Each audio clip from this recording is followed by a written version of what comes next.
Hello everybody, welcome to the stream. How are you doing today? We're going to be continuing our Vaike focused challenge today. I did notice though that I was checking his stats earlier and he's a little bit behind where I want him to be. So I think my goal for this chapter is going to be I'd like to feed Vaike every scrap of experience that I possibly can in this chapter. The problem is I'm also trying to train Cordelia and I'm also trying to train Saria. And I'm also trying to train Sully. So we're kind of running out of experience to hand out. The good thing is Rickon's training is pretty much done. He doesn't need to get anything else from now until the end of the game. Red Watcher, welcome to the stream. You bring the Vaike brings the victory. By the way, if you're wondering why we started like 1 minute early today instead of like 15 minutes early like I normally do, it's because a fly got into the apartment somehow. And I've been chasing it around, and I didn't manage to catch it either. So, I mean, this is something there's no possible way that you guys would ever know about this. I guess unless the fly happens to land specifically on the microphone and buzzes directly into it, I guess, then maybe you would know. So there was no reason why I would ever need to disclose that information, but there it is. That's what's going on. I did my best to organize things here. We're probably going to have to do a couple of resets, a couple of iterations, find some kind of plan that works. Hello, EO Camellia. By the way, I think previously I was calling you Low Camellia or something like that. Either way, welcome to the stream. I remember I only noticed it at like the very end of the last stream. Okay, so one thing I noticed is that Robin should be able to one-shot everything on the map with just a wind tome. This is correct. No, not the barbarians. I can maybe do it with a thunder tome. Okay, I can do it with a Thunder Tome for the Barbarians. So if the Barbarians have counter, if any Barbarians in my range have counter, I have to have a Thunder Tome equipped. That being said, I don't know for sure what's going to be alive when I'm done here, so let's figure that out first. I would also like to set up some kind of situation where I can rescue Anna into the spot where I actually want her to be.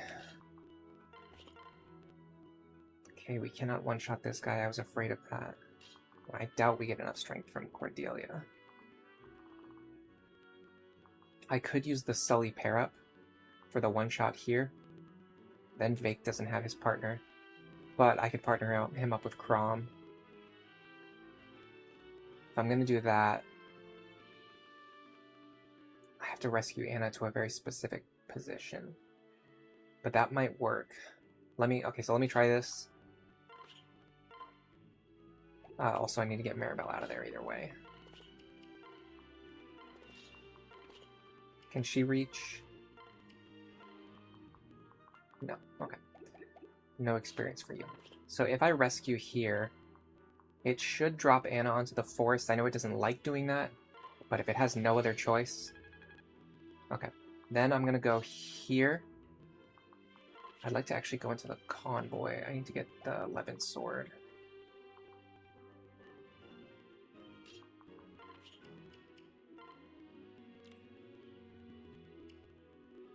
I want a bronze sword for her too.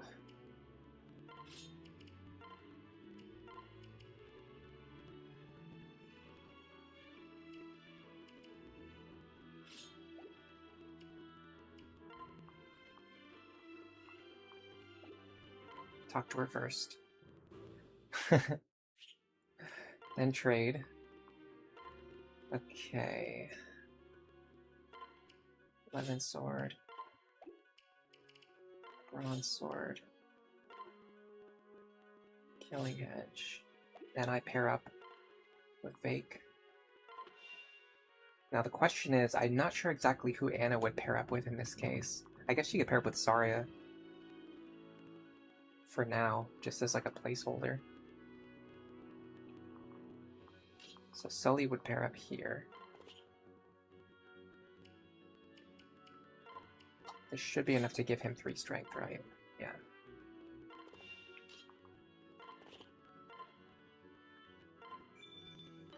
The question is going to be, how do I get everyone, like how do I make sure that no one's in danger, and how do I get the items back into my character's hands that I want them to be holding at the end of the turn? Those are the two problems that we're going to need to solve very soon. So right now, is there any way we can wipe all 3 of these enemies? We've got Robin available, we've got Anna available. The problem is I'm pretty sure Anna also wants the Chrom pair up. She doesn't need it though. No, she certainly by no means does she need it. Okay, Robin can take you, Robin can take you. I think Robin can actually one-shot you. That's correct. I'd actually like the Hex Anathema in order to accomplish that. I really want to train Saria separately from Robin if I can. I don't think now is the time to do that though, because right now I'm on a timer. I have to get up here first. Once I get up here and I clear this out, then I can worry about giving the leftover experience to whoever deserves it. And with this, we can also use the Wind Tome instead of the Thunder Tome for these one-shots. Save us a little bit of money too while we're here. Alright, so you would go here. That fly just flew back into this room with me, and now it's very much going to become a nuisance in my life. Alright, it's fine. Let's see. Anna, can she kill this guy?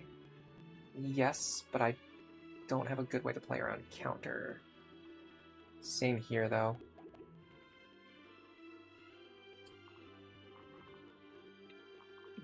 This tile here is only threatened by 1 mage, but he has Arc Thunder.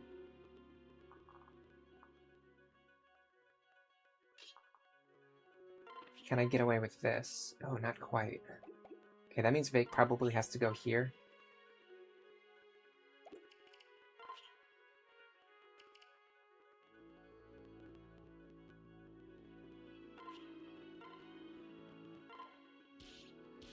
Oh, don't like those accuracy checks. Alright. Anna. So if Anna's standing here, she can get this guy. Remove him. This is kind of like a blueprint for what our final successful strategy is going to look like. As of right now, it's probably not going to be exactly this. It's probably going to be something else. Now, this is an interesting question. Can Sumia take an attack from this guy? I doubt it. 27, 19. She almost can, but not quite. What about Rickon? Rickon could take it.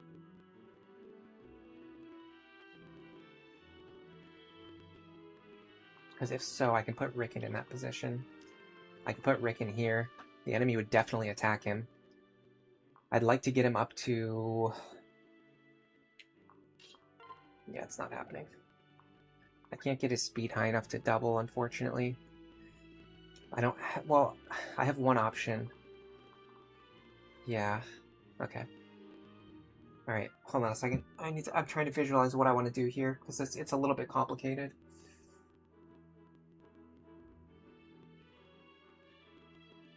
Can Cordelia take it? Again, she's not really fast enough. 15. With the Sumia pair up, she could take it, but that doesn't solve the problem that I want to solve. Alright, I'm gonna do this. Is that Libra?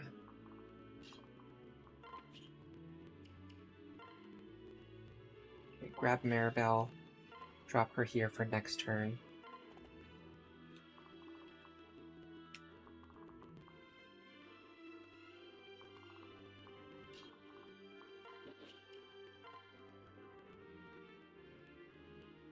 Is there any world where we would want to give him someone like Maribel or Lisa for higher resistance? I'm not sure. I'm also not 100% sure that he takes all 3 of these attacks, but we're about to find out the hard way. one way or the other, we're about to find out for sure. You know what? I also want to give him the Javelin.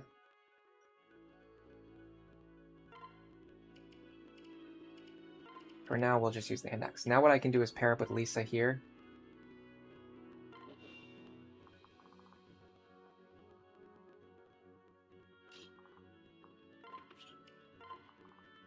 And then our other characters can just hang out. That actually helps me a lot. The fact that that guy goes for Anna. That's a good anchoring strat right there. Because that takes 1 attack away from Frederick. Perfect, because now Frederick only has to fight 2 guys instead of 3 guys. Let's see how much damage this mage does to him. That's going to depend on whether or not that was actually important. Oh, the mage can't even reach him anyway, so yeah, that was perfectly fine. We actually might be in a pretty good spot here.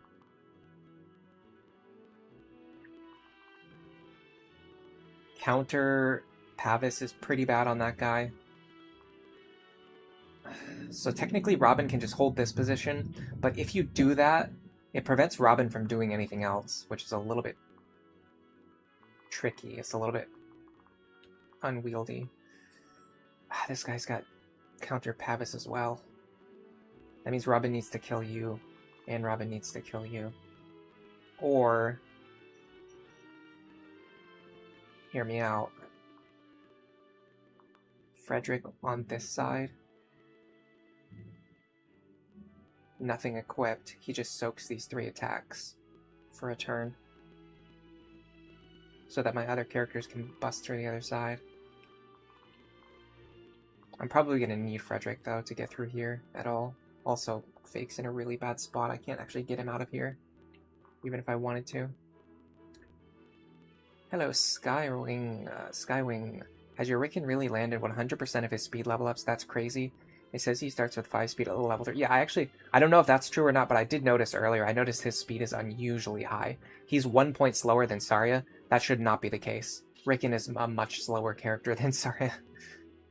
He has really hit those speed level ups. Alright. I know what I need to do. I don't know if I have the strength to do it. Browser Jr., the Luna Barb is going to be scary. I mean, he's scary, but like one Luna guy by himself is not that bad. Most things on this map aren't going to be able to damage my strongest characters. What if we just go all in on the center? So I would want Robin here for sure.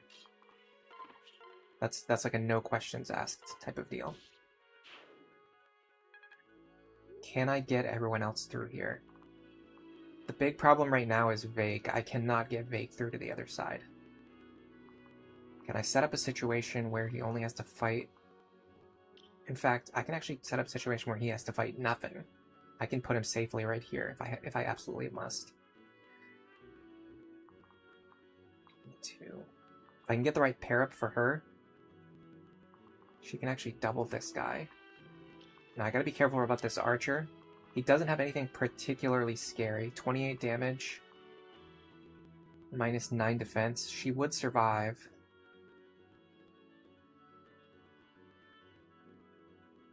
I'd have to pair her up with Cordelia, probably.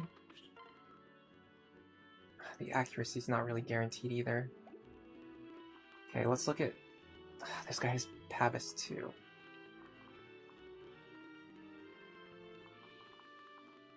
If I can get up here, I can be relatively safe. The tricky part is getting up here.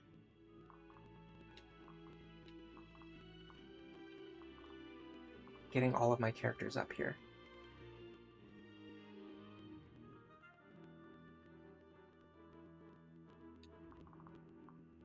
Because I'd love for Robin to kill you on enemy phase.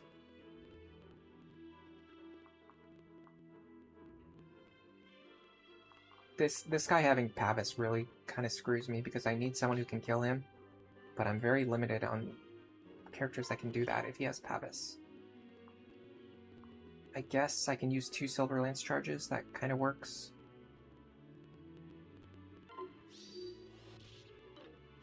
Okay, that dodge actually helps me. Now... 22... Is there any way for me to just get like 3 speed without stealing this pair up?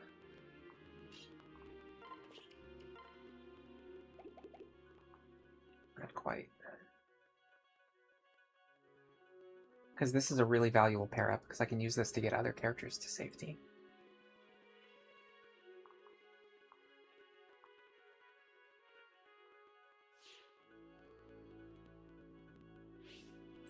There's an interesting idea.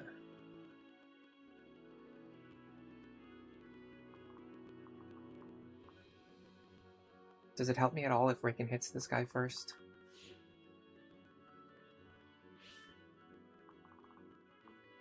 .28 attack. He survives. I don't think it hurts me, and it gets him to safety. I'm still not sure exactly what I'm going to do with Vaike either. Because right now, my Vaike strategy is just like that.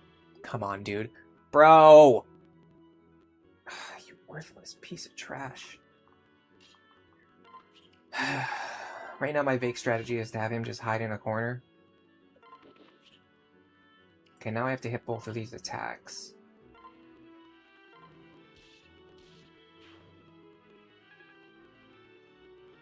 Now this guy probably goes after Rickon, question mark? Also, I should have traded him over to a hand axe. I don't think it's going to matter, but I should have done that. Alright, we're almost done here. We're almost out of the woods.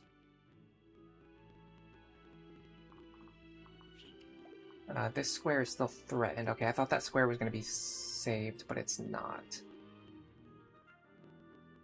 That's pretty bad. That means Vaike's going to have to fight something, or I have to use a rescue staff. The good thing is I actually got multiple rescue staves. So let me just do that while I'm here. I got a spare rescue staff earlier. So I'm kind of pretty much okay doing this.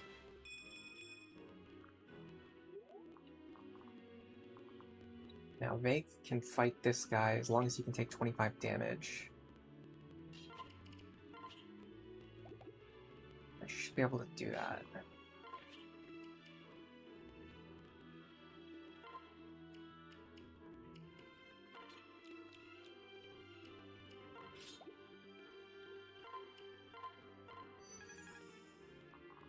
And then you go here. And everything should be okay. At least for one turn. Unless I overlooked something. He goes for Anna. Interesting. Maybe they were just programmed to attack Anna. Because otherwise, that guy should always go after Rickon.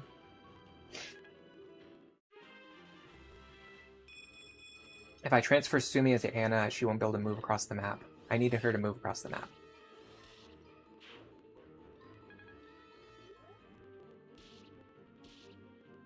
Yeah, Vaike is fine. And I couldn't leave Lisa in that position either, as you noticed. Okay. Well, we need to get Robin moving very fast. This guy's in an interesting position. He can deal 35 damage. He can kill Rickon, so if I have Rickon attack him, then I need to actually kill him. You know what I should do first? To prevent any mistakes, errors, or misplays. Let's do this. There's no reinforcements on this map, so I don't have to worry about ambush spawns. All I have to worry about is just the guys that I see. Okay, this square is somehow threatened by the archer. So if Rickon's here, he can actually fight the archer, I'm fairly certain. 28. I think we said we're done training Rickon, though, so that's not necessary. Oh, he can't reach that square anyway. So yeah, none of this matters. None of this matters at all. Who's targeting this square? Is it just you? Because you're not actually going to attack anything. The problem is I actually need Anna to open some doors, like, as soon as possible. So I don't think she's the right candidate for that job either. The issue is nobody can really reach, but I guess the solution is that, excuse me, this guy can't actually reach me, so I don't need to worry about him anyway. Another Pavis counter guy. Perfect. Love to see those. I made another Pavis guy as well. Phenomenal. I can almost ignore these two for a little while.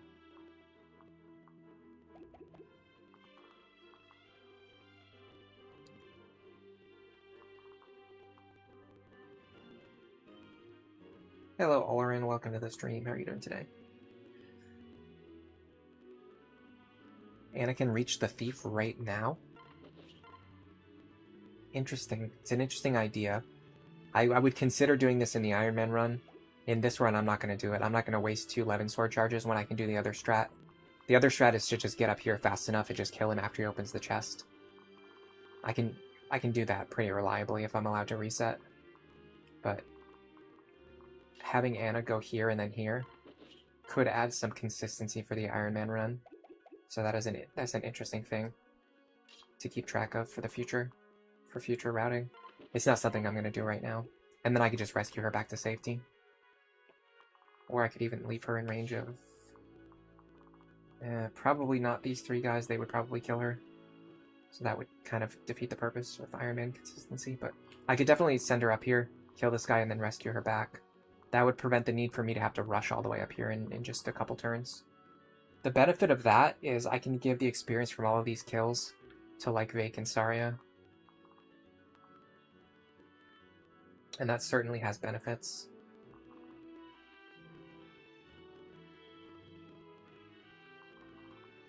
Is it faster to open this door? Yes, this is the door that I normally open. The one with the archer.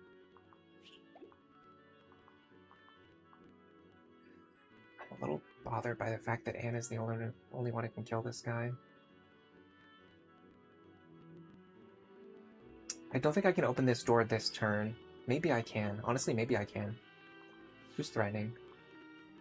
You're not threatening. Okay, you are threatening, and you are threatening. Let me heal first before moving. I think that's a key component of this strategy. I'd really like to switch para partners too. I think I can do it if I take Cordelia right now.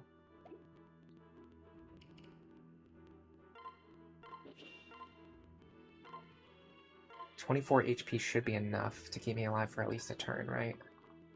28. Yeah. So we open this door. I'd honestly prefer to give him a more appealing target to attack. Okay, next we have to get you. Unfortunately, you have pass. I just noticed you have pass. That's going to cause issues. Not major issues, but it is going to cause issues.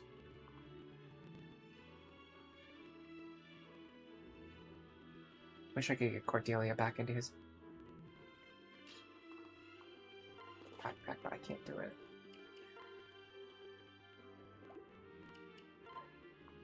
I can get a javelin in my hands at least.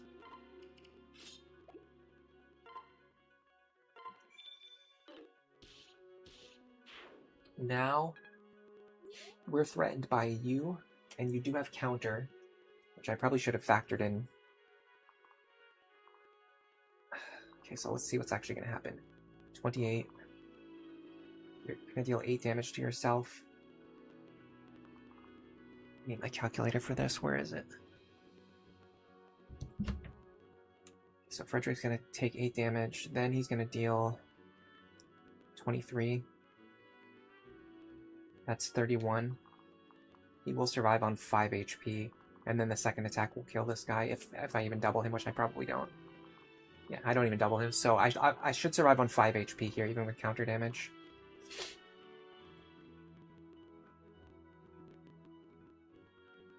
This guy's annoying the crap out of me. I almost want to have Robin just kill him, but I need to get Robin out of here ASAP. Now here's an interesting idea.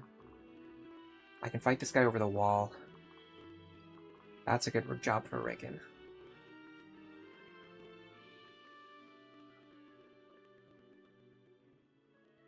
14 speed.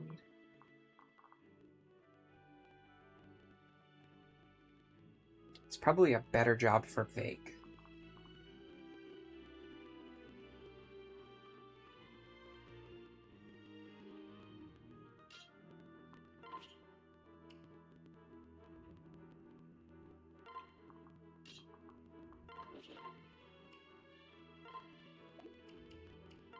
This is a nice mend moment.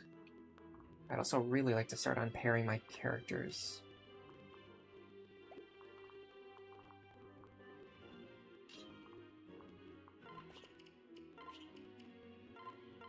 That's a start. Bro, Crom, what are you on today? God, that hurts. Okay, we're fine. We got 1, 2, 3 turns to get up there. Now these guys are going to start becoming a big problem for me. Can I have Vaike rubber band back over here? Or can I also just ignore these guys for another turn? That's a potential option.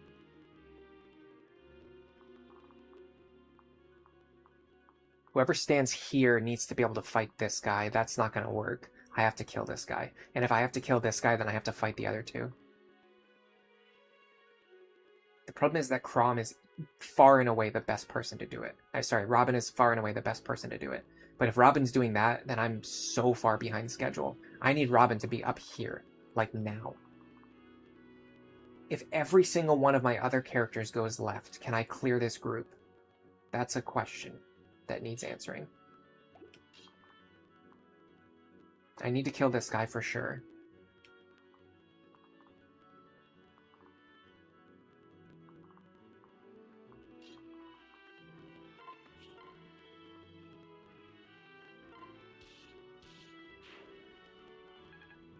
Start with that. Can you kill this guy? You can. I think I need him to kill this guy. Yes, yes, yes, yes. This opens up a lot of possibilities. Here. Because now Robin can move their max distance and go here.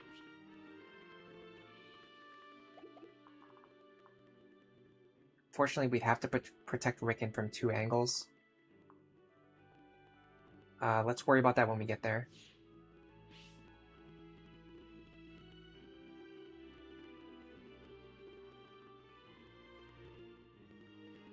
I think this archer must die. Yeah, because he can kill Rickon too. Okay. I mean, we had to get this guy out of the way no matter what. So there's nothing I could do to change this fact or this outcome. So the big problem now is this guy right here. I've got a very limited number of attacks to deal with him.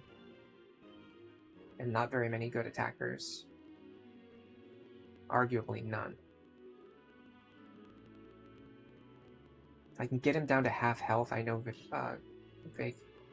Frederick can still one-shot him.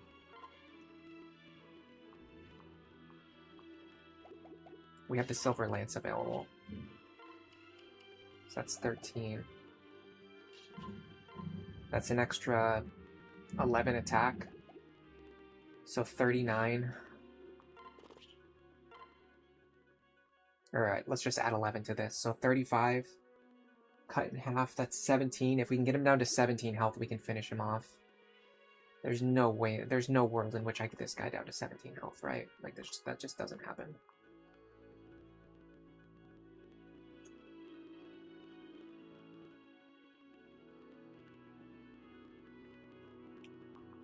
This guy doesn't have pass. I would need 2 characters who can block him. That's a pretty tall order because he has 20 speed.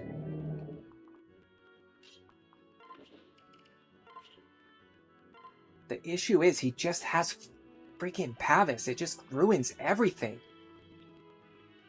I don't know how people hate counter so much when Aegis and Pavis exist, and they're a million times worse.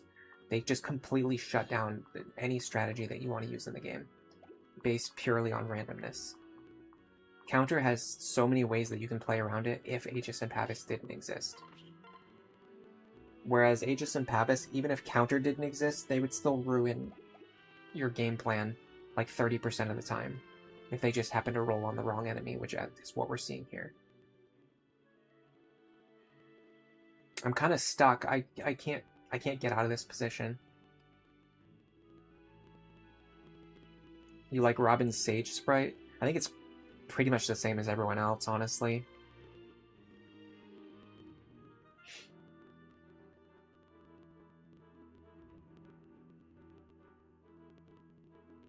We could have Vaike throw his hand axe and then hope Chrom lands a dual strike. Yeah, about that. We just missed like 3 of those in a row. And I'm like, yeah, this is not gonna work. That has like minimal chance of succeeding.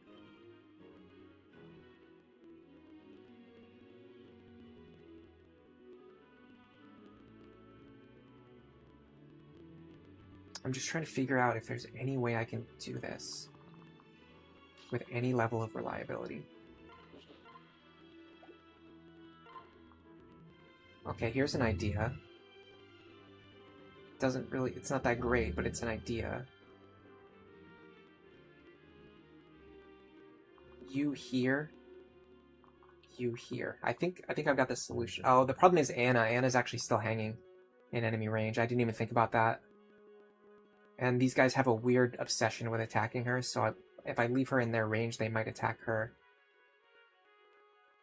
It still might be my best chance of success, though. Just because I have no more magical attackers to take this guy down. I hate this so much. I hate this beyond the scope of hate. I need Robin to go up here, but if Robin goes up here, everyone on the left side just dies. People remember counter more than Aegis and Pavis. That's actually true, yeah. So when an enemy gets Aegis and Pavis, it just completely shuts down your strategy, so you avoid doing anything. But it's harder to remember that, as opposed to remembering the moment when counter caused your guy to instantly like blow up and die. So it's more memorable. How much does she do with the Levin sword? Enough to kill herself for sure. Something along the lines of 12 damage. And then this guy's gonna hit her for, I don't know, something like close to like 20 damage. So that's 32. That's 32 right there. Our only hope is if this guy doesn't attack Anna, I think. So let me proceed with that strategy. Let me just assume that this guy's not gonna laser focus on Anna, which is a pretty bold assumption. This guy having pass also kind of ruins things, but hold on, this guy doesn't have pass, so I can play around that. That means I can do this. It means Robin's not as far forward as I would like them to be, but it does mean that this guy can only attack Robin. That kind of preserves Rickon. That means I can put Frederick here.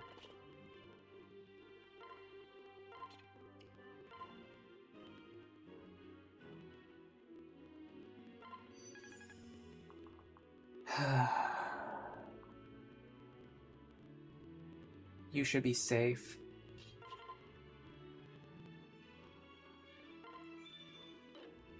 By the way, this doesn't even kill. I had to get that dual strike, I just realized.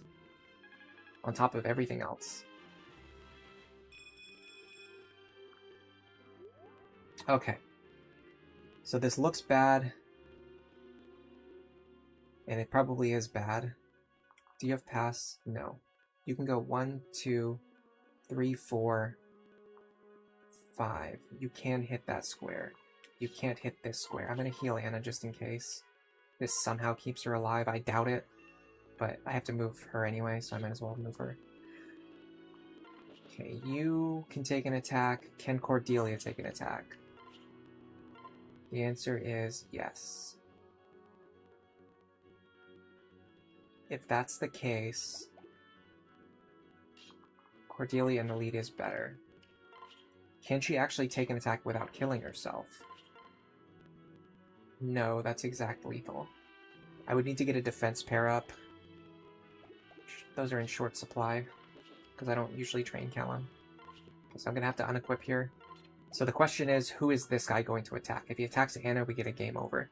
If he attacks Cordelia or Frederick, we're basically fine.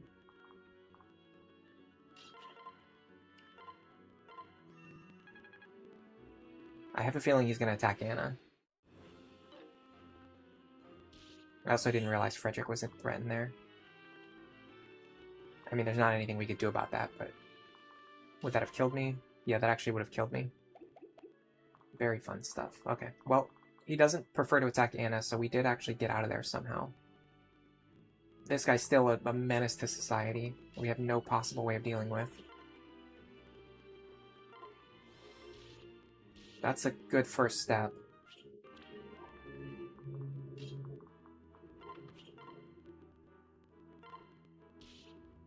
Yeah, 3 attacks to take down 1 enemy. That's good game design, I would say. I would go as far as to say.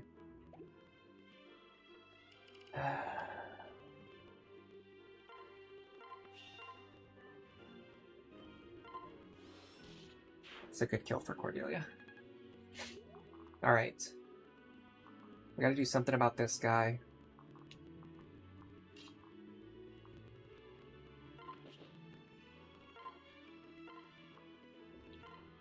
And we're almost out of the woods. So next turn, this guy's going to open this chest, and the following turn, I need Robin to be way the heck up here. Can we even get there in time? I think so. I think we can just barely reach. I think we just barely get there. This guy's counter. And Pavis, as you would know, as you would suspect, he does have counter and Pavis. There's no question about that. I actually don't want to player phase attack him in that case. I think I want to enemy phase him. There should be no question in your mind. If he has to fight Frederick, he's going to have counter and Pavis. This actually looks weird, but I think it's completely safe. Alright, let's start unpairing characters, finally.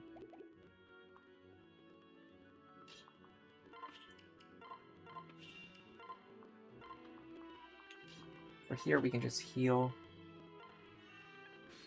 Alright, so this guy should prefer to attack Frederick. Now, because we're enemy phasing him, we don't have to worry about our health being too low. Now, the problem is this guy escapes right now, and Robin, I mean, there's no way Robin can reach him.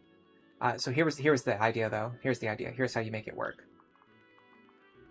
Yes, these guys up here don't actually threaten these squares. If Robin can get to this square, we can block the thief's escape. That will force him to attack me, and then I'll kill him. The problem is I'm in range of multiple guys who have Luna Plus. They're going to hit me pretty hard. Let's see how hard they're going to hit me.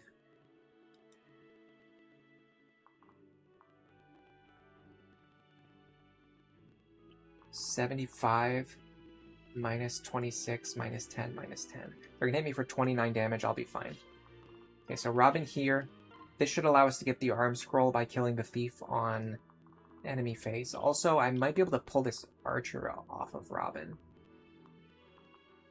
It's dubious, though, because I have to fight this guy as well. I don't think anyone can get up. Yeah, nobody can get into that square. So it'd have to be somebody who can take both of these attacks.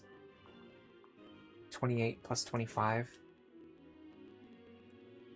That's 53. -4, -10. That's 39. Frederick can't even take it, not even on full HP. So yeah, no, we're not getting it away from that.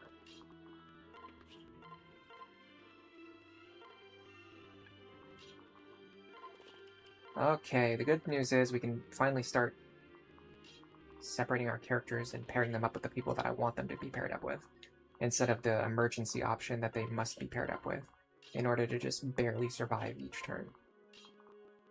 Which can be fun, but can also get quite frustrating. Can be quite nerve-wracking. Alright. So this should be fine. Idiot. Nice dodge. Didn't really matter. Now we killed... okay, he doesn't want to attack us. It's probably because he has pass. Okay, so he thinks he can escape, so he's just gonna stand there and do nothing. Which actually might play to our advantage. Because in theory... Well, assuming there wasn't a million forest tiles in the way, which... that's a funny idea. Imagine not having that. We may be able to do something like this.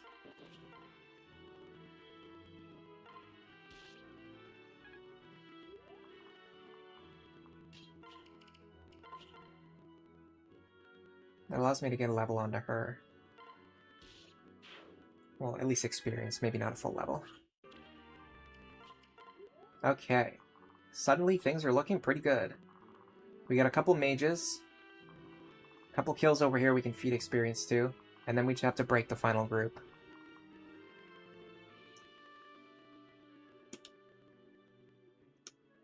No, Anna couldn't kill that guy. Do we have a 9 movement strategy to get the Master Seal next chapter? I haven't even started thinking about it.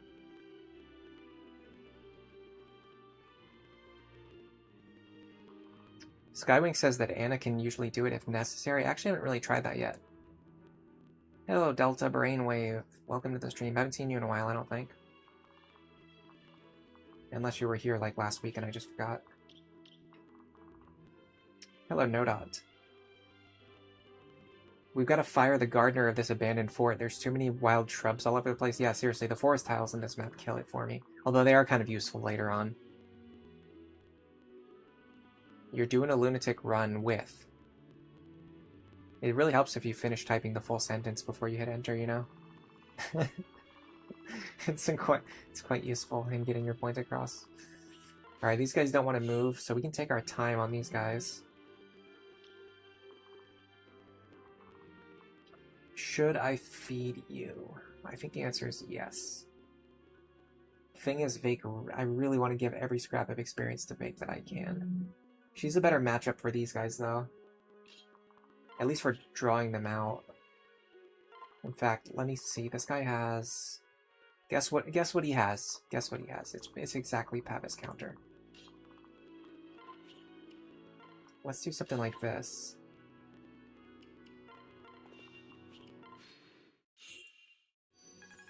Ooh, I actually got relief healing. And it mattered. Alright, so I would want to do something like this. No dual strike.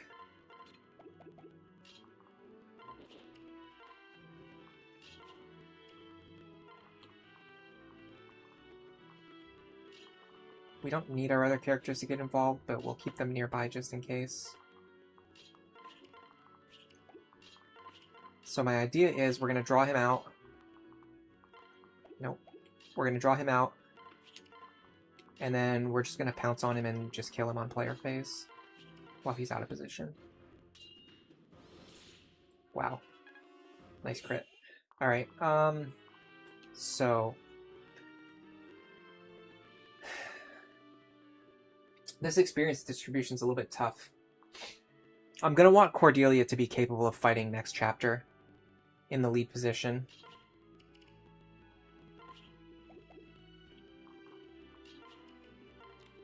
I do have a Master Seal available for her, so that's also an option. Sari is not getting the Master Seal, and her experience is not really necessary right now. Vaike's experience is kind of necessary, but I don't know how he matches up against the enemies in the next chapter, so let's check that. Let's check enemy benchmarks and see if there's any that we need to hit that we're not currently hitting. I think that's the idea.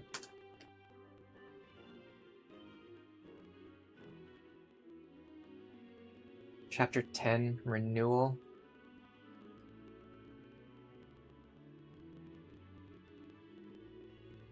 Enemies in this chapter that... Excuse me, I need to drink some water. That Vaike specifically needs to worry about.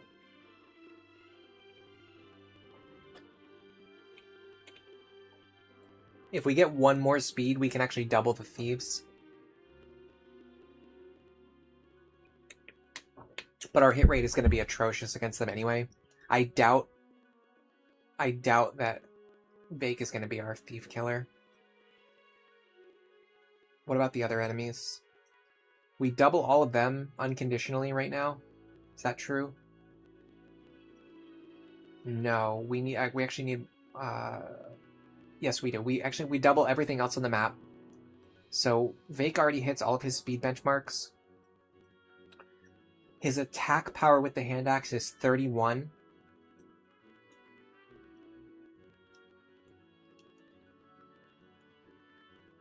Nope. He's dealing 17 damage to the wyverns.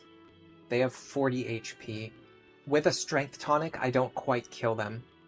So if I don't want to forge a hand axe, I need to make sure that Vaike gets another level up and gains strength.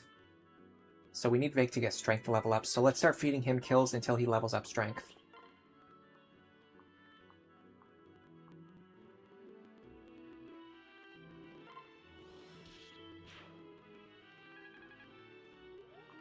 He's going to be gaining good experience too. Alright, so what I want to do now is repeat the same process. Get out of the way, you guys, please. How do we move these guys out of the way? You know what we can do? We can open this door.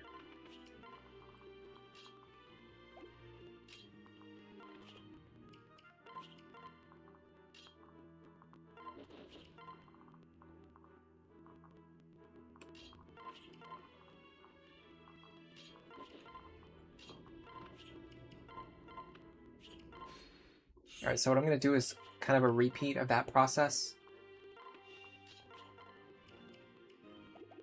She needs this more. Actually, do we just go all in on Libra now? Doesn't that seem smarter? Maribel has no one to pair up with, unless I bring Henry, unless I'm adding Henry onto the team. Libra is just generally more useful. Okay, let's go all in on Libra. He's more immediately useful, and he's more useful in the long term. Alright, so now we open this door.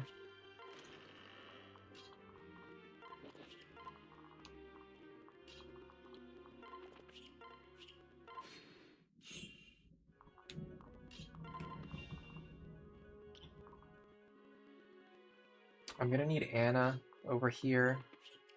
I'm gonna need you somewhere around here-ish. And I need you guys over here as well. Okay, I need to make sure I don't kill this guy. I don't kill him. He has Arc Wind. I survive on 1. I can't really get him into a good position, though. This should be fine.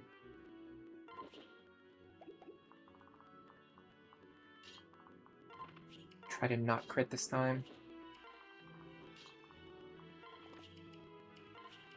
This should be fine. And an Anna here just in case. So this should be a close to a repeat of what happened last time.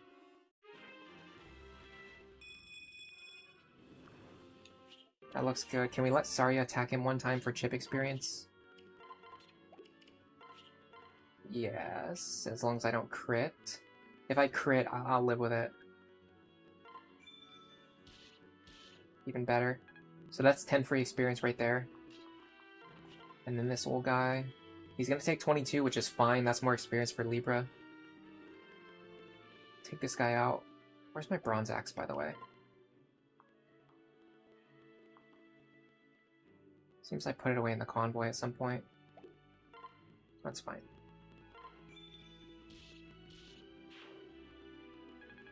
A little bit closer to that, hopefully, strength level up.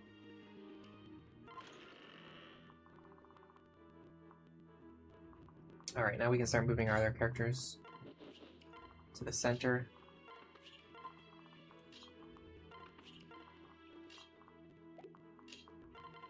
Now this is what I call efficient movement.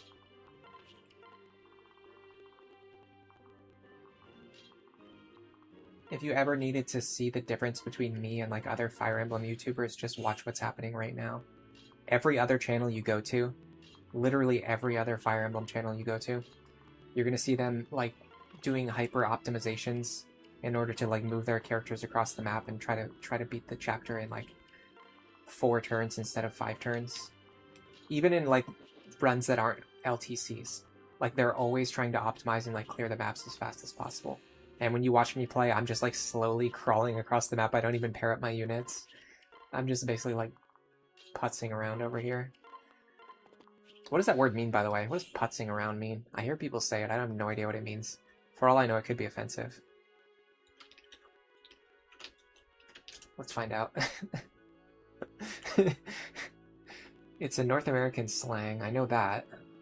What is it? Where does it come from, though? Where does it come from?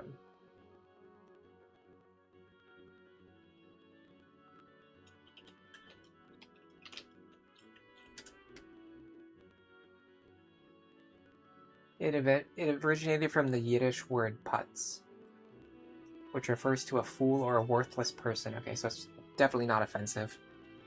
It's just like saying idiot or whatever. It's about as offensive as saying idiot.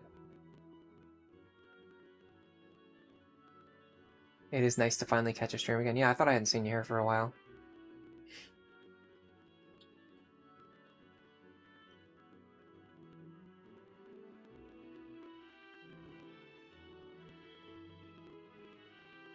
Hello, TVP. Welcome to the stream. Yeah, I haven't seen you around either. You hope everything's going well? Yeah, everything's going good. I had a really rough winter, which lasted from like November until May. It was like half of the year.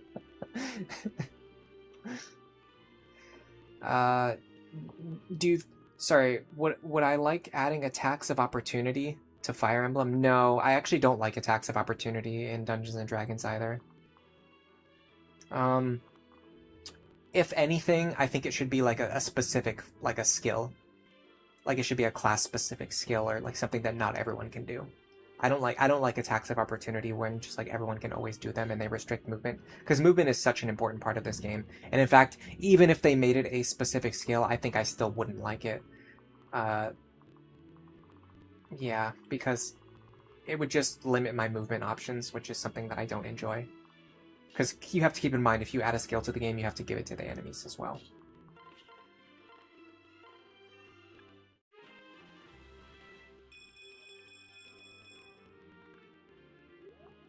That was a great level up, by the way.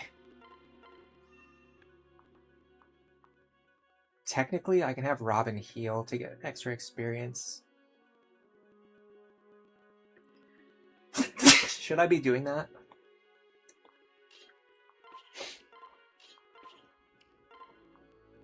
Probably not.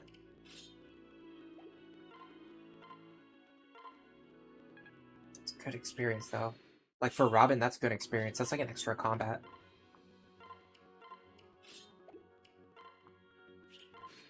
It's an interesting idea. It's an interesting idea. I'll leave it at that.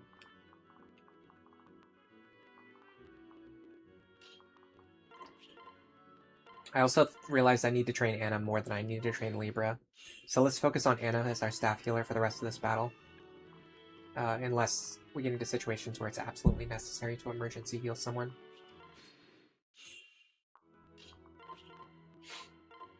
Alright, next up are these guys up here.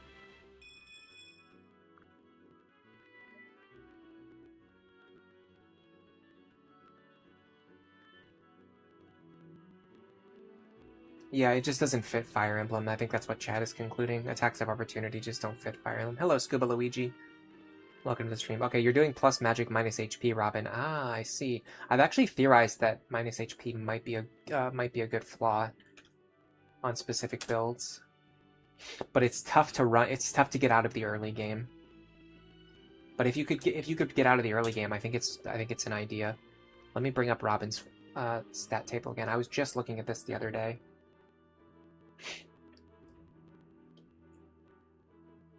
I think plus defense is another really good one.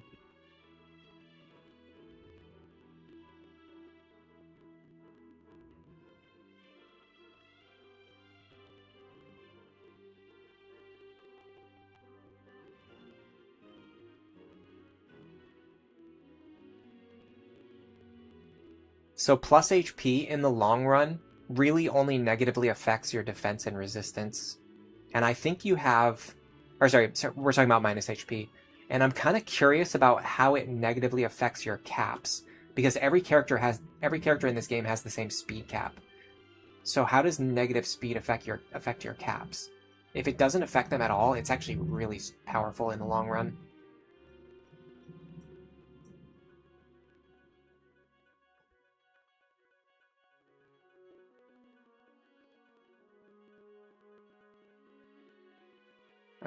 No, it seems like their HP is actually negatively affected in the long run. I'm not sure. Let me check on that Paladin. Yeah, their HP is extremely low in the long run. Actually, you might want to look into that, because if the result I'm getting here is correct, this is really bad. It lowers Robin's max HP in a promoted class all the way down to 65. It goes up to 85. So yeah, unless the stat... Oh, those are growth rates. Oh my god, wow. Max stats. Okay, that makes a lot more sense. Let's look at this. I'm looking at caps now. Just ignore everything that I just said. I'm a buffoon as always. Yeah, okay, so you still have the same max stat cap of 80 that every other character has. Is it affecting something else? It seems like it's affecting something else.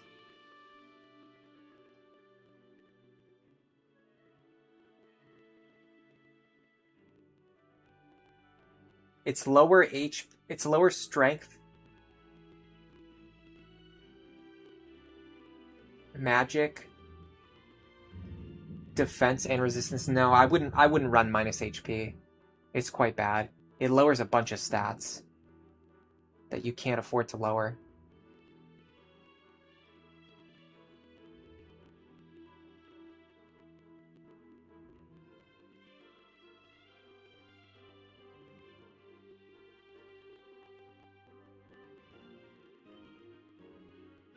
I think minus defense is the much better choice, because if you... So here's the conclusion I came to the other day when I was looking over the stats.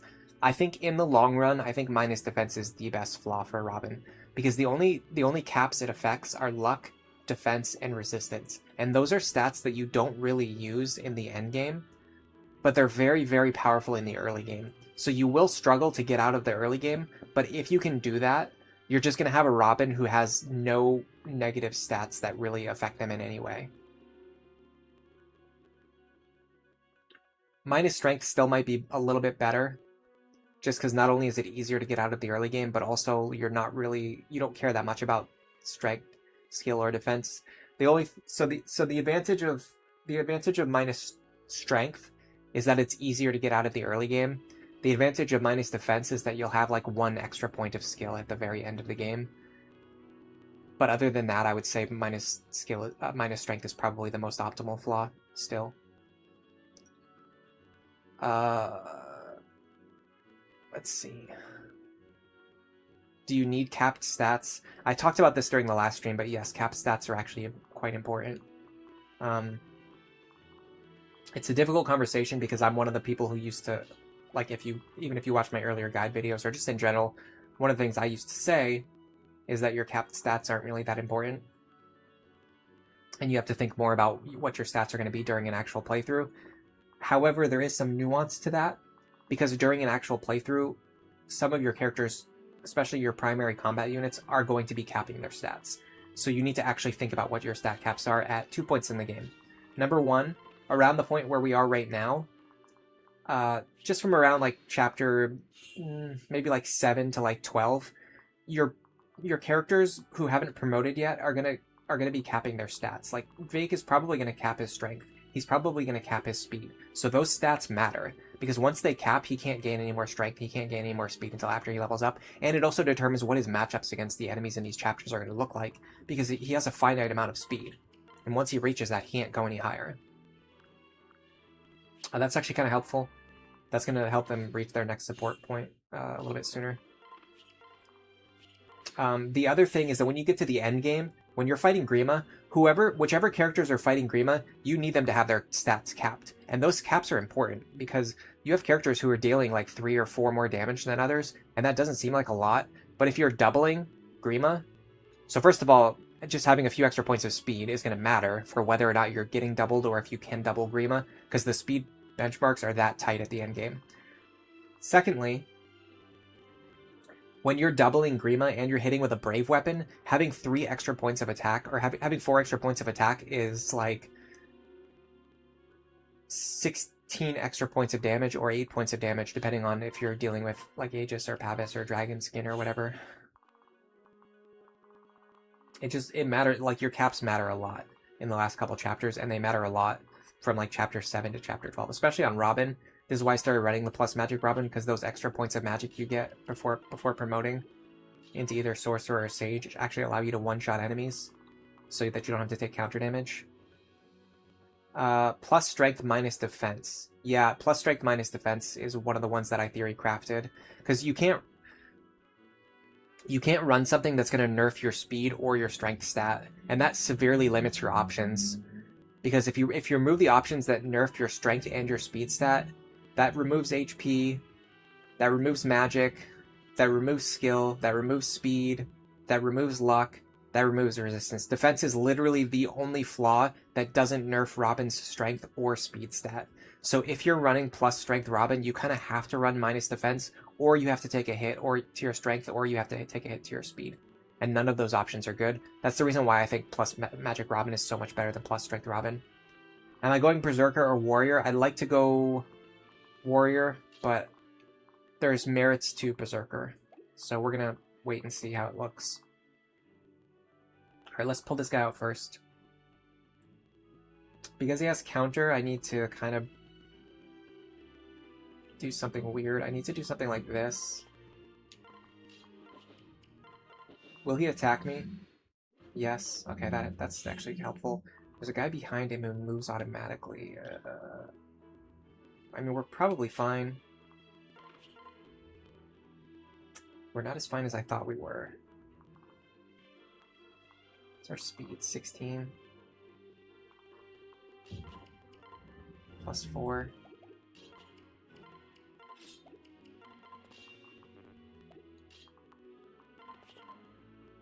We can kill this guy. Can we get his health low enough that we can kill him with counter damage? Or sorry, we can kill him without taking counter damage? 13. Plus 26. Not really. Robin kills him. That's a problem. Sorry, he doesn't deal enough. Alright, we're gonna have to just do this.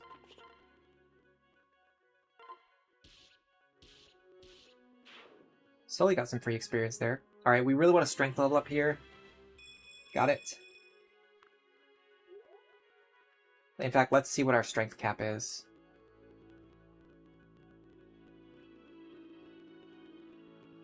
So Vaike and Barbarian has a strength cap of only...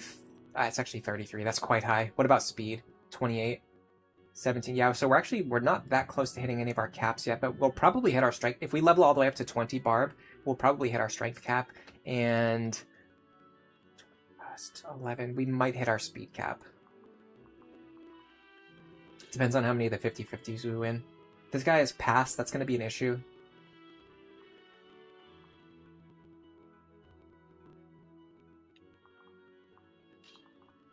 Try this. This should prevent any shenanigans. That was probably a misplay. I don't think I want Frederick in the lead there. Well, it is what it is. Let's see what happens. Actually, Frederick in the lead there might have been a good thing, because I think that encouraged him to attack Saria instead. Okay, so right now Vaike deals 32 damage. Let's get back to our calcs. So right now Vaike deals 32.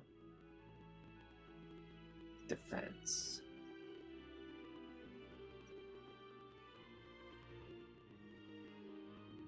(32 minus 14) is now 18. 18 times... So hold on a second. We would use a strength tonic. So 34 minus 14 is 20. 20 times 2 is 40. That's just enough to kill the flyers. So now Vaike has just enough strength to two-shot the enemy flyers. Any additional strength isn't really going to help us. Any additional speed... let's see, we're on 21 now. If we can get one more speed, we could double the thieves. But again, I don't think that's actually happening. So I don't think it's worth it. I don't think it's worth investing in a whole extra level into. I think improving Cordelia's stats is going to be more important here.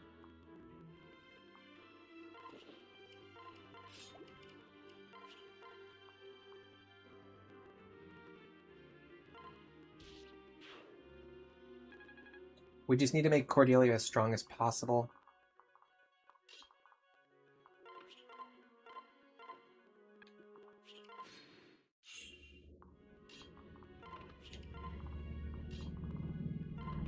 Look at that movement.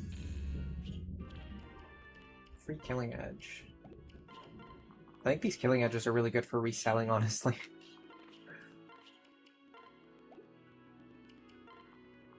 Is this fine? Probably. I really want experience, though. Got it. Nice. That's actually quite good. Alright, now we have to figure out how to pick apart the last enemy group. On the previous attempt, we had like a pretty good strategy. On the previous attempt, we had a pretty good strategy going, where I think we pulled the guys over here, and then we just kind of held them in this choke point, and that allowed us to grind a certain character that we were trying to grind. Does anyone remember that? I'm gonna need Sumi to go this way. Alright, as of right now, Anna has 7 movement. 1, 2, 3, 4, 5, 6, 7. So if Sumia's standing here, we can get away if we need to.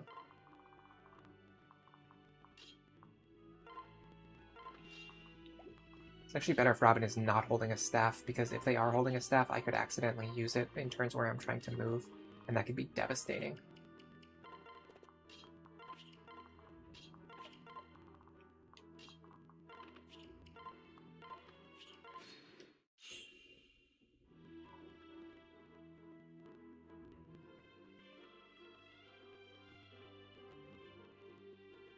Yeah, the other thing is that enemies don't really have very much res, which is another point that makes plus Magic Robin better, as Browser Jr.'s talking about in chat right now. There's just a lot of reasons why I think plus Magic Robin is better, like Sage and Sorcerer being two of the best classes in the game, and Robin has access to both of them.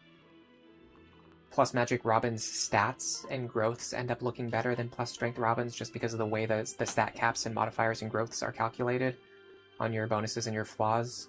Enemies having lower res, a lack of magical characters in the game, so Robin is like filling a role that's not very competitive, as opposed to like there's a bunch of physical characters in the game and they're all competing with each other.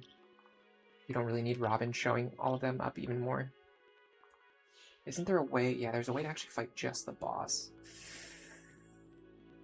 I probably want to have Robin just fight the boss, honestly, and just kill him as fast as possible.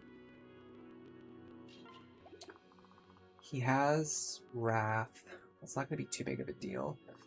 I think Aegis is going to be the bigger problem. I want to make sure I get his health low enough that I'm not going to have to take an attack from Wrath.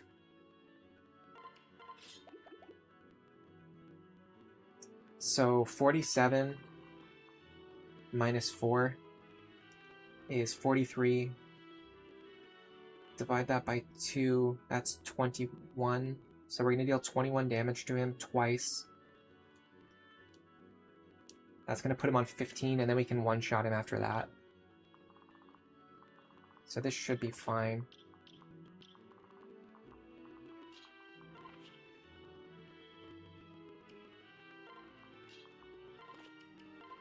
I'm going to need some characters available to help with, like, repositioning.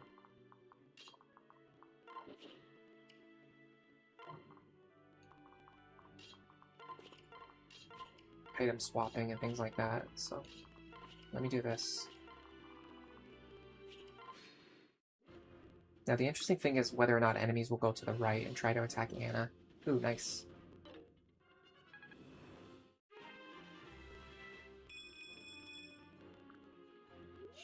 They do. That's really problematic.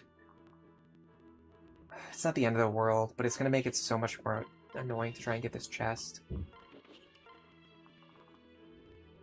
Alright, you go here for now. We need to get rid of this guy for sure. Neither of these guys have pass. That works to my advantage. Can either one of them kill Saria? That's an interesting question. 20 speed. 16 speed. I don't think it's worth giving her this kill. No, I mean, this is for sure a Robin kill.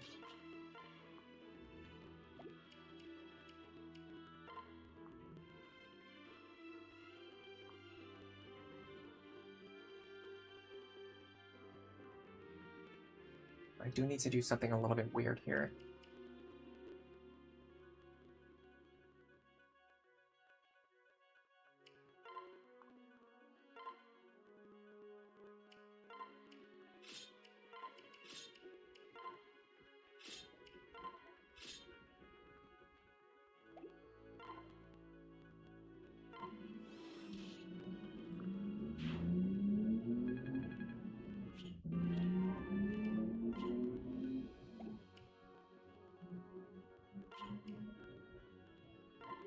I'm still gonna need to get this Celica's Gale out of his inventory. I also need to kill this guy. Can Vaike do it reliably? I'm pretty sure he can.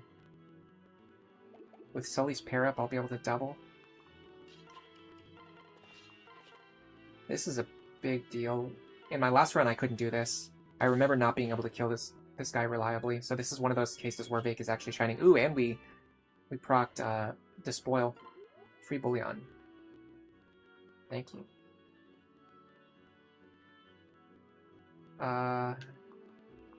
It's probably Libra. Alright, we need to move you out of the way. Now we need to go like this. Get the Celicus Gale out of his inventory. Send these items to the convoy.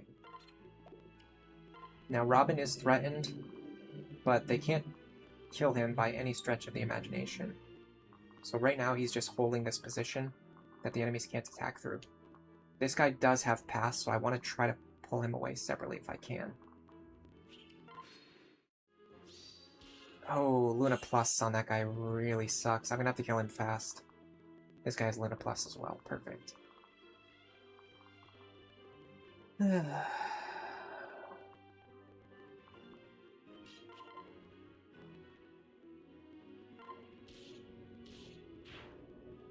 I mean, we're not really threatened. I do need to heal Robin, though.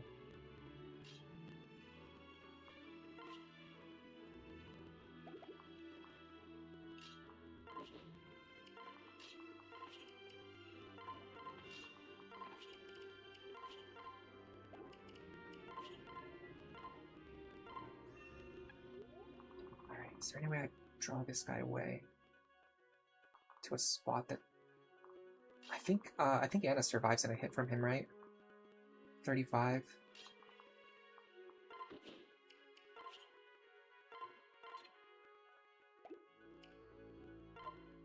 I'm a little worried he's gonna, like, land like a 1% crit on me or something.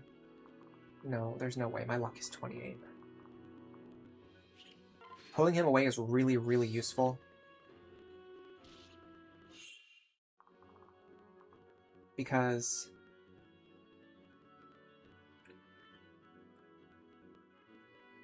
he has pass, so I don't want him going to the left, because it's going to mess up my entire strategy on the left if a guy with pass shows up.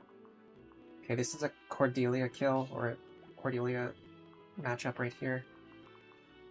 That means I can actually send Vaike the other way. Can I actually get him far enough to the point where he can fight the other guy? I actually can. If I use Maribel's Parap, I can do it. Sure, why not?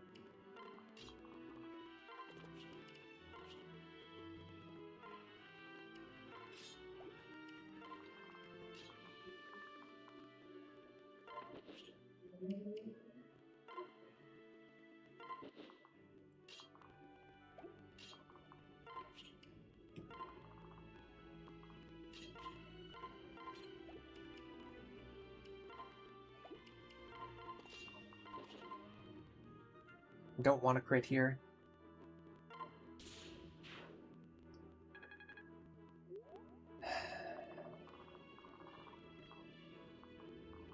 That's why you just don't say it. You just don't say it. You don't say it. You don't have to say it.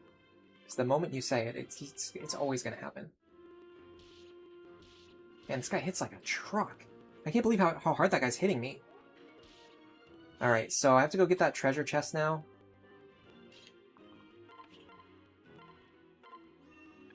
Some free staff experience for Anna too while we're here. Alright, I can't attack now because if I get another crit, it's going to completely screw the entire plan. The good thing is these guys do not threaten Robin in any stretch of any imagination.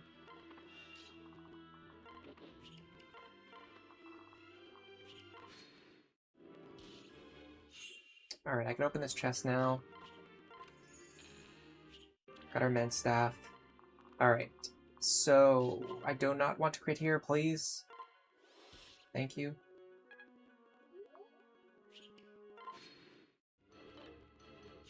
Are we close to leveling? We actually are. Bruh.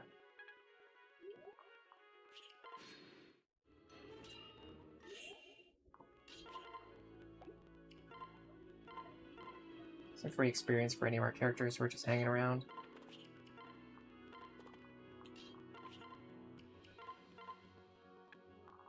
What about you? Most likely not. Alright. I can actually just do it with a bronze lance now. Save a little bit of gold. The tiniest amount of gold here. That should be a level. Not a good one, but certainly was a level.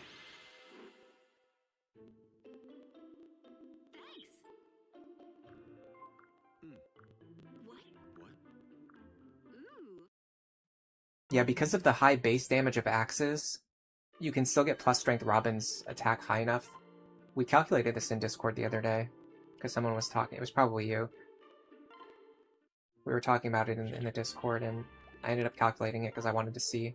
And it's actually possible to one-shot a lot of enemies in the early game with plus strength Robin. You have to cap your strength, though, and you have to have like a specific like weapon. And you can't do it with a hand axe, as opposed to like Robin, who can just do it with like a wind tome, which is kind of a pretty big difference. So like plus magic Robin can do it with a wind tome, but like plus strength Robin can't do it with a hand axe, and that's kind of a big deal, especially because you can upgrade to L Thunder, you can upgrade to Arc Thunder. There's no upgrade to the hand axe other than like pretty crappy limited options that you can't get a bunch of, and still aren't as strong as like just an L Thunder tome or an Arc Thunder tome. Anyway, that's the Anna chapter done with. We also get access to steel, like unrestricted steel weapons. I think they're actually on sale on a shop on the left side too, though. So I think we already had steel weapon access. The big thing you get here is Anna. That's just like game changing, honestly. All right, let's see if we have anything that even remotely resembles a chapter 10 strategy now. Because I gotta say, I'm not feeling that hopeful about it.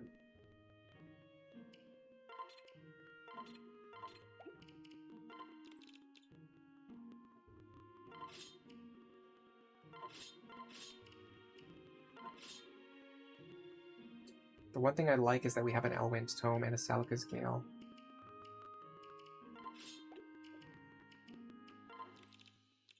And we know that Saria can actually fight these guys at base if she absolutely must. Which might be good for her experience gains. So what if instead... Okay, so instead of pairing up Saria and Robin together in order to slightly boost Robin, which he doesn't even need, what if we keep them separate? We give her a speed pair up. And we just give Robin whatever pair up we have available. That would allow her to gain experience in a very natural way. Yeah, there's steel weapons here. That's what I thought. This is our first bonus, 1,000 gold from Despoil. Huge deal.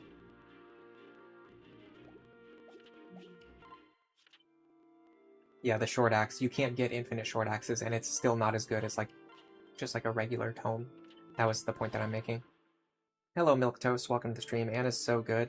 You wish they gave her more supports. Yeah, that's her only downside. It literally, I mean, she would genuinely be possibly the best unit in the game. Barring like unless you factor availability super highly, there's a very strong argument for Anna being the best character in the game. Aside from the fact that she can only support with one character, and it's Robin, and Robin like wants to support with everybody, so that's a very highly contested support option. It looks like we actually have enough deployment slots for all of the characters we want to send. We could even ditch Sumia and replace her with a good speed pair for Saria. I'm not sure about that yet. I mean, technically she works as a speed pair up, but she doesn't give magic or anything. Oh, we don't have a speed magic pair up either, though. Let's be real. We could use like Lonku or Gaius, though.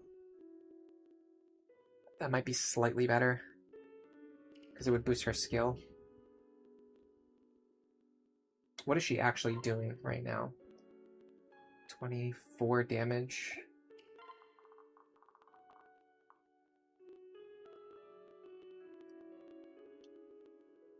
3 times 2, 46. She actually one-rounds these guys, but she needs enough speed. So right now she has 13 speed. So all she needs is a +4 speed pair up.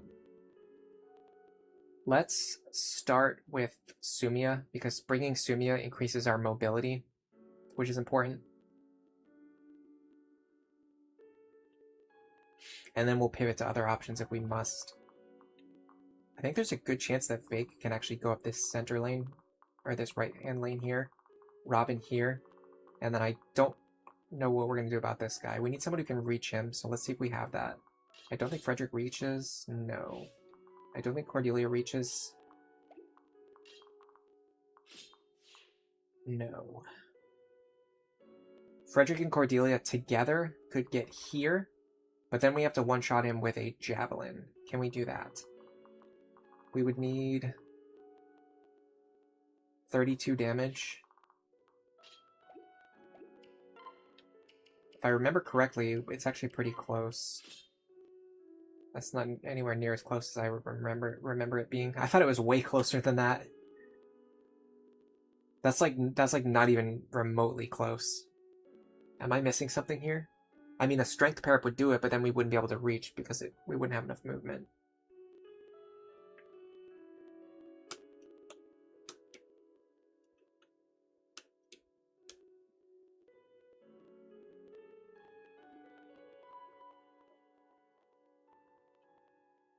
We need an extra 6 damage somewhere. That's a very tall order. What he needs is like a Great Knight pair up. He doesn't have that. What about doubling him? I mean, that's not going to happen, right?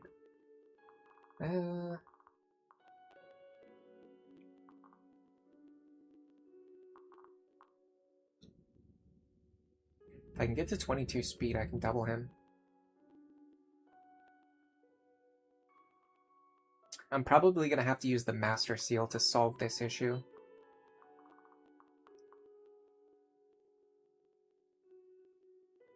Yeah, Fred Sully is a lot stronger for killing this guy specifically. Oh, we got a lot of good level ups on this Frederick. Yeah, he very, very possibly might be worth keeping around, honestly. Alright, let's see what the matchup looks like right now. I've got a javelin in both of their hands.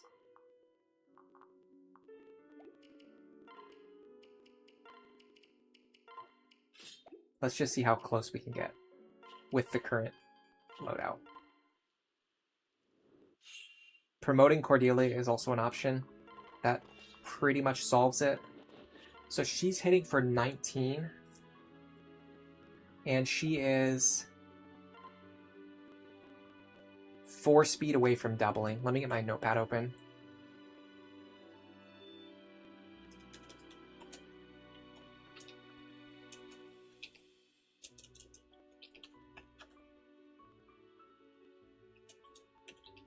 She's not getting plus 10 damage. That's just not happening. Frederick is... He's actually only 1 speed away from doubling.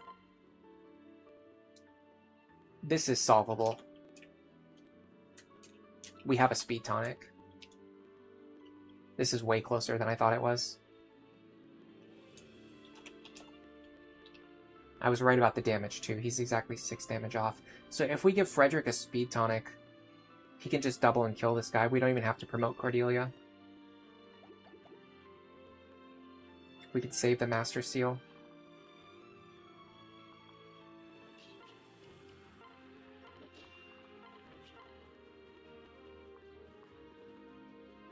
We're not doubling these guys. We would need a stronger pair-up to double these guys. Honestly, I think the Gaius pair-up is probably better. He gives her +1 move. Does it give her enough speed, though? That's a tough question to ask. Let's see.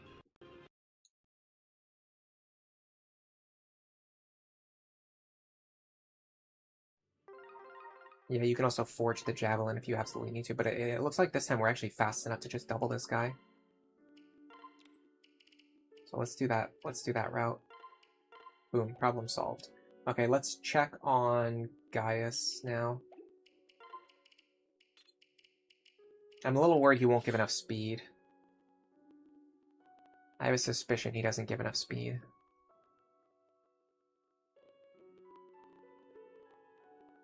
Thief gives 2 speed. +1 from his stats. That's, yeah, he's 1 point short on giving enough speed. That's tricky. If I got their C support, he would actually be giving enough. But obviously, I mean, that's not something I'm gonna plan for. especially when it would involve bringing him into chapters when I didn't have deployment slots. So yeah, Gaius doesn't work. That means it's either Lonku or Sumia. Sumia's better. She's actually a little bit not really trained at all. But she gives enough speed, that's what's important. Lonku is technically better long-term if we were going to keep using them together, but we're not going to. So the point doesn't matter. That point doesn't matter. I guess the only other difference would be Lonku would give, where's Myrmidon?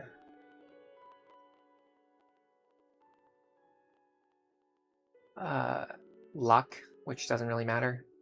So a do-nothing stat. So yeah, it just doesn't matter. We're either getting res a do-nothing stat or luck a do-nothing stat. The advantage of Sumia is that having her on the map allows me to move my characters further.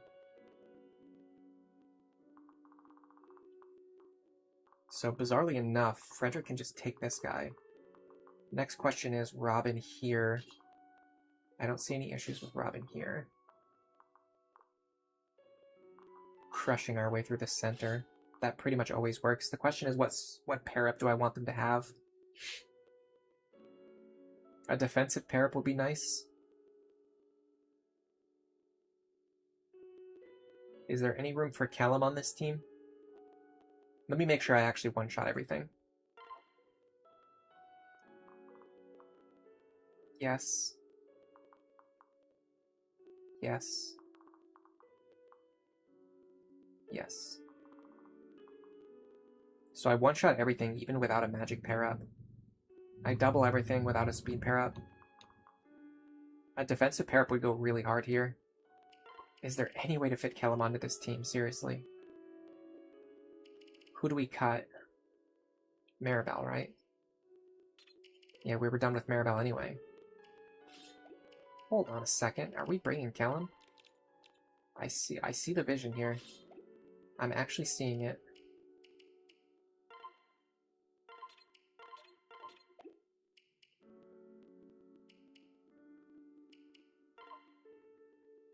She doesn't need all these swords.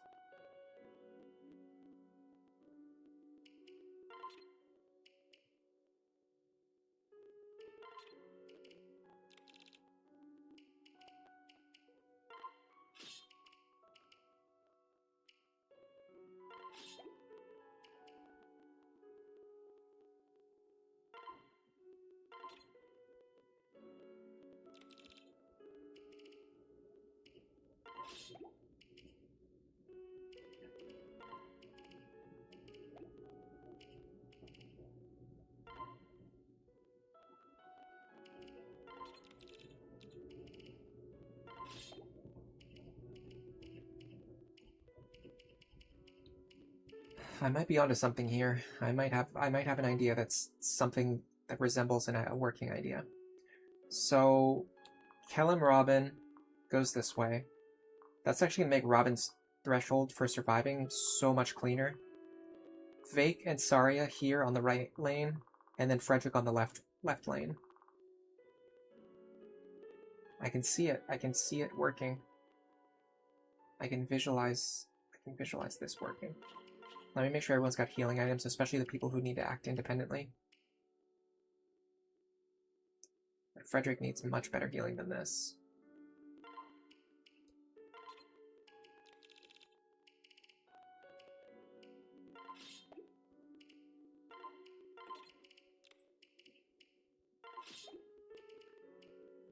Robin also needs to bring some healing. Let's,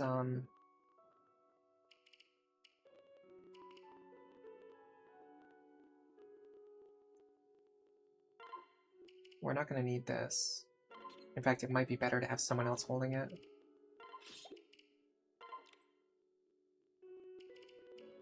Do we give them the other elixir?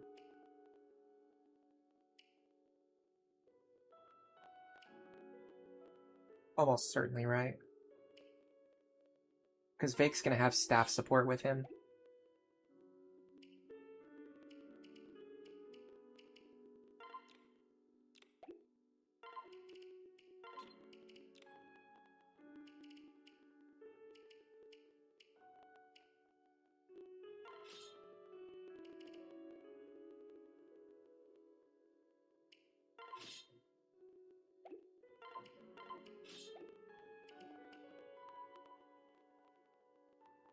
Okay, we're getting somewhere. I need to go buy some hand axes.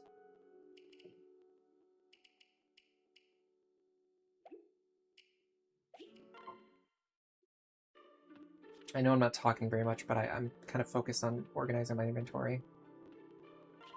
It's a difficult thing to multitask on. Let's buy some defense tonics too. Now that we're not like struggling with, like, honestly, the fact that we got that one bullion means we're no longer struggling with budget. Like, it's that close. Because normally my budgeting is like really tight, but I always have enough money for everything that I need. Just having an extra 1,000 gold means that I could buy like 4 defense tonics and not even have to think about it, which is really nice. Okay, so defense tonics are more cost efficient than vulneraries, so we should always give one to any character who's going to at some point be fighting or healing during the chapter. So that's Robin, Frederick, Vaike, Saria. She could also, oh, you know what? I can give her a speed tonic. I can give her a speed tonic. What am I doing?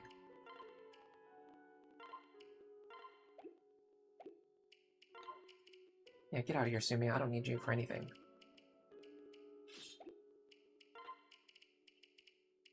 I mean, I kind of do need her for flying movement, though. Let's run with the Sumia plan that we already had. It's probably a smarter plan.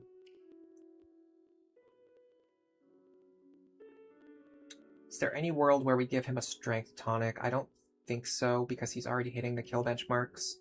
Vaike did need a strength tonic. We calculated that ahead of time. Maybe we give one to Frederick as well, then. I mean, they've got defense tonics, so this is nullifying any counter damage that they would take. Let's wait and see if he needs it or not. Anything else that needs to be done before we start? I don't think so. Let me make sure this guy can be killed. Yes.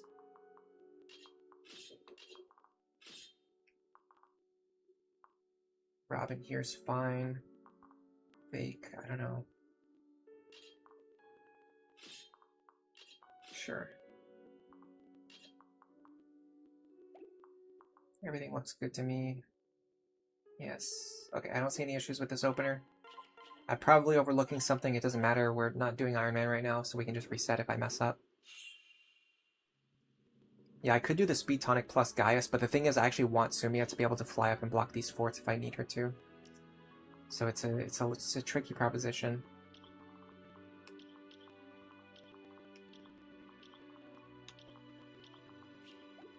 I have a feeling these Wyverns are going to be a nightmare for me. I mean, they basically always are, so it's not really that much of a premonition.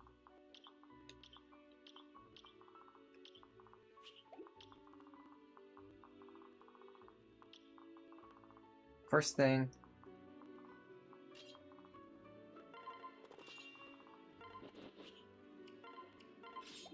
Frederick actually doubles and kills this guy. Nuts. A dual strike there would have been beautiful. Now we've got 2 Master Seals to work with, if needed.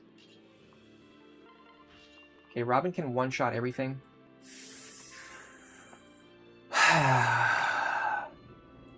Why do I speak? Why do I ever say anything? Why do I ever say anything while playing this game? I should just, honestly, I should just become like a mute streamer and just have my mic muted at all times.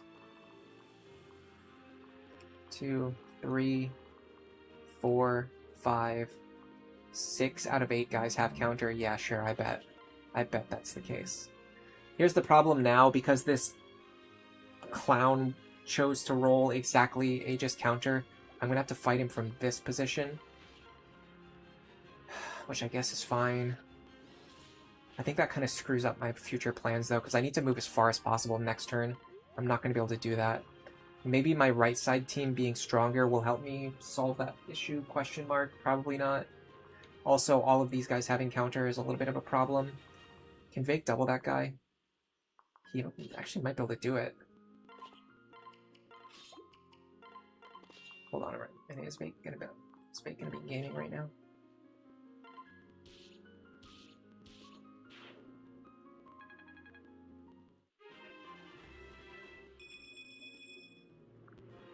Problem is we need Saria to kill this guy, which I don't think she can do.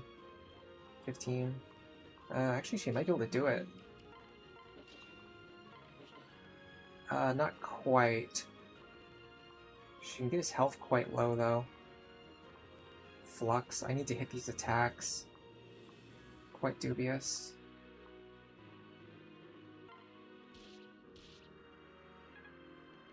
Then what would be the play after that?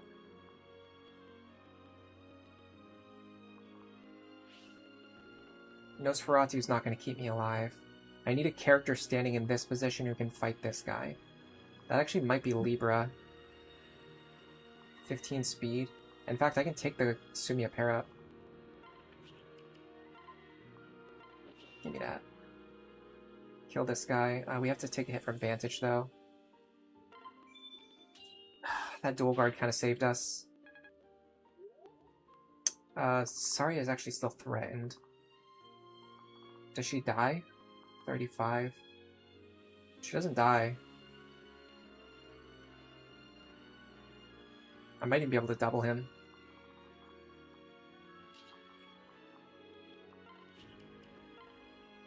The thing is, I really want to kill him.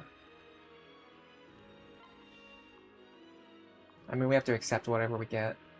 I can't really... Well, yeah, because I'd have to have a character standing here and here to block him from attacking Saria. Is that fine? 23... 17... It's actually better if he attacks Libra, as long as Libra can double him, which he can. Yeah, let's get him to attack Libra. You know what? Right now, this looks okay.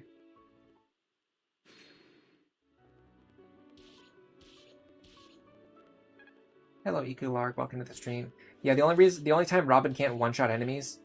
In fact, the only time enemies are typically a problem for Robin is when they have exactly Aegis counter, and I have to fight them at one range, and I have to fight them on enemy phase. Other than that, it's usually not a problem.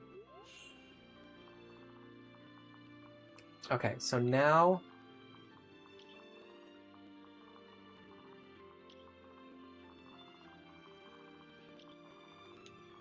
the idea is... What is threatening this tile? Is it you? No, it's you. You're actually not scary at all. So Robin can go here this turn. Kill this guy. Now, as long as we can clear the enemies in the middle pass, we're actually in a decent position. It's you. You're the problem. But Saria can kill you, I'm fairly sure. 23 times 2, yes.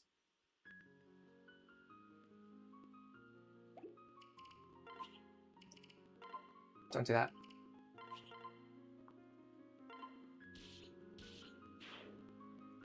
So the Chrom pair-up works for this. We've got a lot of flexibility.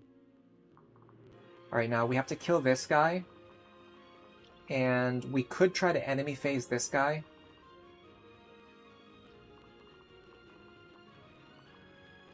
In fact, I see a good way to do it with Vaike. Also known as our goat.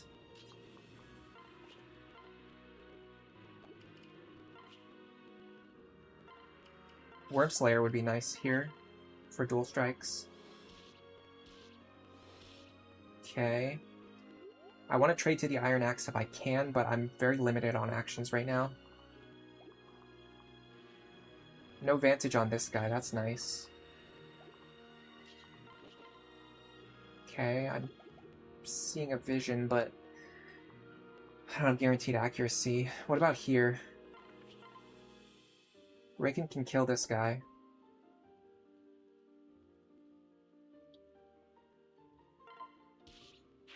Dude, I love it when Rickon just gets absolutely buffed on steroids. It's so awesome. Oh, I forgot to trade Vaike's Iron Axe into his hands.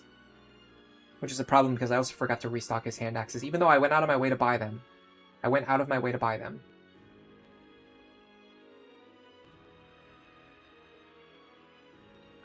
With this in mind,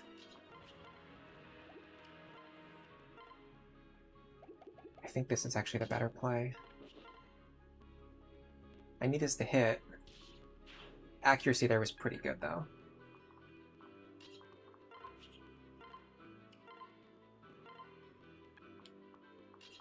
Honestly, we're still in a pretty good spot. The only concern right now is getting Frederick into a good, safe position. This enemy can't reach Robin, so I would like for Frederick to bait him. Unfortunately, he has counter, but fortunately, he is a 2-range attacker. Can I take both of these attacks? This is probably the more scary one. It's likely to miss. 30 plus 27. 57 damage.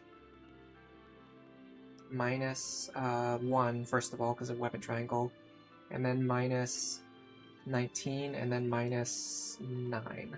That's 28. Frederick survives. So let's get Frederick over here. Hand axe. And we should be fine here. We were likely to dodge that. Oh, that's unfortunate. I should have probably checked Cordelia's damage. I could have set up that kill on a dual strike, which was pretty likely to land as well. Yeah, so once you get your units trained up to this point, you start to get to a... Oh, that guy had 2 range. Oh my god, I could have just let Vaike fight him. I didn't even realize that. I'm kind of throwing right now. That's a hard throw. That is a throw to accept. Okay, we're fine.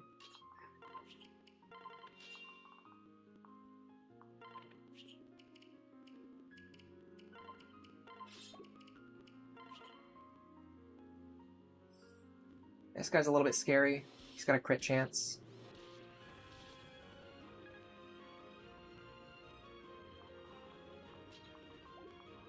Handled him with a little issue.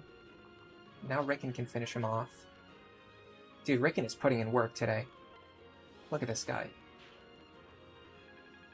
I think he is a very underrated... I don't think he's good. I don't think he's very good, but he's very underrated. I think what makes Rickon special is that despite him not being good, you can get so much use out of him. That's the niche that he has. He has this very special niche where you can make him work. You can make him put in a ridiculous amount of work, despite the fact that he's not good. Like, that's such an interesting design space for a unit, and I kind of love it.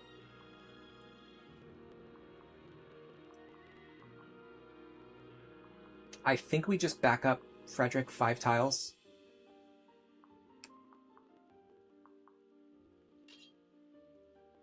My only concern is I think I calculated that he takes 29 damage. No, it's actually 28, so I actually survive on 1 here.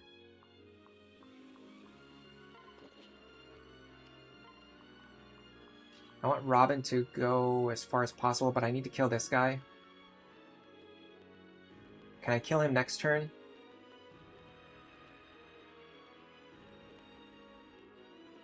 I really want Robin to move as far as possible. This guy's not really a threat, though. I don't need to take him out right now. Let me make sure that Wind Tome will keep me alive. Should be fine.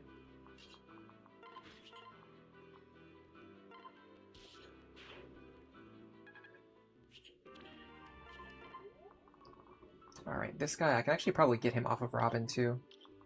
Just by moving my other units in the correct positions. For example.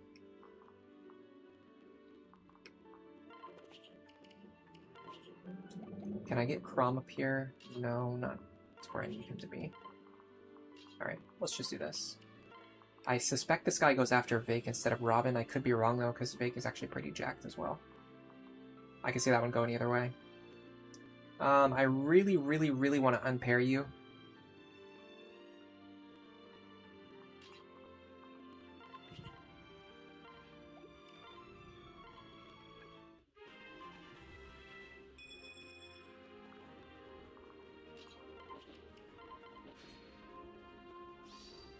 Nice dodge again.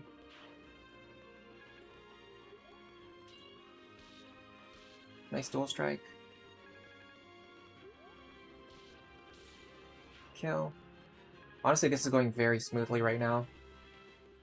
This is another one of those moments where I'm really seeing the power of a trained Vaike. Just having that second really good combat unit in addition to Robin is giving us a much easier time fighting these guys. Also, this Sari attack over here, the note, like, this is something that I never knew until just like a couple weeks ago when we discovered it on stream. The fact that all she needs is a speed pair up and she can kill the enemies on this map, like she can one round them, especially the wyverns, is like a huge deal. That just makes everything on the right hand side so much easier, and it allows you to train her in a very organic way. We're not like setting up and like feeding her kills. She's like actually contributing and getting experience based on her own merits. All right, last up is sweeping everything over here on the left hand side with Robin. That's fine. That's fine. That's fine. That's fine. That's fine. Can I heal you before I go? I would have to use a physics staff. Is it worth it? Probably not. Let me see if I survive. There's a lot of Luna over here. 29 plus 35 plus 35 plus 30 plus 30. That's 159. Minus 15, minus 15, minus 30, minus 30, minus 30. That's 39 damage. Oh man, that's exact lethal. We have to use a physics staff, otherwise we're going to get hit with exact lethal. Well, what's the odds we dodge one attack? Pretty high, right? You know what?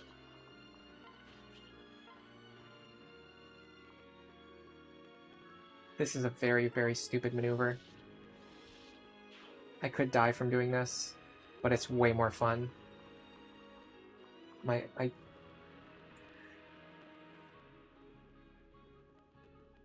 gambling addiction is kicking in. I don't even have a gambling addiction. I don't know why I would say that.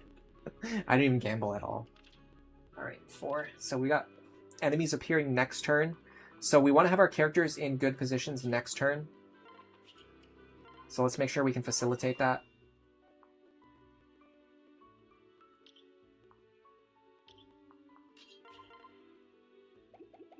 Can Vaike fight those guys? He cannot get into position fast enough.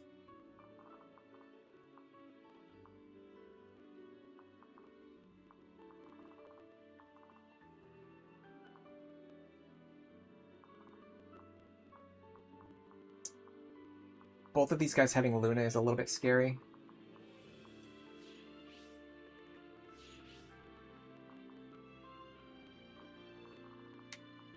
That's 35 plus 27.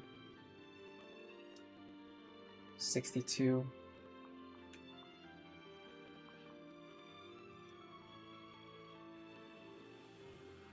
That's 44 damage. However, I think I can just kill this guy. I can't kill him. Can't guarantee his death. Okay, hold on. They have overlapping range. This is tricky. I need to kill these guys, but I can't do it. I have no possible way of doing it. They only have 30% hit.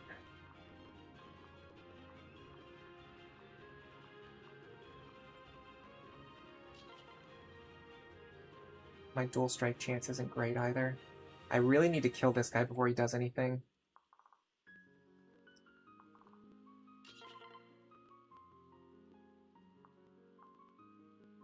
Do I go for a dual strike here? If I fail, what's the bailout option? It would be a rescue staff. I'm running low on those.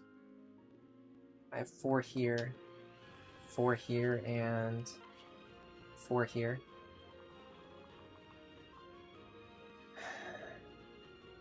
I really need a crit or a dual strike here. Okay, that helps a lot. So Frederick should be fine now. I can double check that. 27 plus 30. Minus 19, minus 9, and then technically minus 1. That actually puts us on surviving on 1 HP again, because of weapon triangle advantage.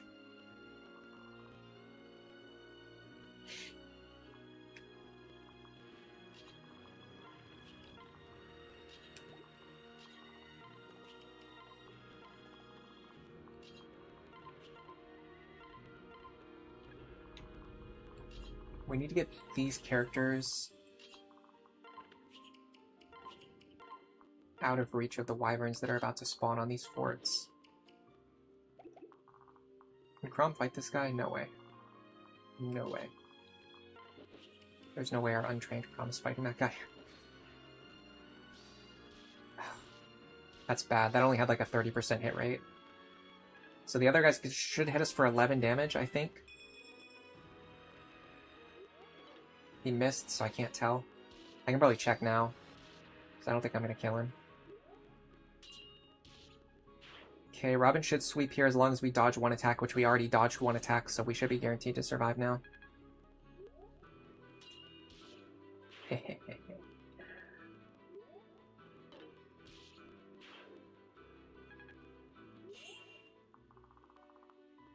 Now here's an interesting idea. If we block this tile, we can stop the thief from escaping. I don't think we need to do that, though. Can I stand here without accidentally killing the boss? No, and in fact I always kill the boss guaranteed, which is quite bad. I might need to use a rescue staff here. It's probably a good thing I didn't burn one last turn.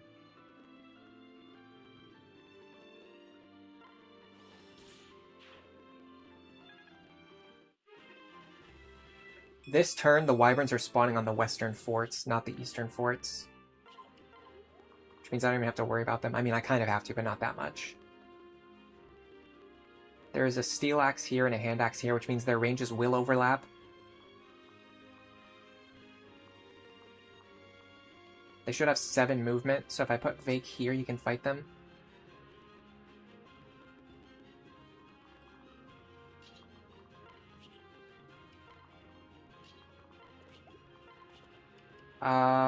What if they spawn with counter?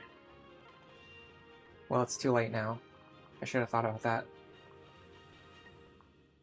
I really should have thought about that before I committed to that action. Cordelia might be able to fight this guy. The only downside of that is I can't heal Frederick. She can do it. Sure, why not?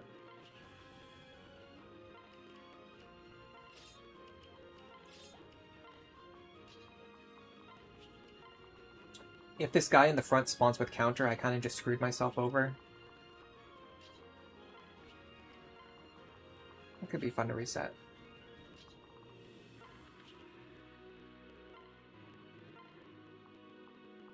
I cannot reach Robin. I can almost reach him, though.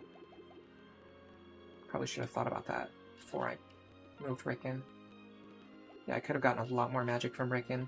That was a huge misplay.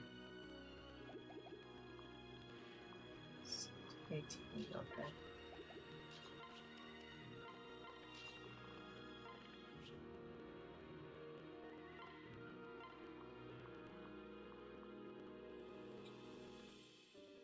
This allows me to reach.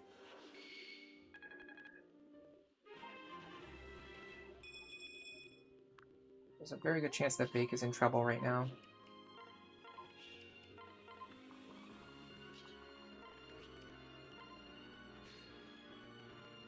No counter, no counter, no counter, no counter, no counter, no counter, no counter, no counter, no counter, no counter, no counter.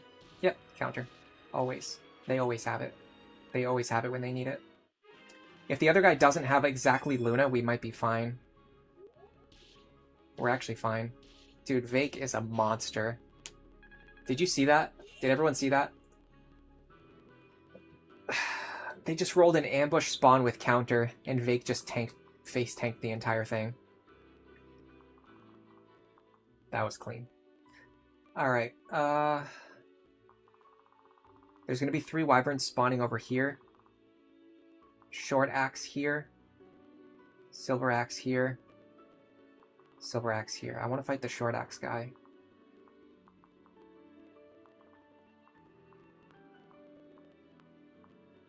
So I want Vaike to be here. He cannot reach.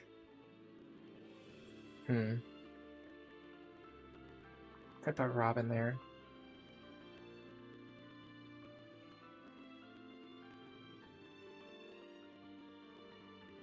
What about Saria? Her main concern would be getting crit, but I can avoid that just by having Robin stand next to her. The next thing she wants is a speed pair up, which I can also give her.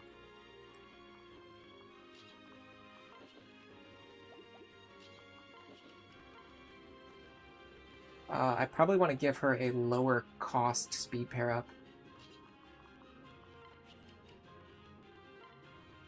Something that's not going to limit our ability.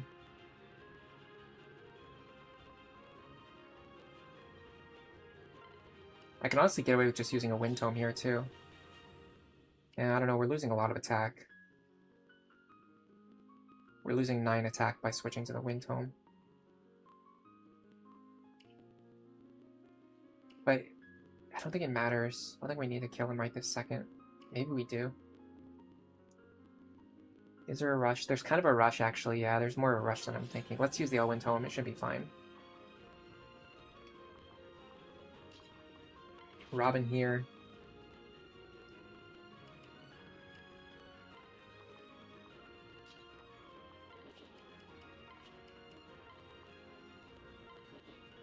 We need to get some healing done. We need 3 heals.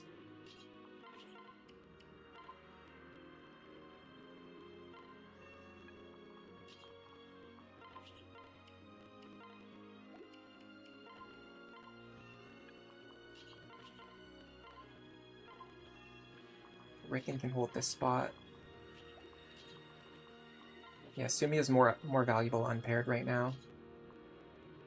I'm gonna do something weird with Vaike. I'm actually gonna put him out of the way. The reason is because next turn, if I want someone to heal him, I can have that character heal Vaike whilst also staying out of the way.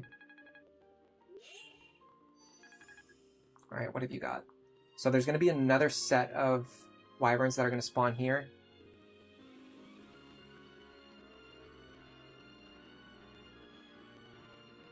There's going to be a hand axe here. And there's also going to be wyvern spawning here.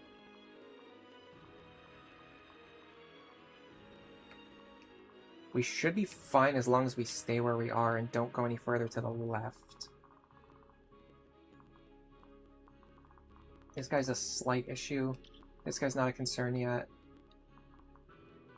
Robin can go here. Pick up this kill. Body block for Saria. You can go here. This tile is safe. So she's going to fight the next hand axe guy that comes out. Rickon's going to block this fort so we don't have to deal with that reinforcement. Anna here. Do we put Vaike on the left side again and just hope that we don't get another exactly counter roll? Or do we play smarter and just stay back for a turn? Let's stay back for a turn. Let me make sure I'm actually out of his range. Okay. So here.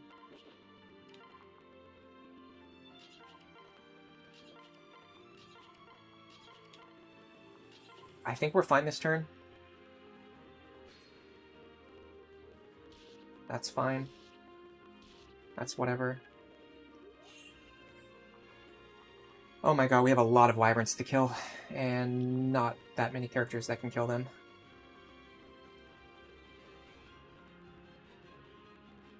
We probably should have risked Vaike over here on the left. I think that's going to come back to bite us.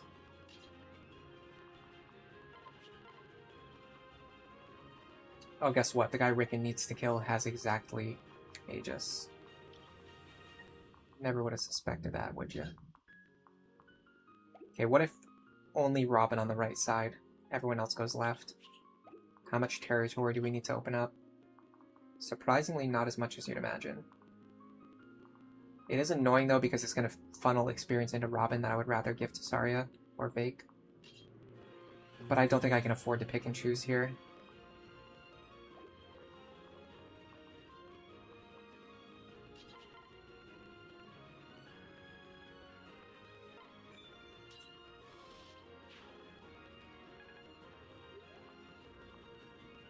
I just have to send everyone else left now.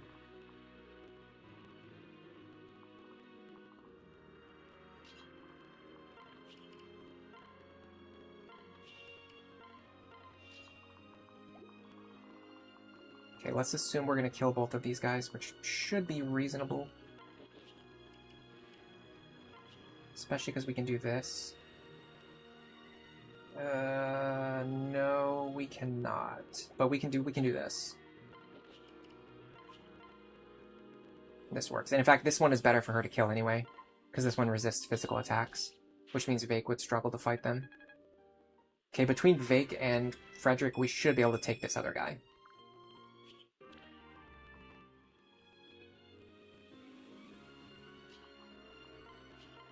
In fact, we should be able to guarantee kill him with Vaike, if our calcs were correct. Remember we did calcs during the last battle, we made sure that Vaike could one-round these guys.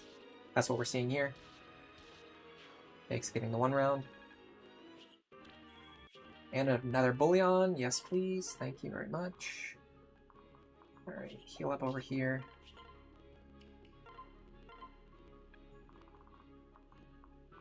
Because these guys both have counter, I don't think there's any world in which we allow anyone else to fight them.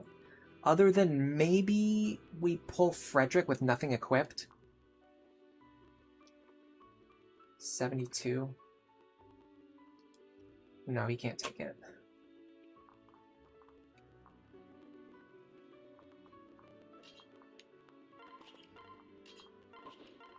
We don't need to block the fort anymore.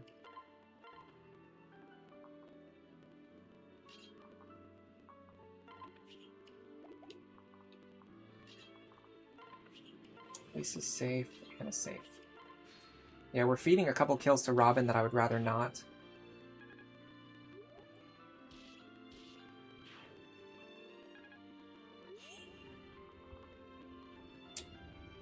Another counter. Another counter. With Aegis as well, just throw that on top. Can I just get Robin out of there? I can. Okay, let's do that.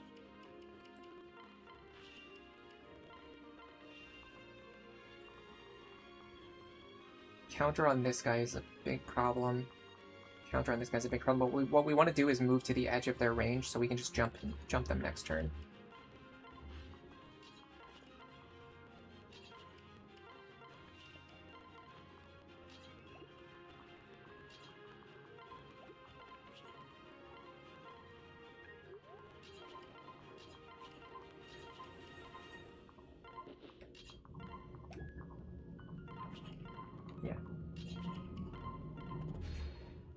Now we can kind of divide this experience.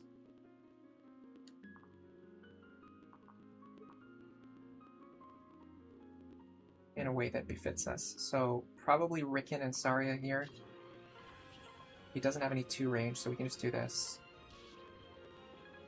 That allows us to get the kill without using any more Elwind charges.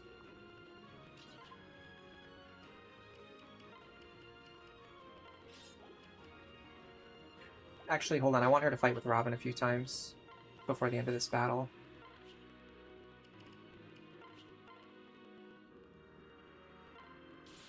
That's perfect. Alright, now we need...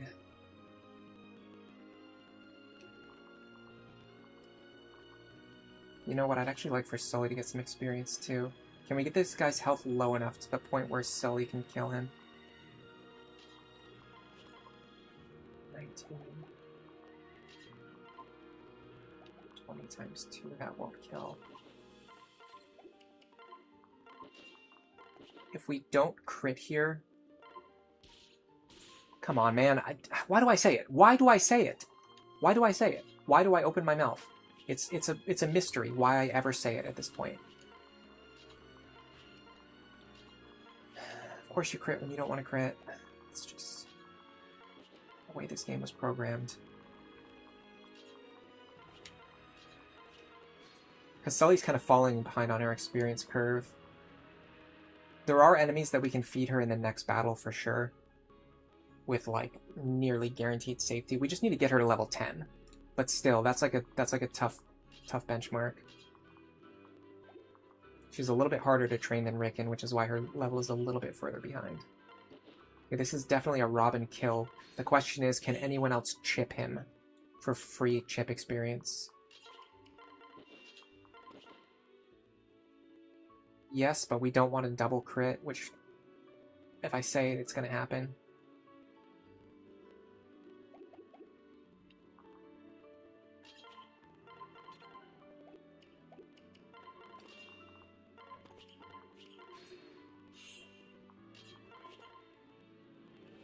No, definitely not. That's way more risky. Well, I mean, risky in the sense of what? If he gets the experience instead of Robin, well, Robin doesn't need the experience. The problem is Robin needs to fight with Saria at least one time. One more time. If that's the case, then let's see if she can get the chip. That's an interesting idea. He has a crit chance on her, and we have a crit chance on him too. We might be able to eliminate. Well, we should be able to eliminate.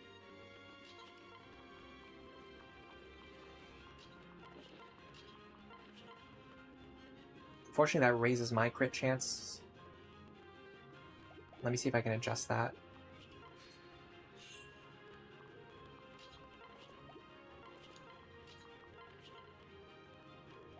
It's not looking likely.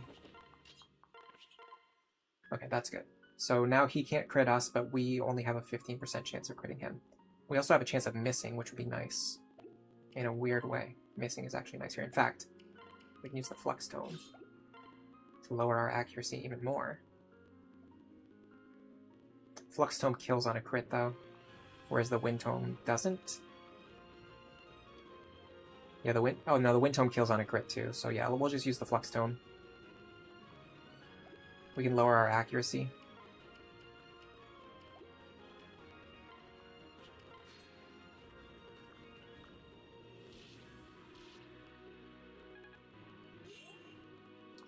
Let me check supports.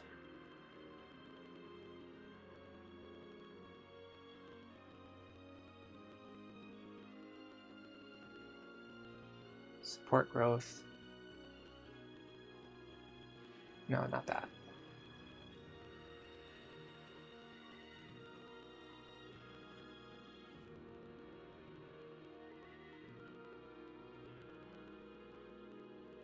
Okay, they fought together one time. That's 6. They fought together 2 times. That's 12. I can't remember if they dual striked or not. Does anyone remember if they landed a dual strike? You know what, we should also go grab the shiny spot with this pair. Someone tell me if they landed a dual strike earlier. Oh, that's interesting. That's very interesting. That means we can fight him again. In fact, this means we can break his weapon. I wasn't even thinking about that. We can break his weapon. Yeah, we're breaking his weapon. Sorry, guys. I apologize in advance to the ones who don't like doing this. But we are breaking this guy's weapon for sure.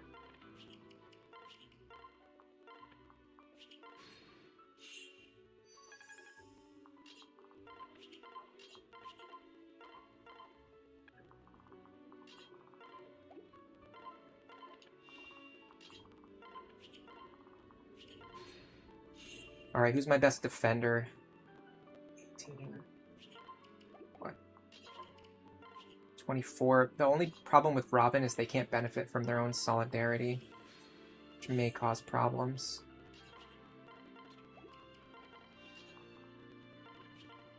No, it doesn't matter.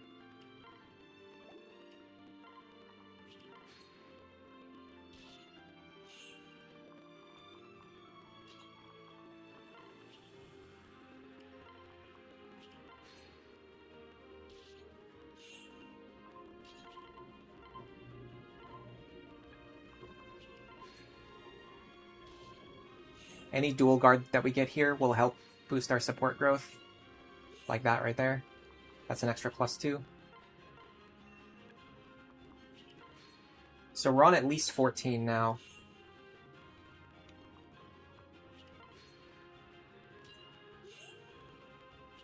That's 16.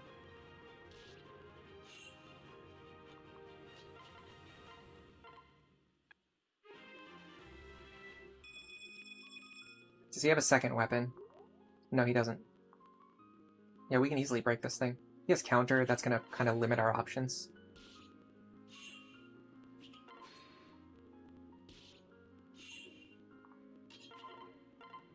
But we should be able to get something out of this.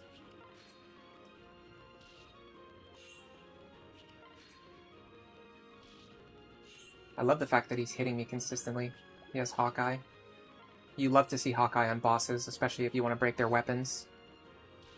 It's kind of the least impactful skill for a boss to roll anyway. It means that they don't have like Luna Plus or counter or something in that slot. He ended up getting counter anyway in his other slot, but still. Hawkeye reduced the chance of him getting like 2 nasty skills instead of just 1 nasty skill. Hawkeye pass is pretty much usually the best, unless it's a boss that moves. If it's a boss that moves, you usually don't want them to have pass. That can actually be a problem.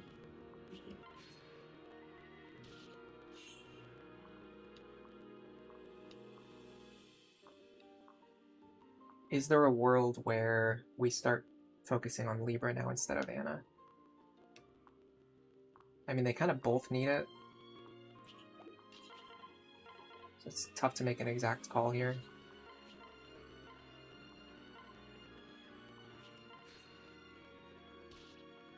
Let me also get caught up on chat because I was tapped into another window. We're not going to have Saria tank it. It's better to have Robin tank it just because we have to heal less often. And there's less chance of me like making a mistake and dying. With Saria, if I make a mistake, she instantly dies right away. With Robin, I have a little bit of a margin of error. I don't have to keep healing every turn. If I make a mistake, Robin won't die immediately. You do this all the time in 3 houses? I really want to play 3 houses. Millie's been playing it recently. She started play. It's actually her first Fire Emblem game. And when I was watching her play it, it made me want to play it again. I guess that's just the way it goes. Like, if you guys watch me play it, you would probably want to play it too. Alright, weapon is broken. That affords us a lot of luxuries. So we're on 16 now. Is there any way...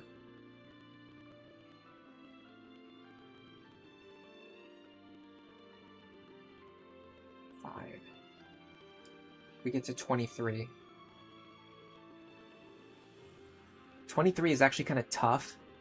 We would need to fight 2 more times with Saria and Robin together, and they have to be paired up too. That means we have to play around 2 more crits. Am I fine with that? Sort of, but let me see if I can get my other combats out of the way first. Definitely don't want to do this. We can unpair these 2. I actually really like Sully to attack if I can. She only deals 7 damage to herself. She unfortunately has a crit chance, which I can't get rid of. Hold on a second. Yes, I can.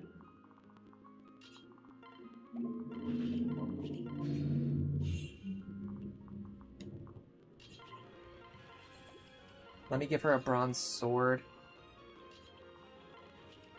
Sully is desperately in need of training, so this is like a must.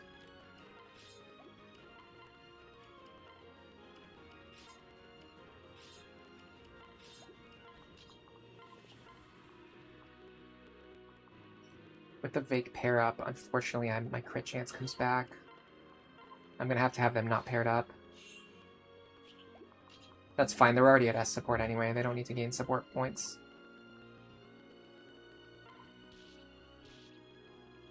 One.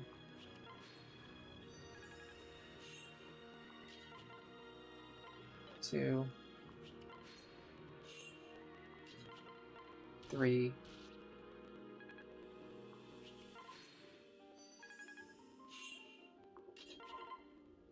4. Okay, other than chip experience, that's realistically the most of that's like the most return on value we're gonna get, because we just got her all of the weapon experience. So I don't feel the necessity to hyper grind her any further. What I would like to do is fake chip experience if possible. Hopefully without landing crits.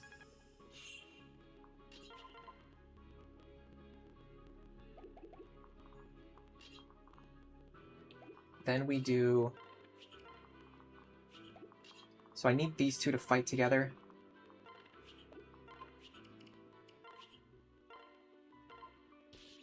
Okay. And a level for her too, that's nice. Now that's 22. We need another 3 points. So we're gonna have to attack again. We can't get away with just like attack. We can't get away with just doing like a minor thing. We're also doubling him now.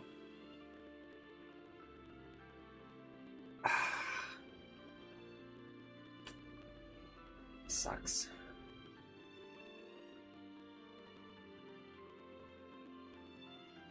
We're 3 points short.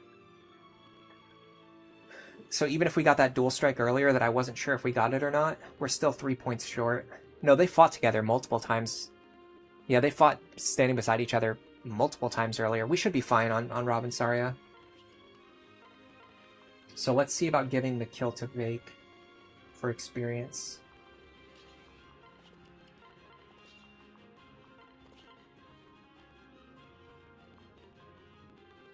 Steel Axe can do it.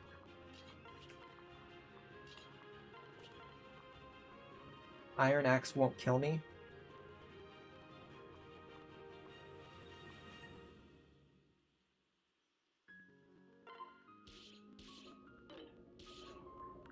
Chance for Sully to dual strike. Unfortunately, she missed. With a sword equipped? That's weird. That was a very unlikely miss, I have to imagine. Either way, very nicely done. If we can get a chapter 10 clear like that in our Iron Man stream, I will be extremely happy. That went very, very well.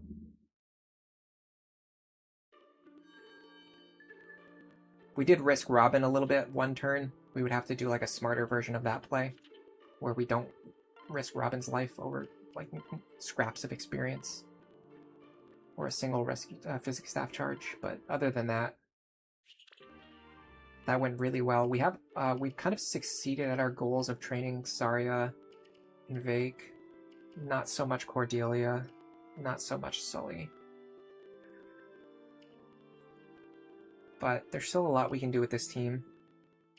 I think this team is very good. I think the next chapter is going to be the real measure of like how good this team actually is.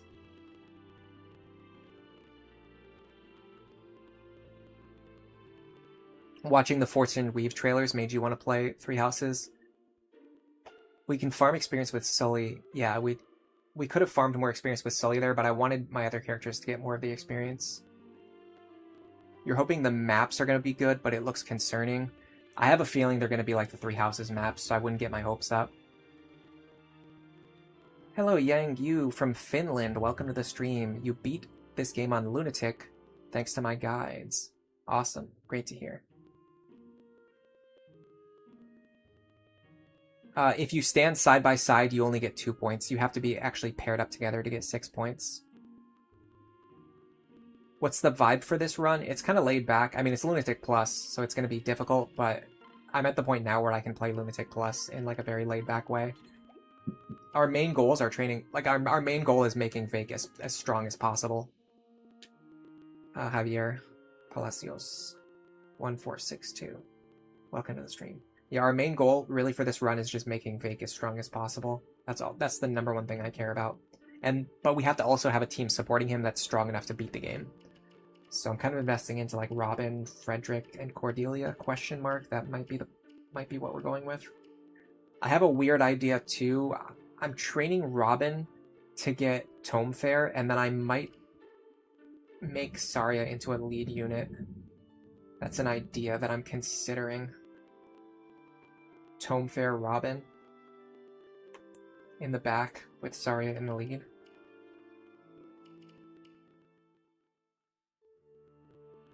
Let me see what their capped stats would be, like in comparison to each other.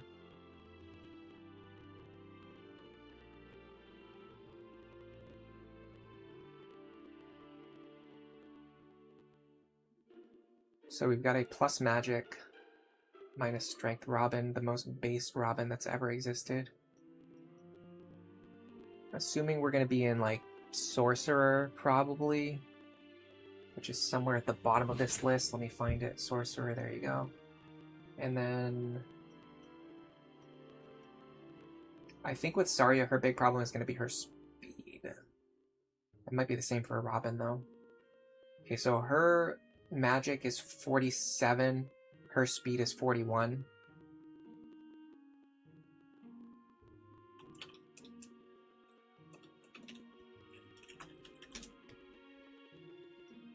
Robin has 48 magic,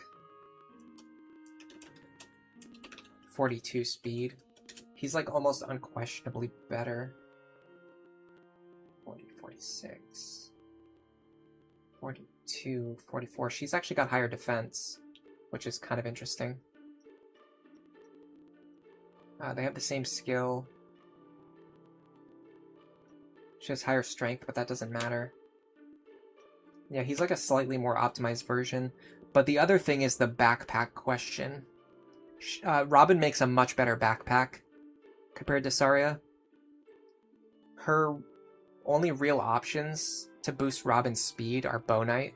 Or her only real option to boost Robin's speed is Bonite, which is not that great.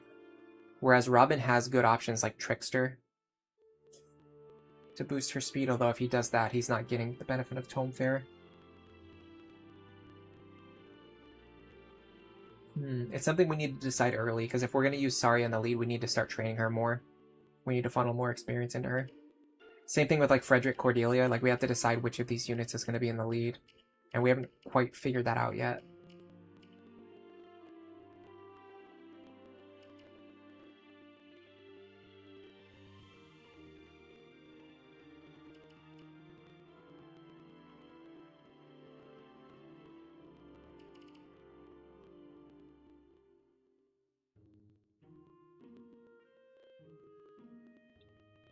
What do you guys think? Any thoughts? Any thoughts in the chat? Is Cordelia better than Sumia? I think Cordelia is probably better than Sumia. Sumia does have one advantage, and it's that her speed really outshines Cordelia at pretty much every stage of the game. Like, she is 10 levels ahead of Cordelia in speed. That's kind of nuts, guys.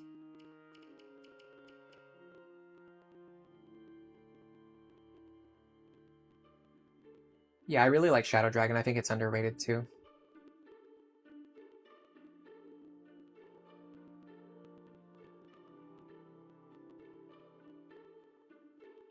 Fates games are pretty good. If you're into gameplay, Fates is really good. The story is pretty much nonsense. It's not as I don't think it's as bad as some people make it out to be, but it's pretty nonsensical. Sometimes it's like sometimes you can laugh at it for being so stupid.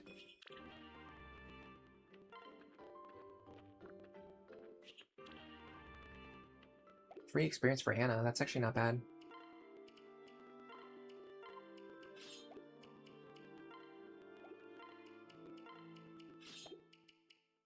This is a run where we need to just constantly buy like a billion hand axes. I can trade with Libra.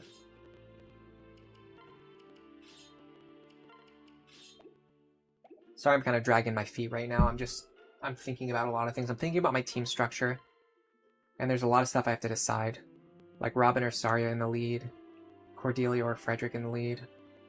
We know Vaike's going to lead. Sully's going to be in the back as a paladin.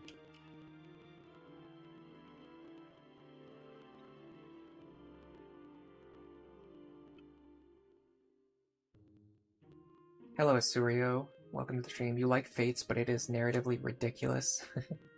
My favorite thing in Fates, I guess, I'm going to give a spoiler warning here in case you really care about the story in Fates and you haven't played it and you don't want to be spoiled on Fates. But trust me, it's very stupid. But I will give the warning anyway. I'm about to spoil something, so I don't know. mute the stream or something if you're worried about spoilers for like 30 seconds.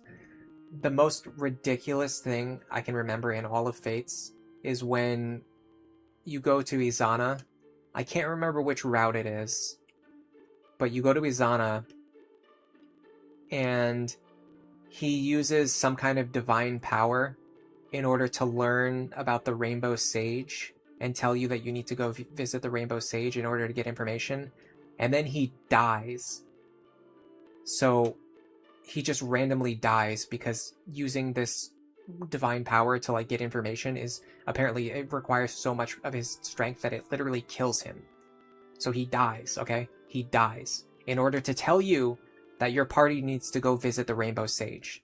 Now, what is utterly ridiculous about this to begin with is that in all of the other routes, and pretty much in this route as well, there are characters on the team who know about the Rainbow Sage and who just tell you about the Rainbow Sage. So Izana doesn't need to kill himself to give you that information. There's already like 5 characters in the roster who know about the Rainbow Sage and who would just tell you to go visit him anyway. Number 1. Number 2, they treat his death like a joke scene, which is just mind-blowing. Like, they kill him for no reason at all, narratively for no reason, and they don't even like play it seriously. They treat it like a joke. It's so ridiculous. People in chat, it seems like they already knew exactly what I was going to say before I said it, because they're already talking about it. Rev Izana moment. He got brain blasted by God. Honestly, I kind of recommend Shadow Dragon before Fates, just because Shadow Dragon is like more dated. So the earlier you play it in your Fire Emblem career, I think the easier it is to stomach it.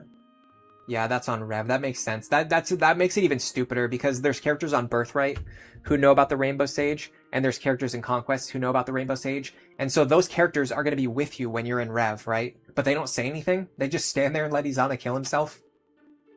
And he's usable in another route too. So they did that just to make him not usable on this route. I guess it was like a gameplay thing, but like why? Why would you do that? Why would you do that? It makes no sense. It makes no sense.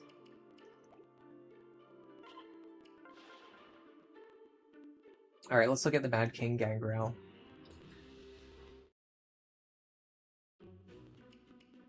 My goal here, I think I want to set up the Chrom-Olivia pairing, but I'm not going to be hyper grinding Olivia this time. I just don't think it's necessary for this run. I just want to get them paired together by the end of the chapter. I need Sully to reach level 10 or higher. I need Cordelia to get as much experience as possible. I probably want Sari to get as much experience as possible. Rickon is fine. I don't think he needs any adjustments. We can actually fit Kellum on the team. That is absolutely based. We don't need him, though, but it's kind of amazing that we can fit him on the team. Maribel's definitely the stronger candidate here.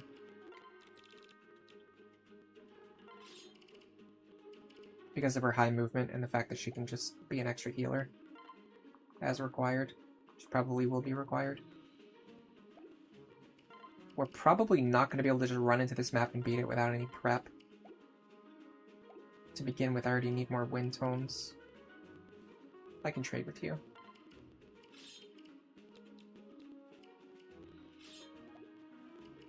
What does she have? She's got a lot of stuff as well. That should be fine. I want to do this really quick.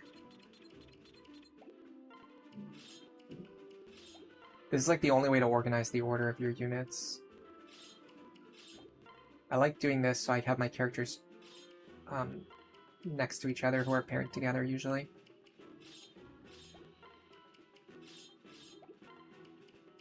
And then I just bring Sumi and Maribel for like movement purposes and potentially pairing up with Saria.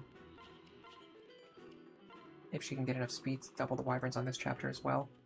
It looks like yes, she can. Very cool.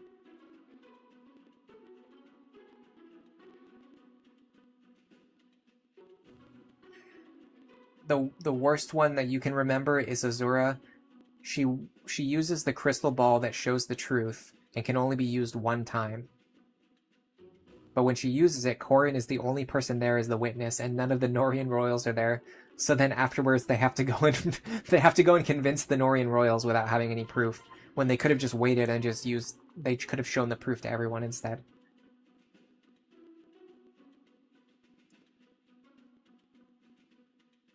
Yeah, if you like keeping all the characters alive, Shadow Dragon is the game that's going to help break that mindset, because it literally rewards you for killing characters. You get access to like bonus chapters if your roster is underneath a certain size. It's the game that will really teach you, because okay. So number one, because of because of the way the paralogs work in that game, where it requires you to have like a small roster, it teaches you the value of training a small number of really powerful units instead of trying to train everyone. Like typically beginners, they try to train everyone, they end up spreading their experience too thin. Shadow Dragon really teaches you, like, hey, I'm using these units and these are the only units that I'm using, and I'm literally going to get other characters killed because I have to, you know, trim down my roster to a small enough size. The other thing Shadow Dragon really teaches you is like very, very strong positioning, fundamentals, and tech, because the gameplay is so basic. There's almost nothing you can do to give yourself an advantage other than just having good positioning, and so it rewards good positioning more than almost any other game in the series, because it's like the only thing you can do. The only thing you can do to improve your gameplay is just having good positioning. And then other than that, it's like minor techs. Let's make sure he's got equipment.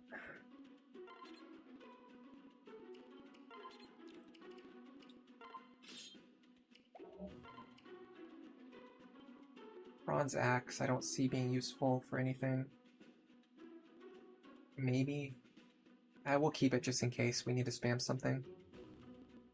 Actually want him to have the Ephraim's Pike. Although I guess if Cordelia has it, that kind of means he doesn't need to also have it. I do want him to have some kind of lance in his inventory, so I don't have to I don't have to keep swapping back and forth between them. Yeah, actually this makes more sense. Give him the Ephraim's Pike. Steel Sword, Bronze Axe. Sure, why not? Just in case he needs to one-shot something with his lance. And then Cordelia can have...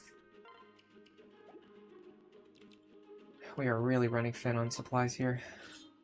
Iron Lance, Steel Lance. Fully stocked Javelins.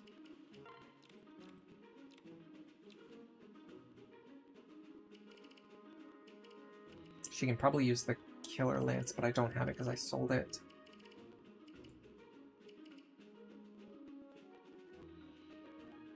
Honestly, this will save me some money. Alright, Vaike. Doesn't need any organization. These two look fine. You're doing okay. Probably these going to the convoy.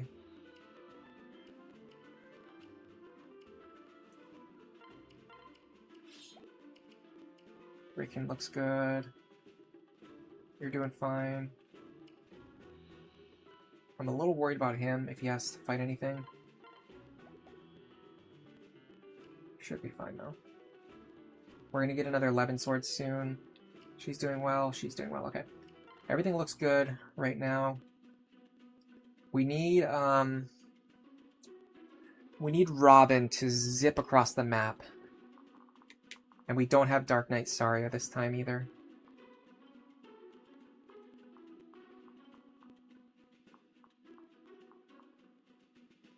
Technically, we can make this work. Oh, this guy has Aegis counter. Counter. Technically, we can make this work. So let's try to make that work. Frederick wants to be here. Sumia can help with repositioning Olivia.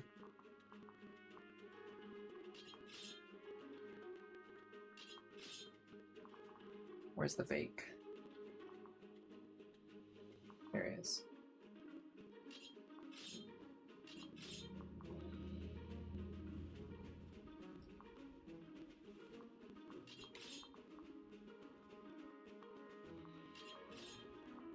Alright, everything right now should be fine.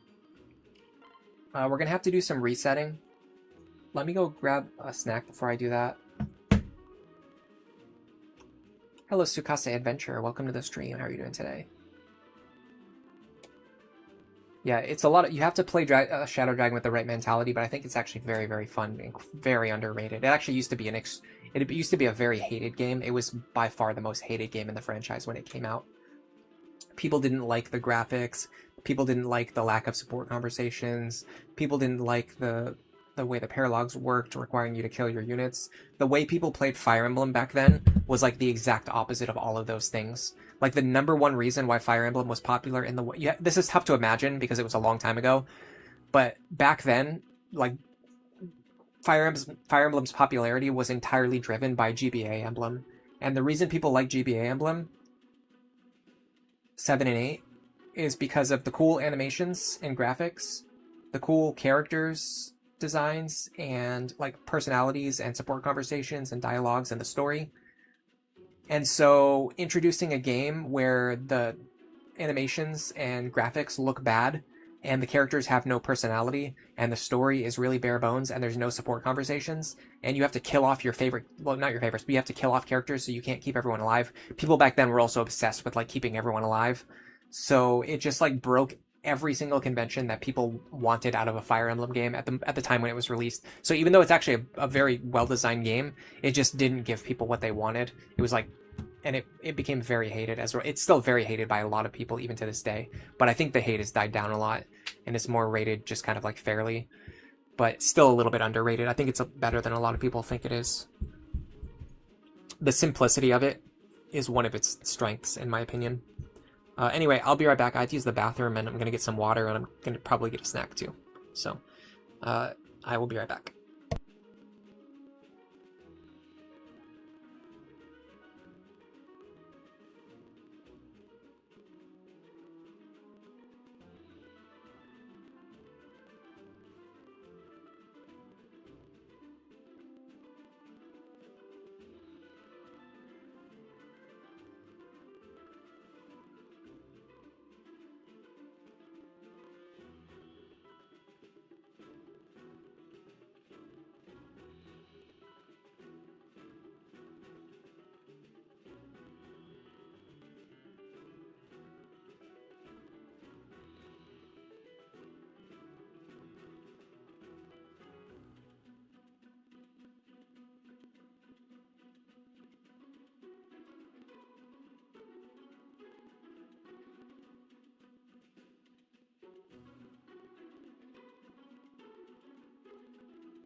All right, I'm sort of, but not actually back yet.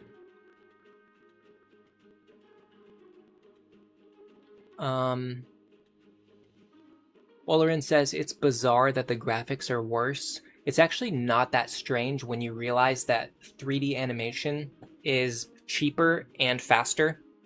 So, and also at the time, there was definitely a push for like 3D games. Like, you wanted your games to be 3D to make them more popular as well. Although I think they I don't know if that was a consideration or not, but if it was, that was probably a misunderstanding, because people love the 2D sprites in Fire Emblem, and probably if they made a 2D Fire Emblem right now, it would still be extremely popular. But 2D is more expensive and it takes more work. So so once you realize that switching over to 3D saved them time and money, it makes sense why they did it. And then you realize that at the time, like the skill for developing 3D models and making them look good was still kind of blossoming. Like, we hadn't really gotten to the point where like really nice looking 3D was easy to achieve. So with this being like their first attempt at 3D, it's not that surprising that it looked that bad. Yeah, Kata becomes a lot stronger in Shadow Dragon. Wolf and Sedgar are a lot stronger in Shadow Dragon. The class changing helps a lot of units. It makes Jagan even better, because you can make him into a Wyvern. I'll be right back now. So I only used the bathroom. I didn't get my snack yet. I'm going to make a snack, and I want to just come back and let you guys know that it's going to be a minute, because I have to actually make the snack. I'm not going to just peel a banana today. I'm going to make something, but it should just be a minute either way.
All right, I'm back. Sorry about all the delays.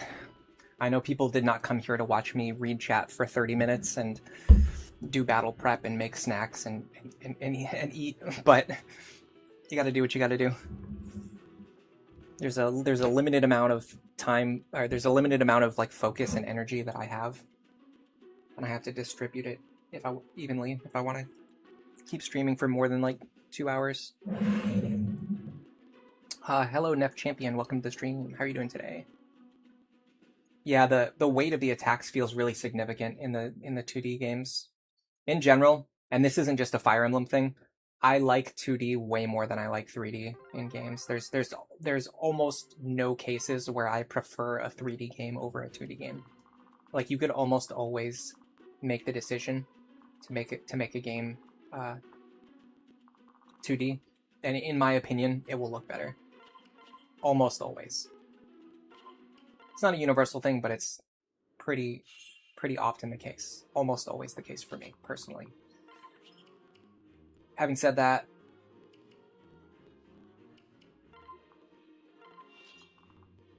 in my opinion, it's not really that significant. It doesn't really matter what I think.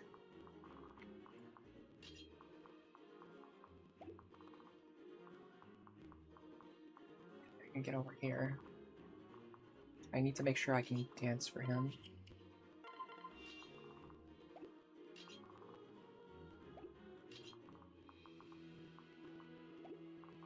I have to be careful, I can't get all the way over there. That means I have to go here?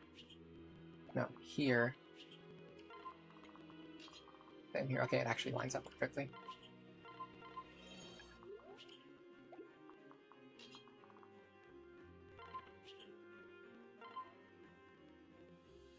Man, this Robin is a killer.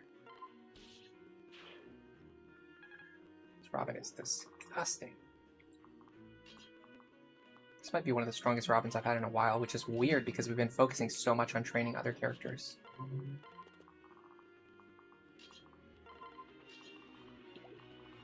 Is there any world where we enemy face something over here? Probably not, just because we'd have to be able to take 2 attacks from fairly dangerous mages.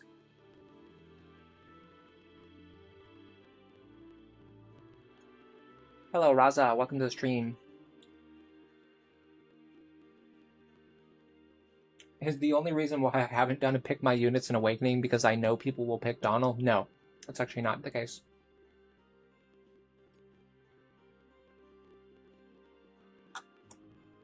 It's a very funny question, though.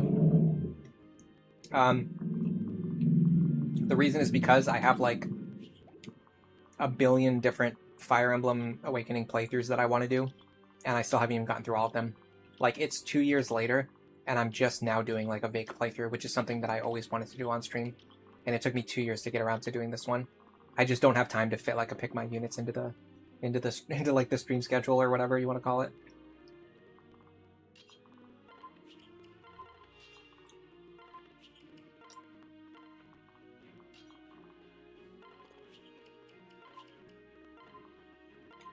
Anyway, yeah, there's probably no world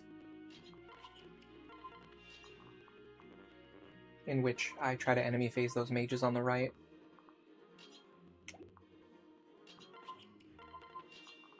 So let us instead just try to consolidate our forces in the center left.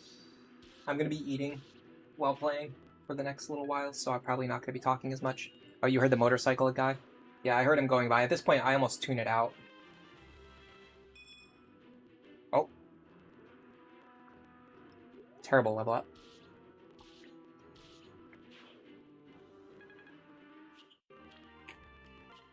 Another free Master Seal.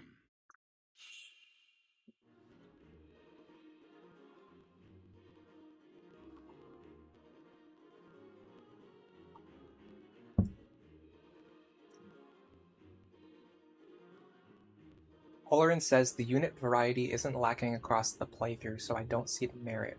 I'm not 100% sure what you're saying there.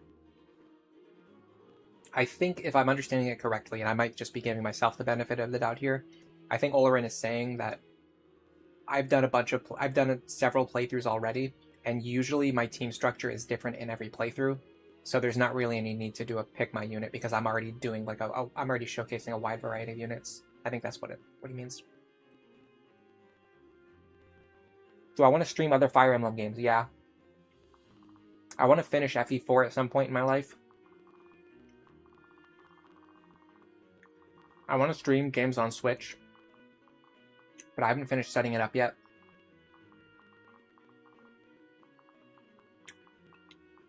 So if I do end up replaying Three Houses, I'll probably stream it.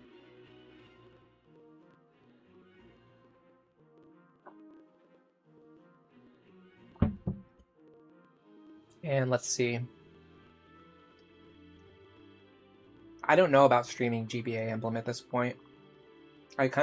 Honestly, I kind of find the games to be a little bit boring.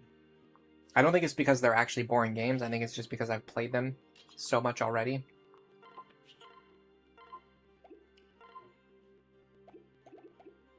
Robin's health's a little bit on the low side here. Is there any way we can get them a little bit extra HP? I can probably get Lisa over there, but I have to use Olivia to do that, and that's something I don't want to do unless I absolutely must. We got a lot of guys who rolled Luna Plus. Kind of screwed us over. Well, the good news is I can hit this guy, so I just need to be able to survive these 2 attacks. 39 plus 31. Might be doable. Where's my calculator? I kind of threw it somewhere so I'd have room for my plate. I mean, it's not that you're unclear, it's just I probably didn't... Sometimes it's hard to understand what the other person's saying through text. Okay, we just need to get above 25. Although higher is better. We should definitely mend here. Always.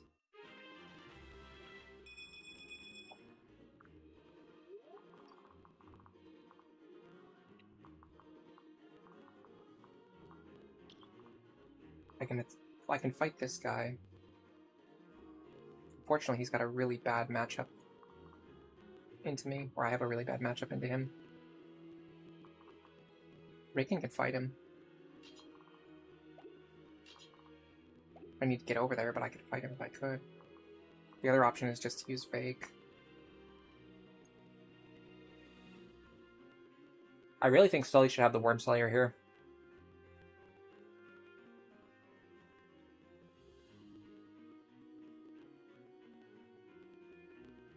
If we have to reset, I'll do that. Honestly, Robin usually handles these wyverns. Let me just stick to that plan.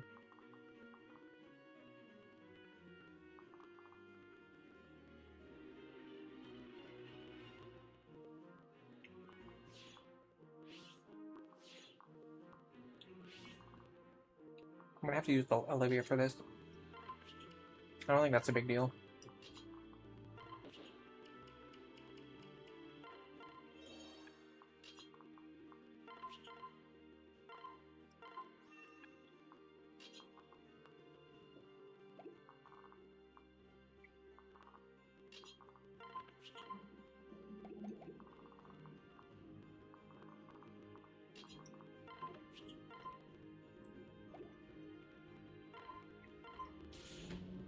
Are we close to Robin's magic cap? I don't think so. No, our cap is 48 in Sorcerer. It's going to be even higher in Sage. In Sage, it's 50. So we still have, like, around... somewhere, like, at worst, 10 more levels. At best, probably, like, 15 more levels. Before we hit the cap. We will hit it relatively early on, though. I've seen that before. Excuse me.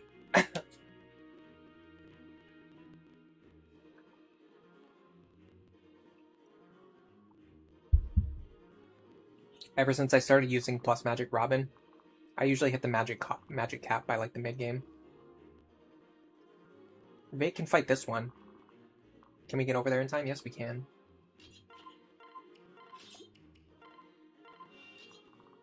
How much should we do?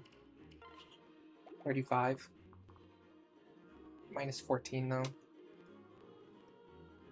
It's 21 times 2. That won't kill.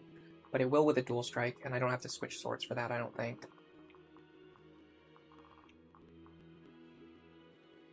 Actually, that's cutting it pretty close. But yes, it will kill.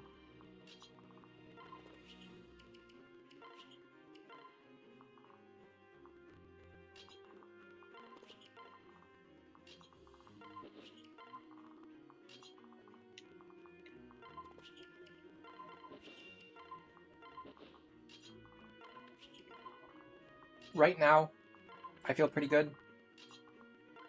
My typical strategy is working. In fact, I feel like I'm going a little bit faster than usual.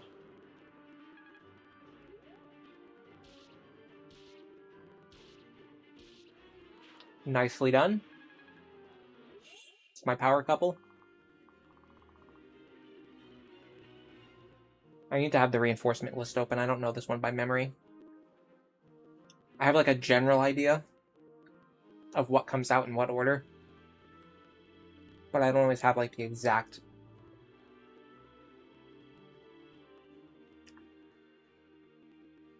timing or units because they switch back and forth between different deployments.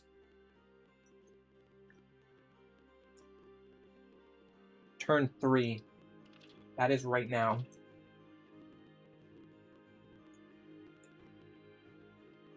There are going to be melee fighters spawning on all of these forts.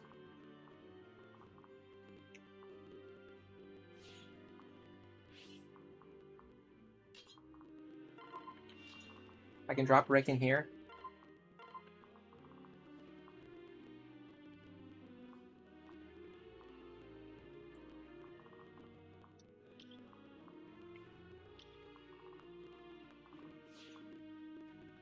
I don't think there's any way that I fight this guy. But I should be able to fight him.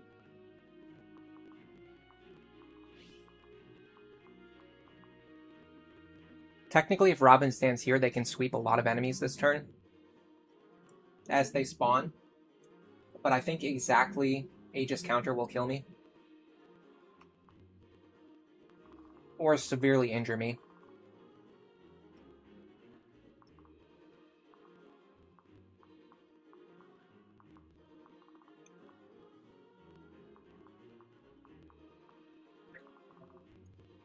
And it takes away experience from other units too.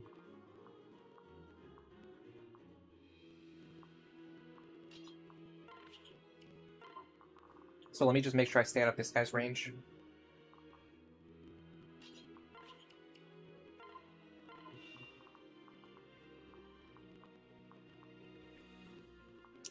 Here. I wonder if Vaike can fight him. It's gonna be a mercenary. No.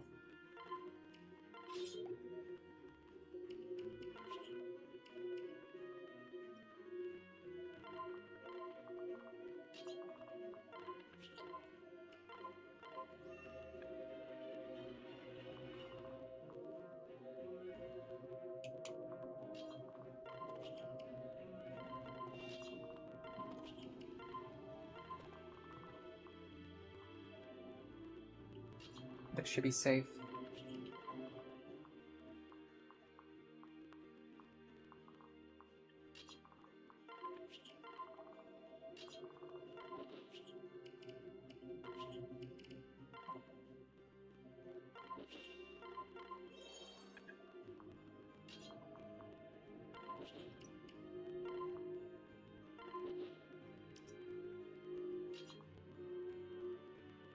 Cordelia's position is probably we want to be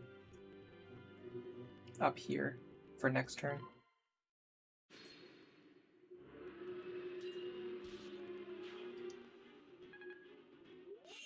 Okay, that pulls the other wyvern over to actually a weird spot. Shouldn't be a problem. We need to kill him next turn, but that's fine. You're not a threat. I mean, I wish you didn't have Luna Plus, but other than that, you're not really a threat. I wonder if... 17...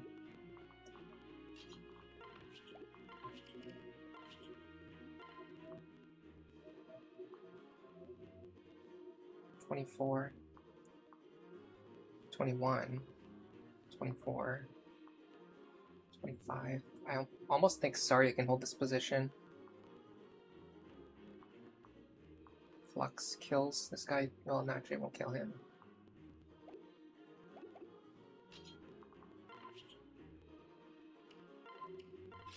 This is probably not the correct play, but it's definitely the more fun play.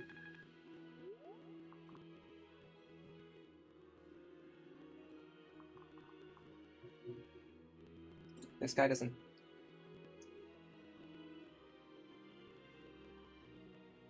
This guy's actually more of a problem than I thought he was. Can we get someone else there to kill him?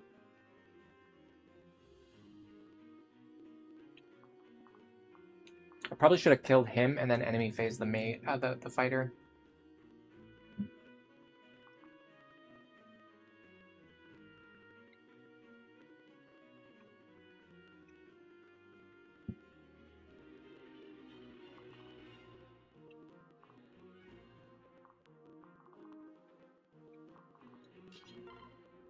Enough speed.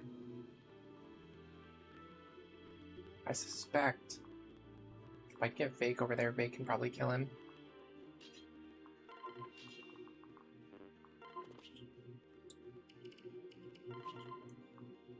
Close. We need a dual strike. We got it. It's actually better because we're giving experience to Sully.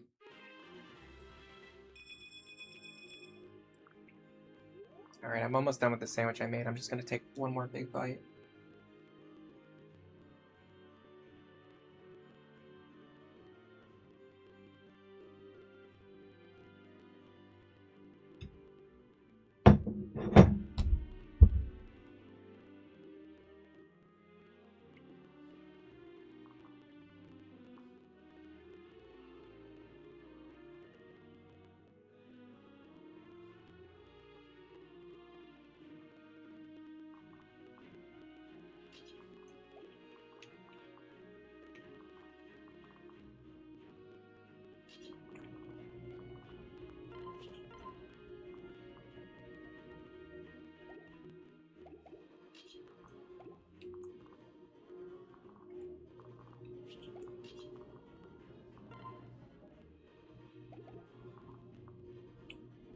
I can't double this guy no matter what I do.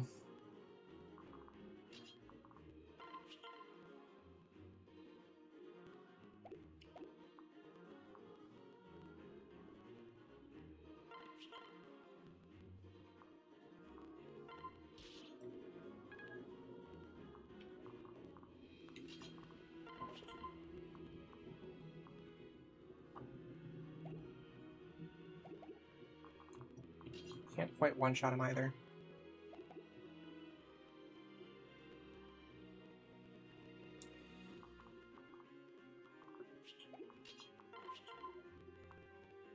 Wow, his accuracy is dog water.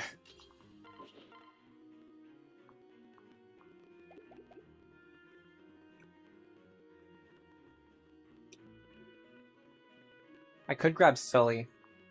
Give Sully the kill. I see the merits there. But I have to get his health low enough that it actually matters. That's easier said than done. What I really want is a dual strike.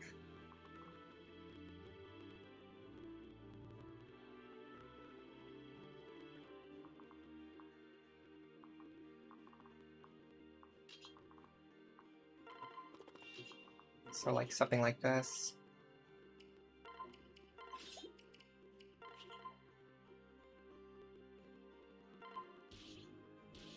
There you go. Never punished.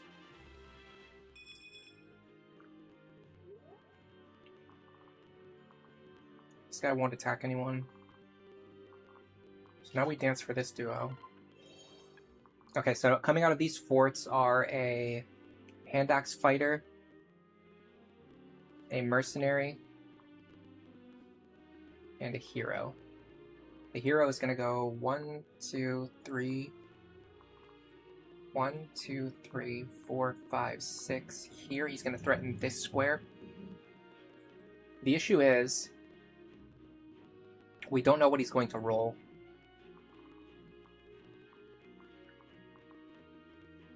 It's actually better to do this.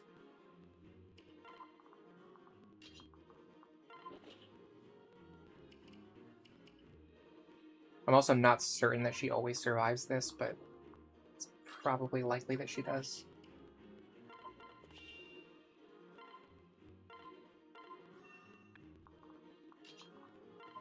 Nope.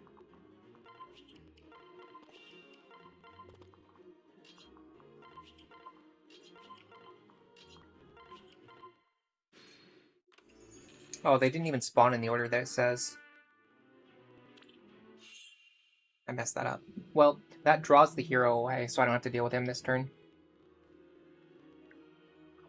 Alright, next up, there are Wyvern Riders spawning from the bottom. I don't have to worry about them right now.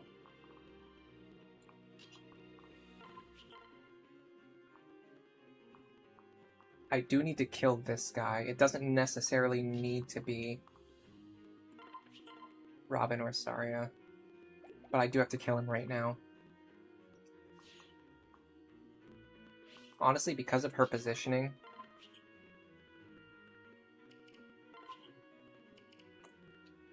Let me make sure I'm not going to need her action immediately.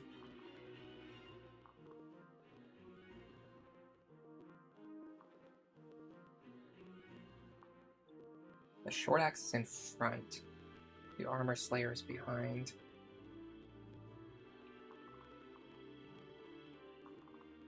Watch out for these guys. They spawned a few turns ago and they just finally got over here.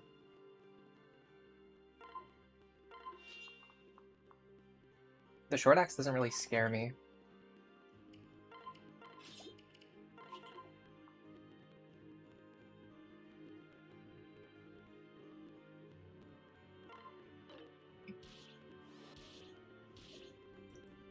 Interesting.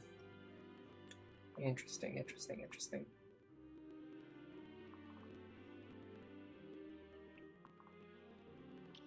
So he can't reach any of my characters.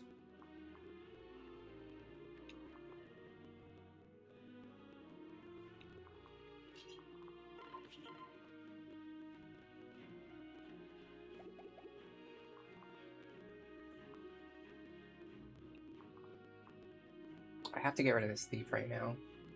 You're the only person who can do it.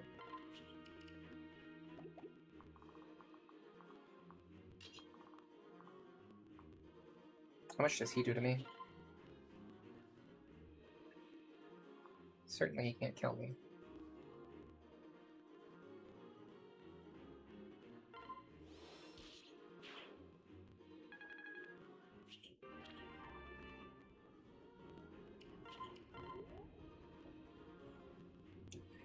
Do I want to leave this guy alive, though? I don't think so.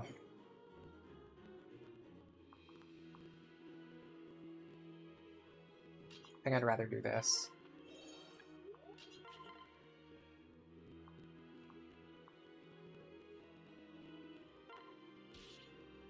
Nice.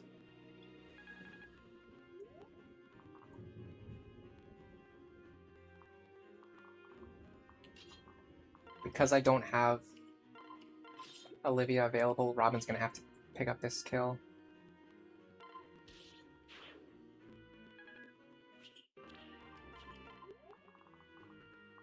It's always nice if you can let someone else get the thief kill, but it's not that easy to accomplish. Interesting idea.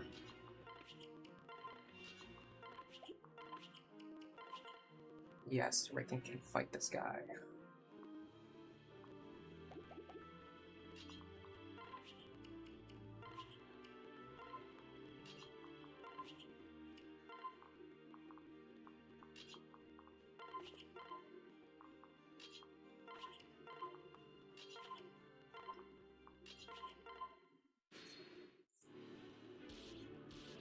That allows us to get some chip damage on an otherwise difficult and annoying enemy. Now we've got a problem.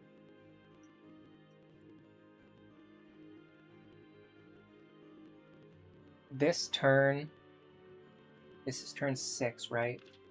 Yeah, this is turn 6. There are going to be enemies spawning all over the map. Here, here, here, here, and here. The issue is I haven't really dealt with these guys yet, and they're kind of moving in on my territory in a way that doesn't leave me with very many options.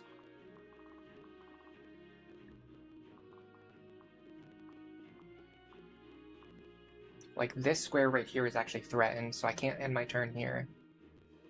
But if my characters are further back, these mages are going to get to pick and choose whoever they want to attack. I don't get any control over who they target. Is there any safe place for me to go that will keep me away from these mages? This guy has become a little bit of a nuisance.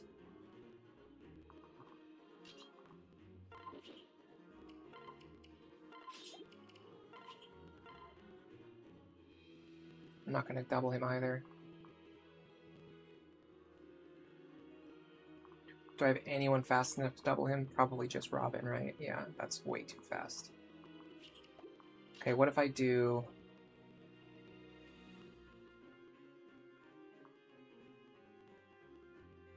What if we do...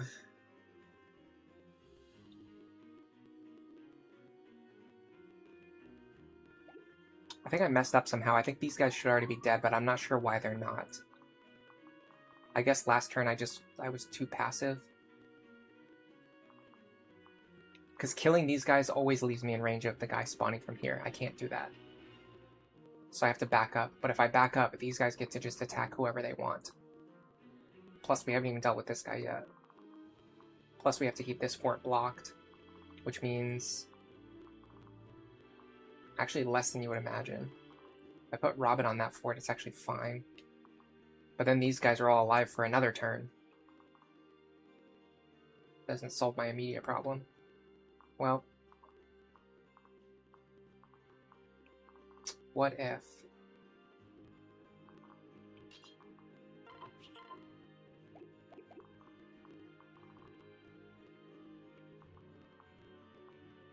oh my god, so much Luna. I don't know what to do here. We can't even kill this guy, guaranteed. I would have to Celicus Gale him. I'm not doing that. That's a stupid thing to do. Okay. Wow. This is nasty.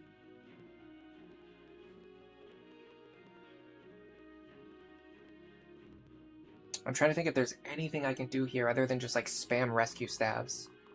And then this guy still being alive after all of that.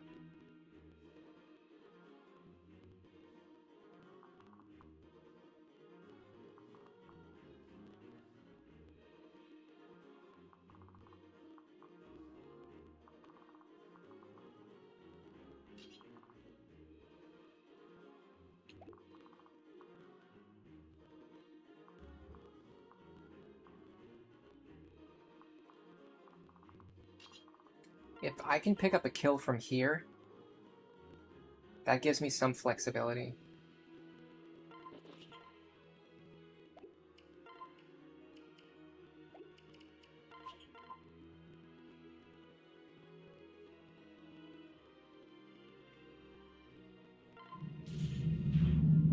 Crit helps too, for sure.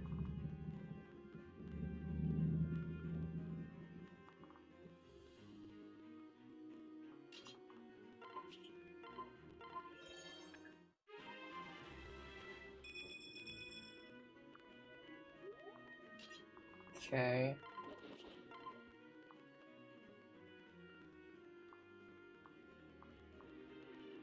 I mean, I don't even have... I mean, this guy beats me. This guy straight up just beats me. He 2-rounds me.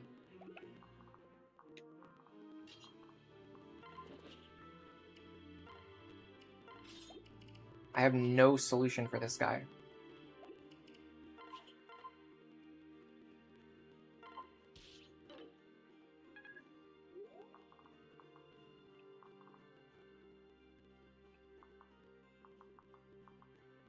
I need my characters to be in 30 different spots.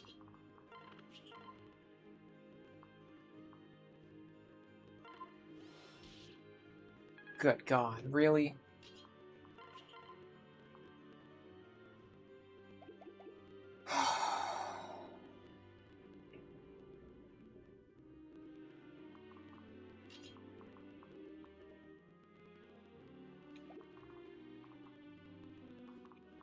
Yeah, no, this Sage will just go kill Olivia. I can't stop him either. What did I do wrong here? What did I do? I feel like I did the same thing I do every time, and I'm just in a way worse position than usual. Significantly worse.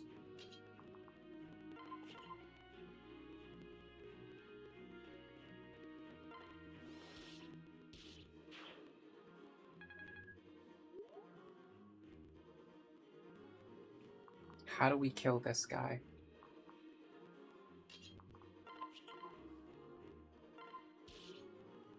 I can hit him for 9 more damage somehow.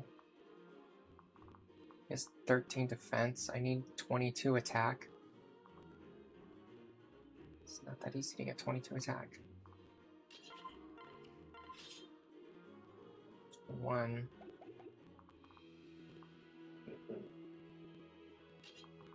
Technically, this could work. What's my accuracy like? Probably trash. Yeah, it's not good.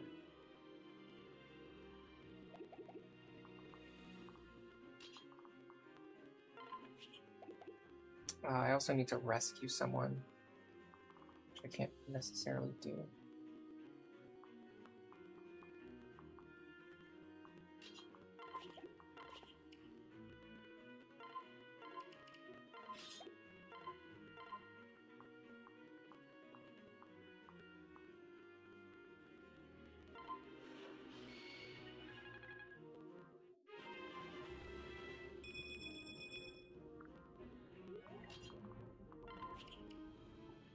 This is the only possible way I can see that I could win from this position. This has to hit.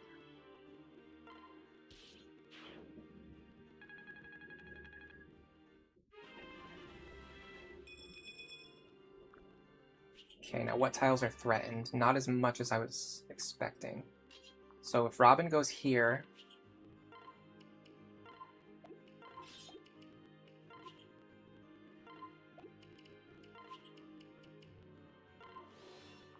Now we can grab Libra,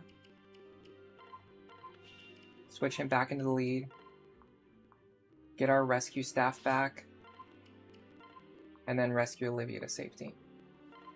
Technically, that keeps us alive for one more turn. We burned a lot of rescue staffs needlessly.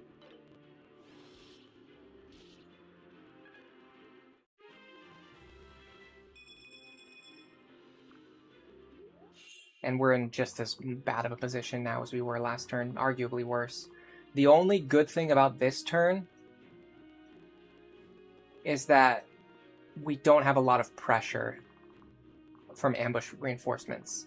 All we have is kind of like the enemies in front of us, but the enemies in front of us are like dominantly overwhelming. Like we have no way to deal with these guys at all. We have no method whatsoever to kill these guys. It would just never happen in a million years. But theoretically, if we could, we would somehow maybe be okay. I'm pretty sure it starts like this.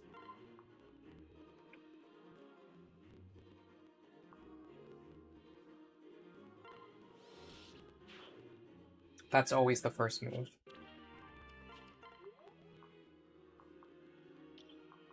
Then what do we do?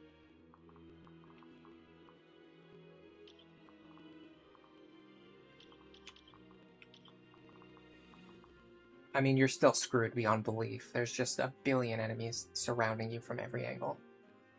And we can't go up here because there's going to be enemies spawning on these forts. So we have to come down here. We have to do it in a way that doesn't get all of our characters killed. In fact, it's even harder than that. It's what makes Fire Emblem so difficult. We have to do it without any of our characters getting killed. Which is much harder than what the enemy has to do. All the enemy has to do is just kill one of our guys and they win. We have to kill all of their guys without losing a single guy.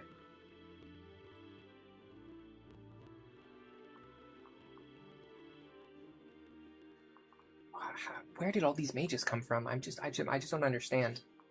I genuinely don't understand what happened.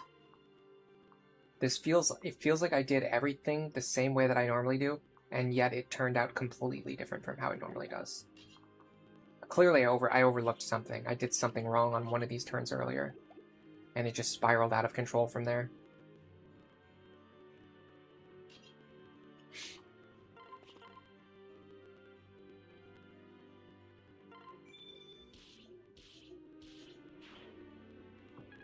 I don't really know what I'm doing at this point. I don't think there's any way, like as clean as that last turn was, we spent so much resources just to get like something that barely resembled us just barely hanging on. But then on top of that, we're just like there's no way to win from this position. We did all that for no reason because we still can't win anyway. No matter what we do from here, we cannot win. We're gonna have to reset. So I should probably just do it and get it over with. Let me see what chat has to say about this. You want me to promote Maribel and have her fight the mages on the right side? I'm probably not using Maribel on this run. Yeah, the main thing I don't normally play is female Robin. You're definitely right about that.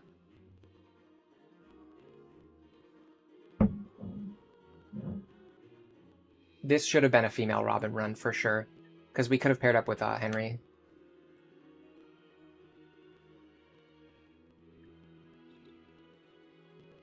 Or Gaius.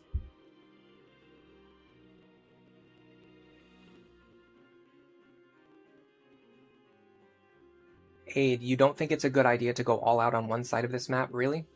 I normally do this and it works fine. Typically in the past, when I tried to spread out my units, it caused more problems in the long run. I guess if you have someone who can fight these sages on the right side, you can make it work, but I just don't have a character who can do that. I need Robin on the left, and it's the same problem you get in Chapter 5. You need Robin on the left, but you also need Robin on the right, and they can't be in both spots. And Chapter 6, for that matter. Do I have too many staff users and not enough viable fighters? I don't think I have too many staff users, no. Could I have more viable fighters? I doubt it.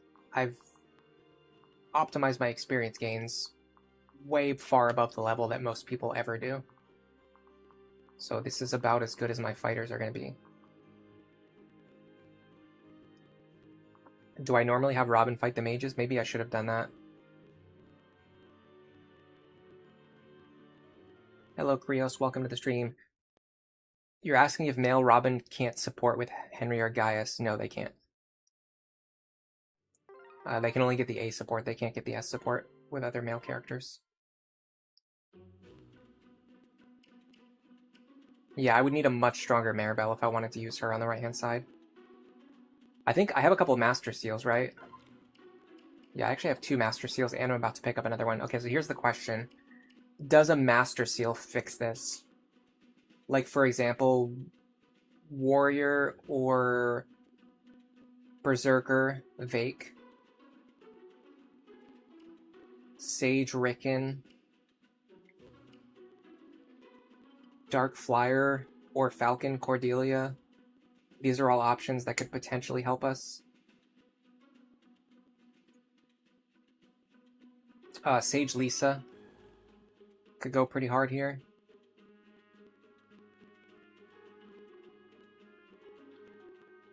You focus on the right side.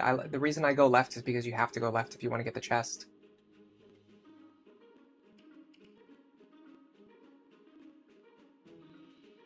Berserker Vaike would be cool. Just have to consider things like his speed stat. Because if I can get away with Warrior, I want to do Warrior.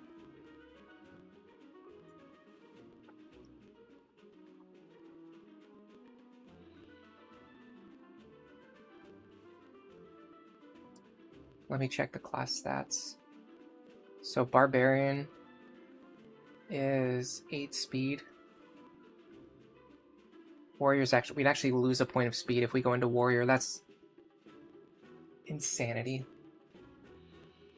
We gain 3 speed if we go into Berserker. We don't need speed, we just need to maintain our speed, but we can't maintain our speed. We'll actually lose speed if we go into Warrior.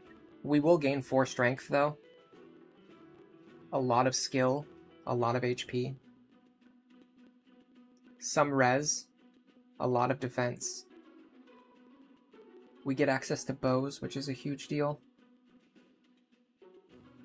Oh, I really want to do Warrior. I feel like we could also train Vaike for a little bit longer in Barbarian, too. That's the other thing. Okay, what about Cordelia? If she goes into Dark Flyer, she gets 2 speed and 4 magic. Her magic would still be trash. She'd get 1 point of strength. Wow. Her strength would still be trash.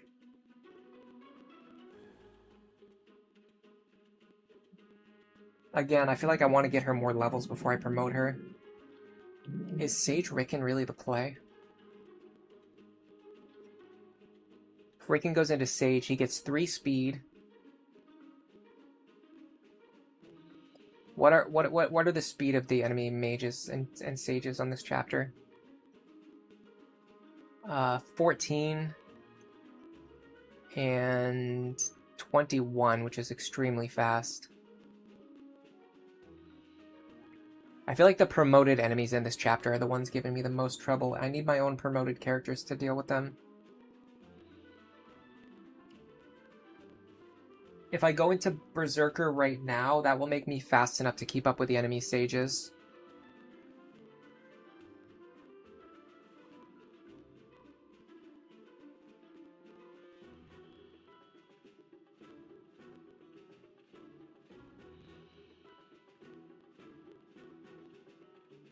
Let me look at the stat caps.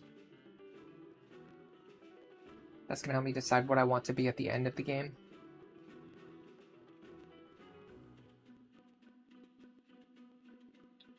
So at the end of the game, if we end with Vaike and Warrior, his speed is only going to be 41.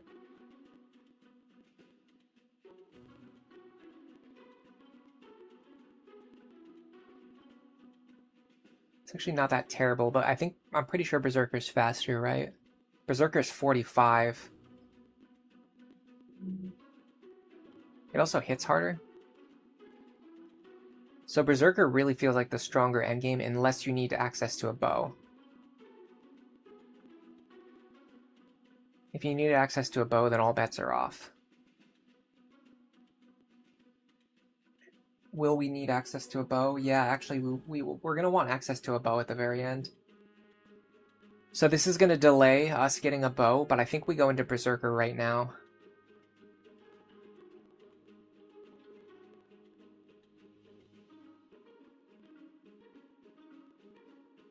I wish we could have gotten more levels onto Vaike. We missed 2 training opportunities earlier.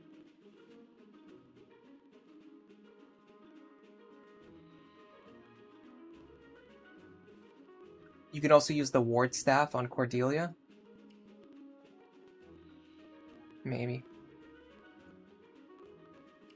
Definitely not Hero. I'm never going into Hero.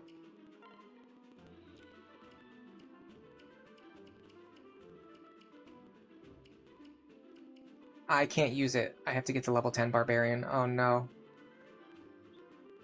If we had gotten those training opportunities earlier that we missed, we could probably be 10 Barbarian now. But because we're not 10 Barbarian, it's not even an option to promote him. That means it has to be someone else. It has to be Cordelia, probably. I'm very limited on my Master Seals, too.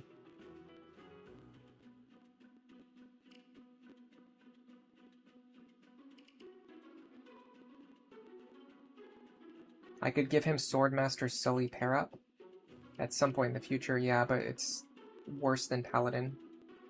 Significantly worse than Paladin.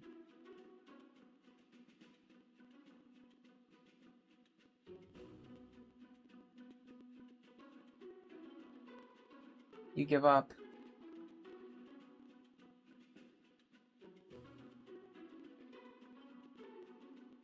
Like 7 points of strength. 7 or 8, let's say 8. You give up 8 points of strength, 8 points of skill, 8 points of defense, and in return you get 3 points of speed. Does that seem worth it? 24 points for 3 points? I don't think so. Not unless you absolutely need those 3 points of speed, which he's not going to. He's fast enough with a Paladin pair up.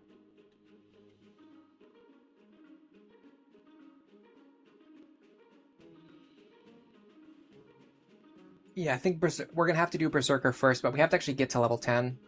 Kellum can't go into General, he's not level 10 either. Gregor's not going to be able to do anything, he's untrained. I really think the options here are either Ricken,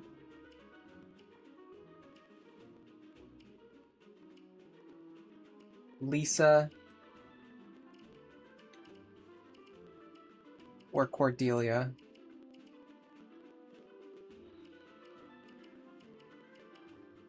Ricken's advantage is that his Honestly, he doesn't have any advantage. I think Lisa's better than Rickon.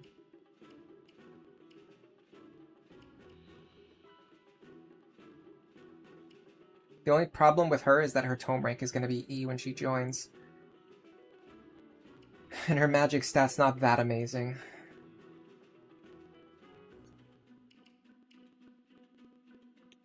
Could Darkflyer Cordelia do it? Problem is her magic stat's going to be even worse, and her res isn't as good, and her HP is lower. So the only real advantage she has is mobility. And the Frederick dual strikes. This is actually a really, really, really tough call. I almost feel like I can't commit to a decision. But I also can't overwrite either of these save slots. So whatever we do, it's going to have to stick. Like, I can't make a backup right now while I'm streaming.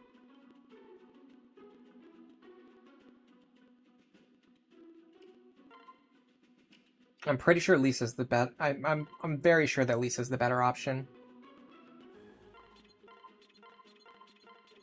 I'm pretty sure she's our best option right now. 17 magic, 14 speed, 15 res.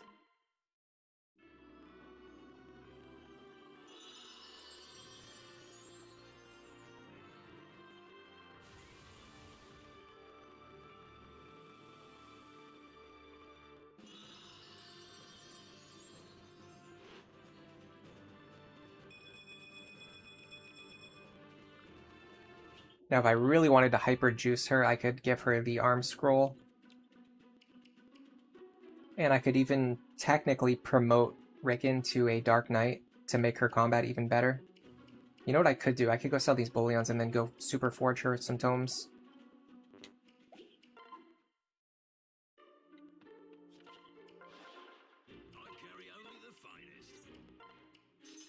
We have a lot of money now. So then we don't have to use the arm scroll, which is a limited resource. Instead, we can use gold, which is an unlimited resource.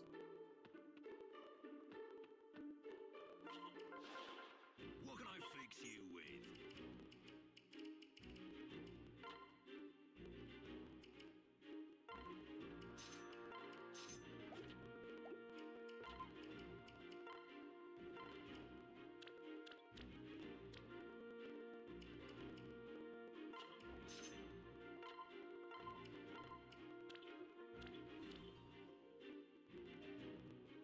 Is it even worth it?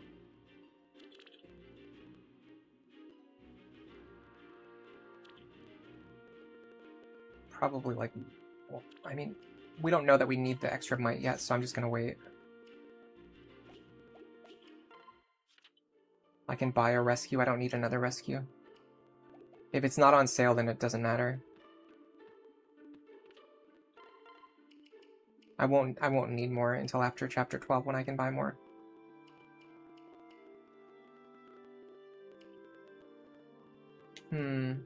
Is there anything else we can do to improve our combat?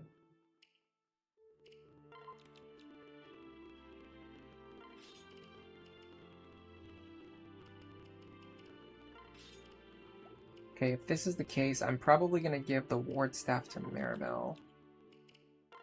And the other men's staff too. And probably not the physics staff. The physics staff probably goes to Anna.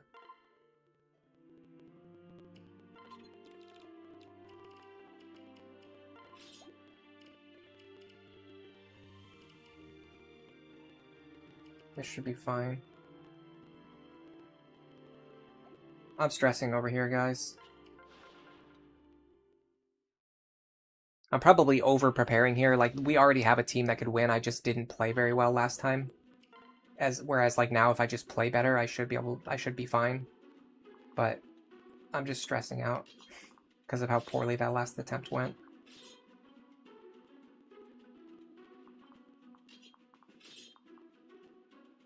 I don't know how I just got trapped in the corner like that. It was so weird.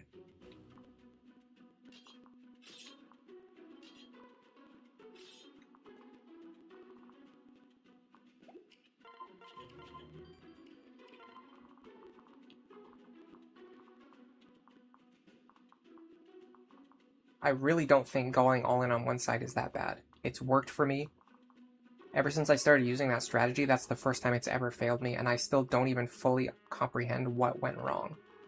I feel like there was something I was supposed to do on one of those turns and I just forgot to do it, and that's what caused everything to go off the rails.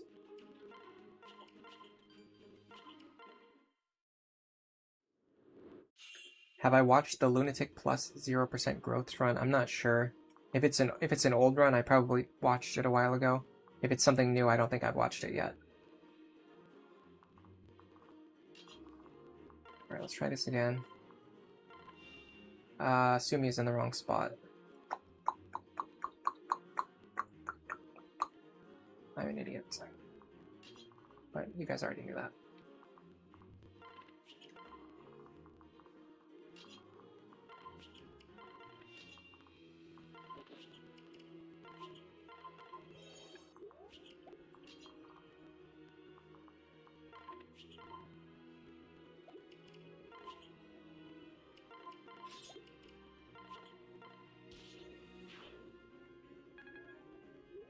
It's by Anon. That doesn't exactly narrow it down.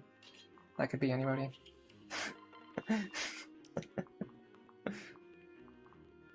How effectively does Lisa really hold this right-hand side, though? There's a lot of enemies to worry about.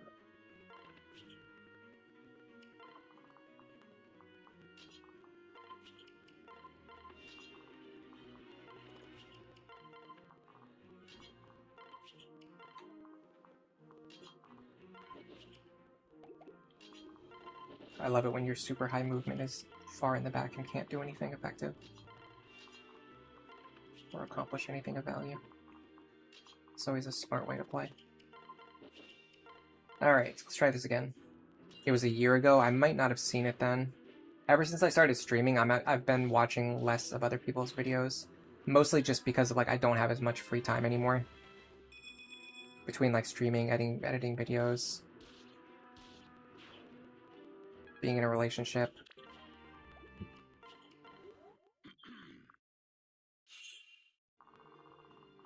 Other stuff. Life. Things happening.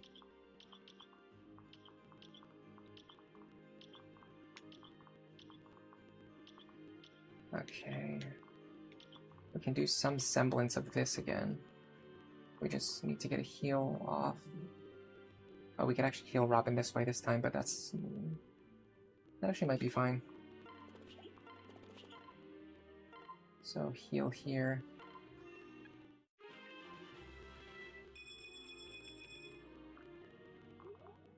Then Anna here. Grab the ward staff. I guess this is fine. That will buff her res to 20. You've never seen such a strong Robin before. This is, I would say this is pretty standard for my Robins. This is like the plus magic minus strength Robin that I always run, and they get like a lot of, on Lunatic Plus especially, they get a lot of one-shots.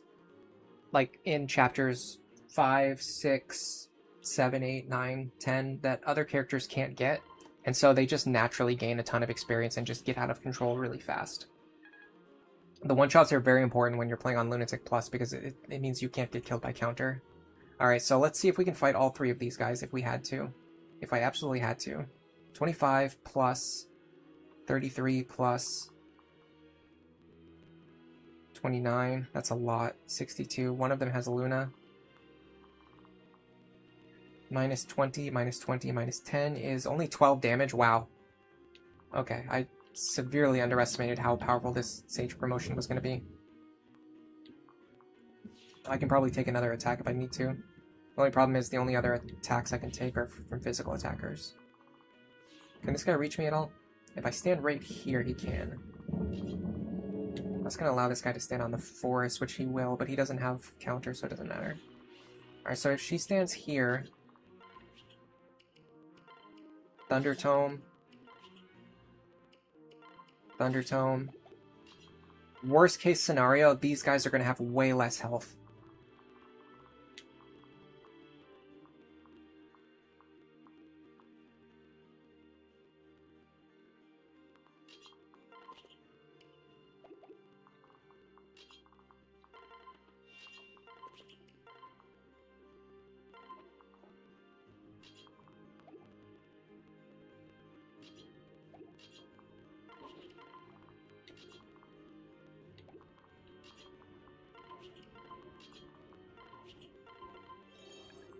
Is there anything that Vaike contributes by standing over here? Not really, that's a terrible matchup for him.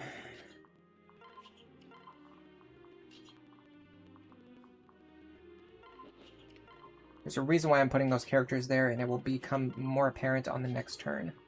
I'm planning ahead.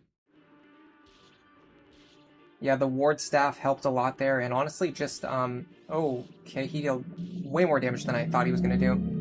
Why did he deal way more damage than I calculated?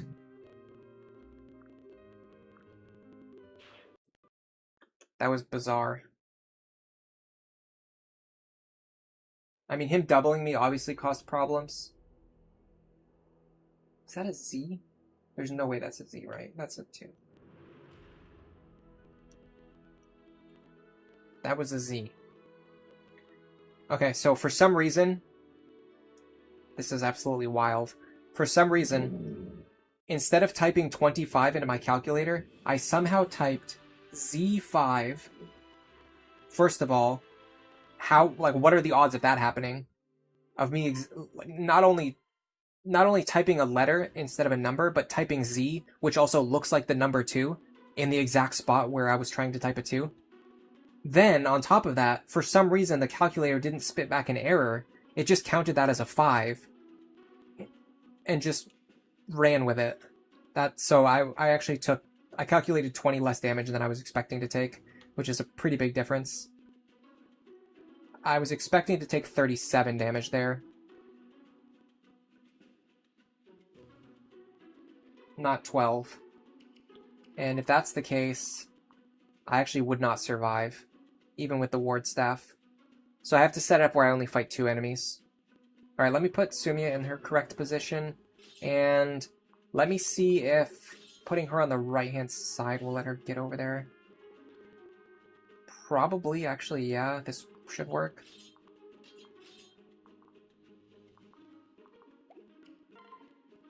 Alright, let's try this again. I know he had Luna Plus, I factored that into the calcs. What I didn't factor was the fact that I hit Z5 instead of 2-5 when I was trying to input the number 25. I don't even know how that happens. How do you even press Z on a keyboard on a calculator? I had to hit alpha.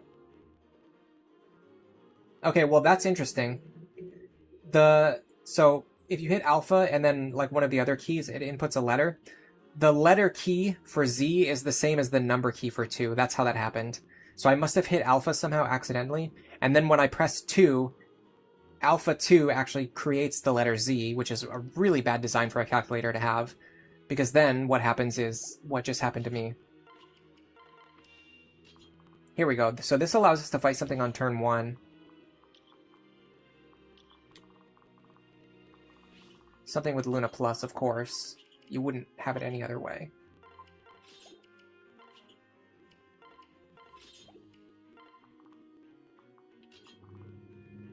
Do I ward in that case?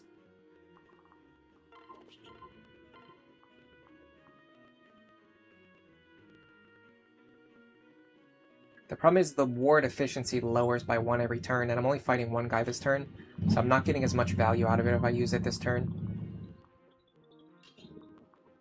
Okay, now Sully's way out of position. Let's just accept the fact that no matter what I do, I'm never gonna play it correctly. How's that sound?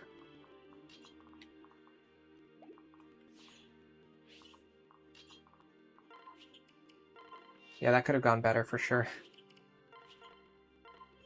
Okay, let's try this again. I didn't check enemy skills, by the way, so it could be possible that something over here just kills us with Aegis counter. Hopefully that's not the case. But I'm sure it will be. Yeah, that's a really good use of Libra, if nothing else.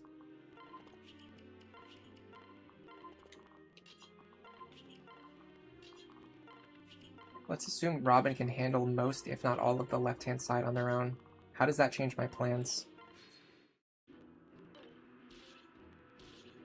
I feel like I don't even 1v1 these mages on the right with Lisa, though.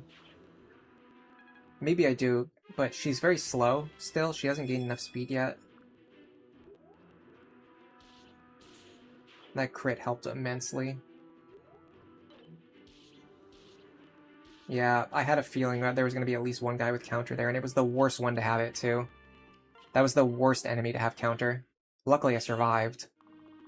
Alright, now what's happening? I should be able to draw out just the Sage. The problem is the Sage is so fast, he doubles me, so I can't actually fight him. This is fine. I do need to heal, though. Can Anna reach this time? Yes, she can. Okay. Is that going to be enough HP? Let's hope so. Hello, Shadow Fire Blaze. Welcome to the stream. How difficult does the game have to be for you to stop having fun? Like, if I have to play in a super specific way to be able to barely beat the game, I think the difficulty is stripping away the fun. So for me personally, I don't find difficulty to be either more or less fun. For me, I just need the game to be like mentally engaging. I need the game to actually like occupy like a part of my brain and force me to actually think about what I'm doing. And typically, if the game is too easy, that you won't have to think, and then that can cause the game to be less fun for me. But it's not exactly the same thing as like difficulty, if that makes sense. It probably doesn't, but it's kind of the point that I'm like how I feel about difficulty. We can actually fight this guy with Vaike this turn.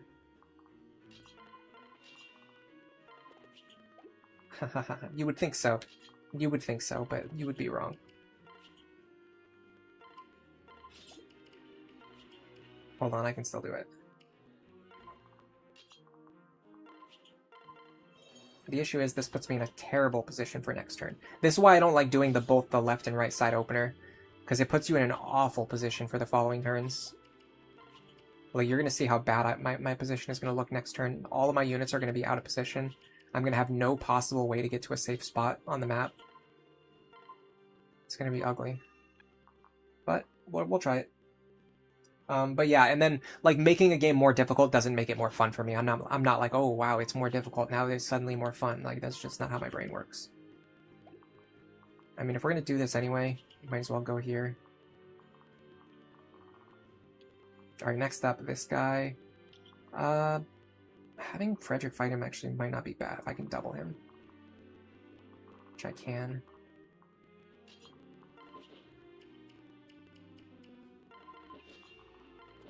I might be able to pull him off of Robin.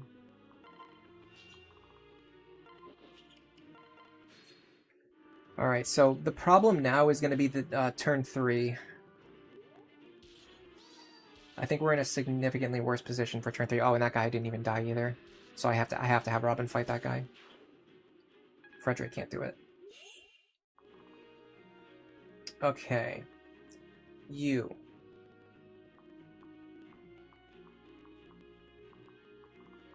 Can Lisa fight you? You have 37 damage. -5. She will survive. You will not double her. She cannot one-shot you, but she can deal a good amount of damage. In fact, no, she still doesn't one-shot you. The damage is good, though. Alright, let's do this.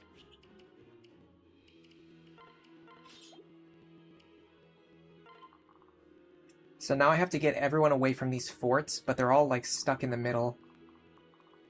Directly in range of those forts. I also need to block this fort somehow, but I can't do that now because I don't have a character in position to do it. Yeah, not even Frederick can do it. I guess Robin could do it, but then Robin doesn't get to do the other things I need them to do, which is actually nothing. Alright, well, let's have Robin take advantage of the fort healing then. Now here, if I'm standing here, I should be safe.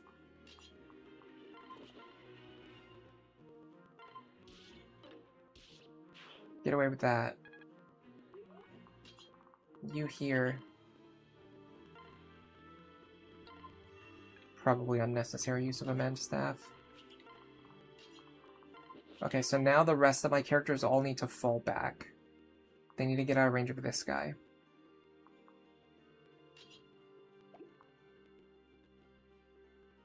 might be fine.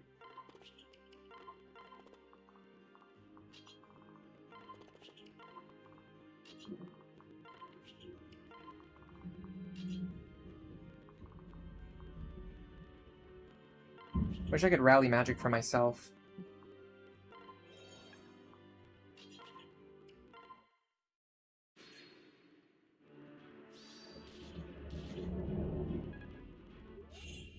One shot there would have been really nice. Okay, the next problem is this up here. There's going to be guys spawning on that island. Robin's also kind of doing nothing right now. Because of the fact that I pulled all the enemies away from Robin. They're just like doing absolutely nothing. Which kind of sucks. But maybe I have them deal with the guys on the island? Question mark?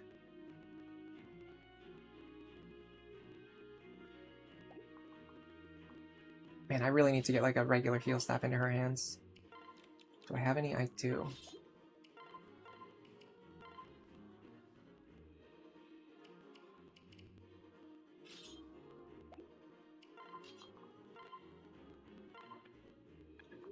So in theory...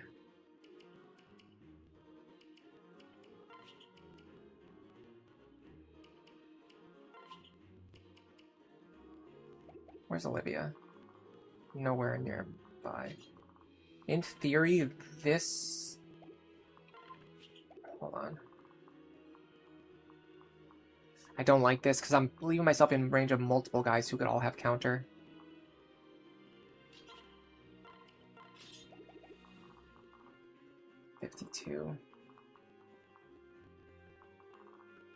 So in theory, this should work.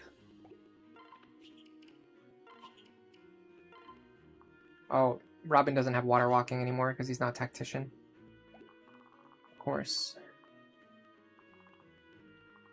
Well, if that's the case...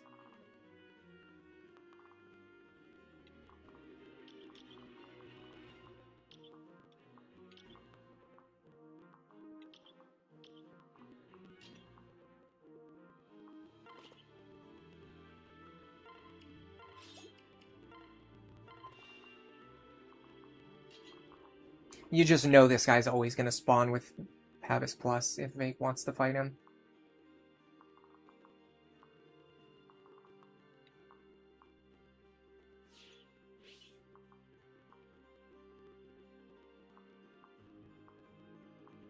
I think this kind of works.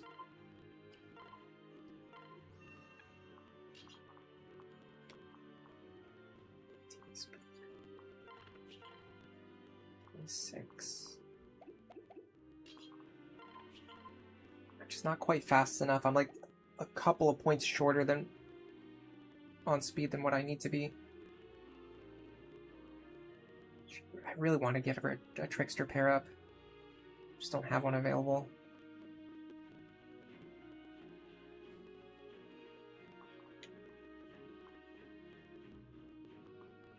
Oh, they all spawned with Luna, did they? Yep, every single one of them spawned with Luna. Every single one of them.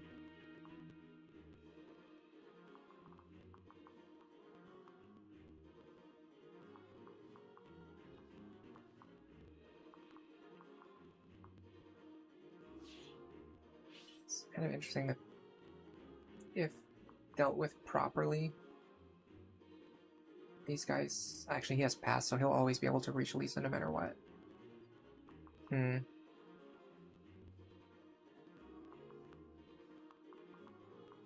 Well, here's one idea. Aim for a dual strike here. You get it, but it's not enough anyway, so it's just, your entire life is pointless.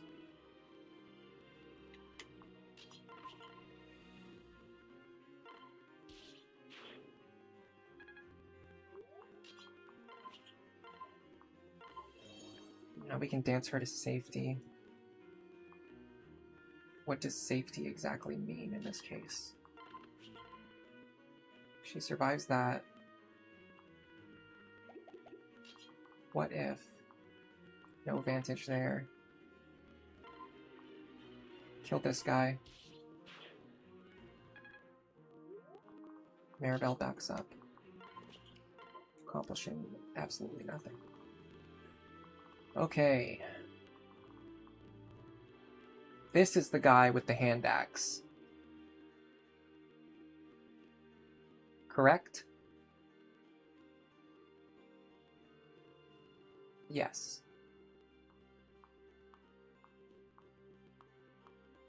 Frederick here.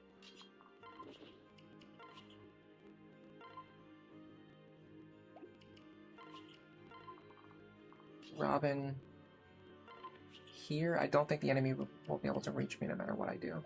So let me just stay here, I guess. I don't really know for sure what I'm supposed to be doing. But I have to deal with this thief, so I'm gonna stay over here. I feel like Robin's not doing anything. Okay, that wasn't terrible. 1 HP, huh? Alright. Next up is this guy. And 2 Wyvern Riders are spawning, and that's it. He also moved himself into a spot where he can't escape. So I'm gonna do this.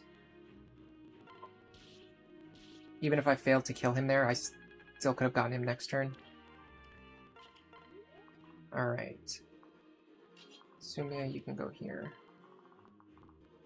Now these guys are becoming a massive problem, and also these guys over here are a massive problem.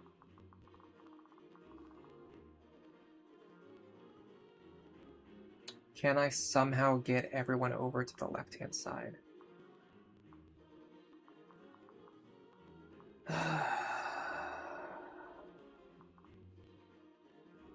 Don't you just love when every single enemy spawns with Luna?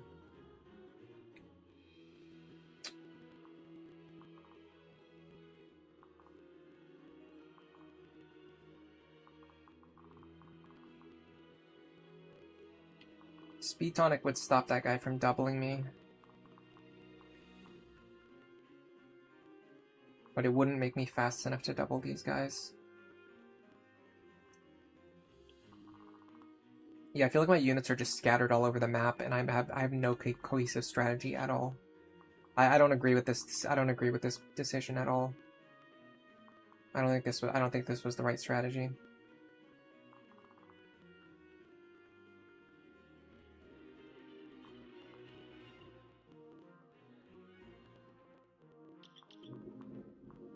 $27 plus 33. 60 damage.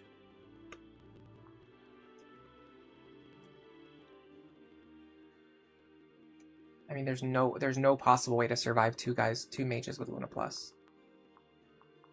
So we have to find some way to fight like one of these guys alone.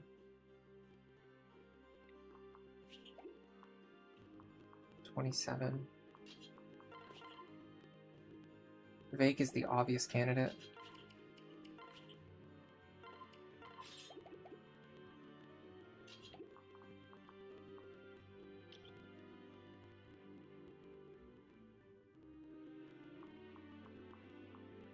Oh, hold on a second, that's a wood style. But that's not. He can still hit me in this spot. I have to back up further. What if...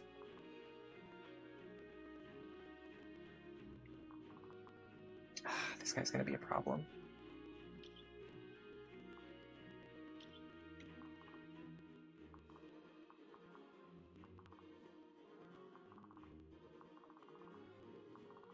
Yeah, I don't see the vision here. I don't understand what the point was of trying this. I think I should have just stuck to my original strategy and ignored chat. I don't see how this helped me in any way. This feels like what this map used to feel like to me when I thought this map was impossible. Until I realized you can just send all of your characters on one side and it makes the map way easier. I'm gonna start doing that again. But if we can win on this attempt, I'll keep it. So let's see if we can win on this attempt. So if we're gonna win here,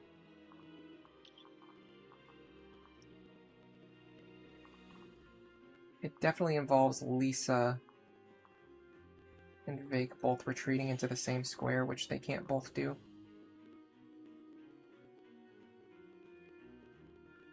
But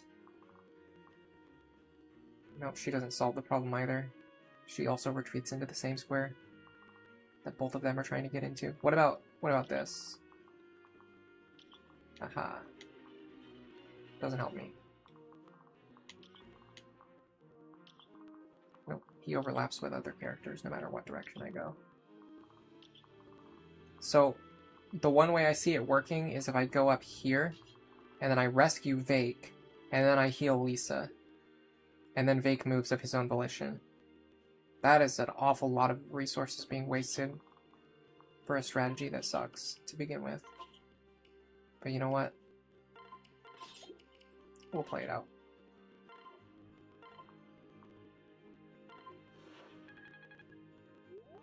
Good experience, at least.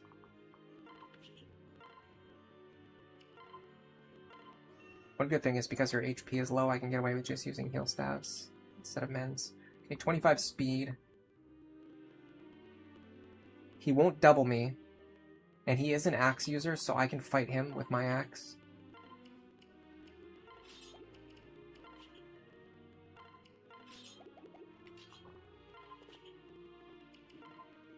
No.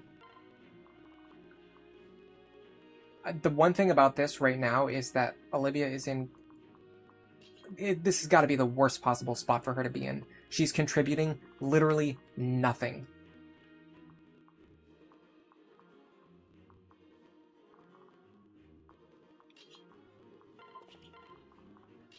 It's almost amazing how little she's contributed to this battle.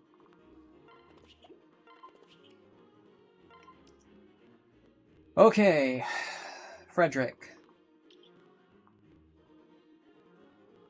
Can't leave him in range of the Armor Slayer. We can leave him in range of the Short Axe again, though. So let's just back up. Here.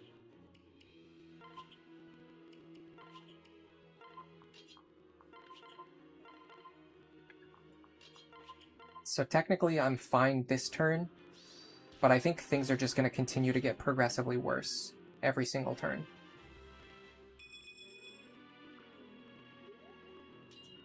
Probably the best thing I could do now is try to seize the fort in the top left, but I can't do that anymore because I can't get up there now. So now all of my characters on the top are surrounded and they're all going to die. Because I tried to fight in the middle and the left at the same time. All that happened is my middle characters just got pushed into the wall, and they have no safe places to go. So yeah, I denounce this strategy, and I do not endorse it in any way, shape, or form.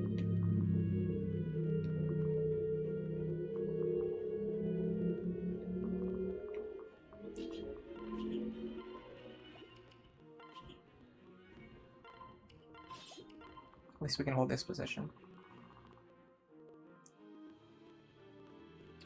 If there was any possible way for me to get out of here, what would it look like? I mean, it doesn't exist, right? Like, we know that already. It doesn't. There's no way to get out of here. We're stuck.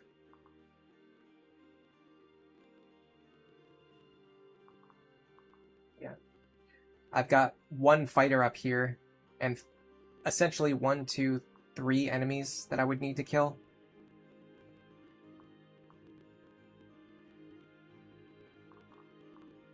Olivia's out of position.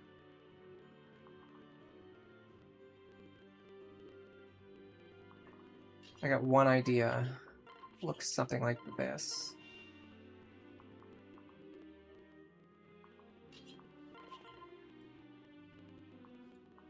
Yeah, not happening. I can't even kill this guy. I can't even kill one guy.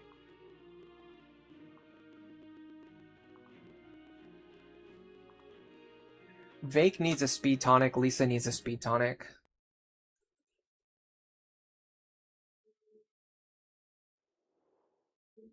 Let's start with that.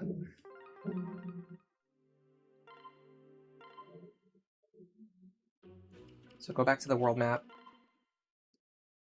Where do they sell these things again? Somewhere around here, right?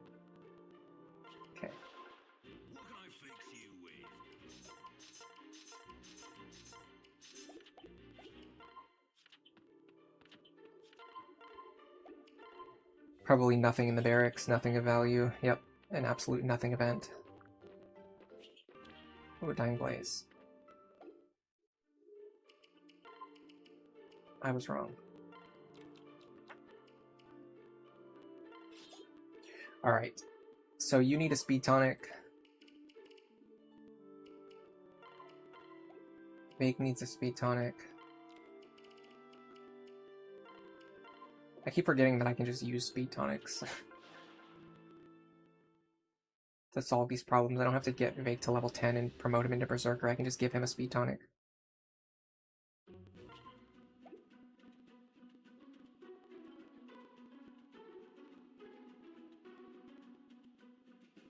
Yeah, Rickon's speed is extremely impressive.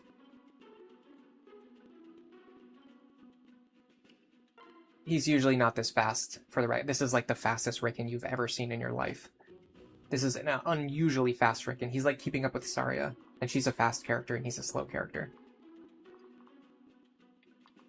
Like, that's how crazy his speed is.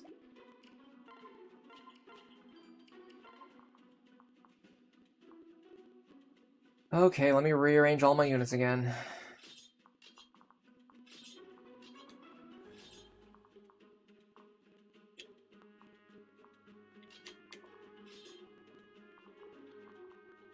I'm not doing any of this right side or middle shenanigans. I'm just doing the full left side strategy, the one that I know works.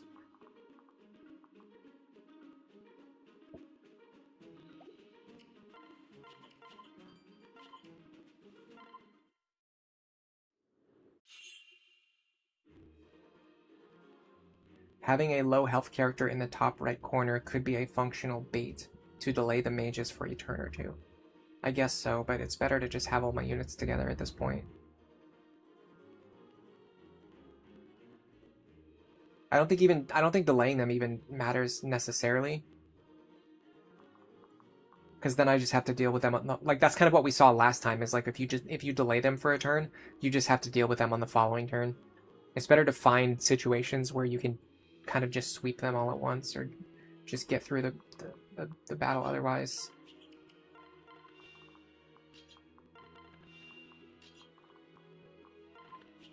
Let me just do things my way, and I'm fairly certain it'll go much better this time. I don't even know what happened that last time. That just, like, everything just somehow went wrong. In a way that I've never seen before. Okay. Ah, there's your counter Aegis.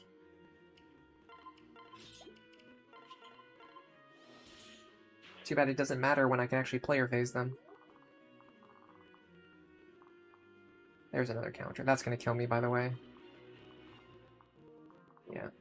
If this hits me, my health is gonna be low enough that this counter right here is gonna kill me. That's what I get for not checking skills for the billionth time.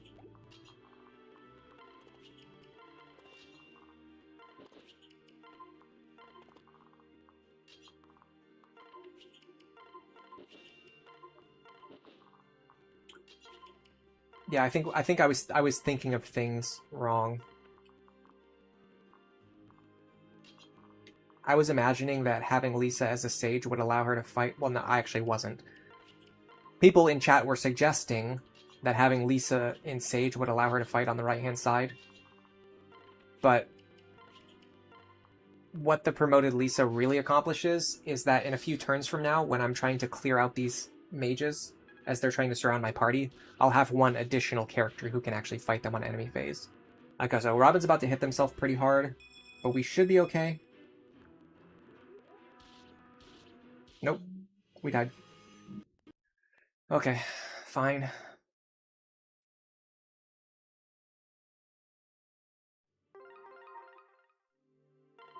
I don't personally find ambush spawns to be that big of an issue for me at all. I understand why people dislike them, but like if you just have, so there's two sides to it.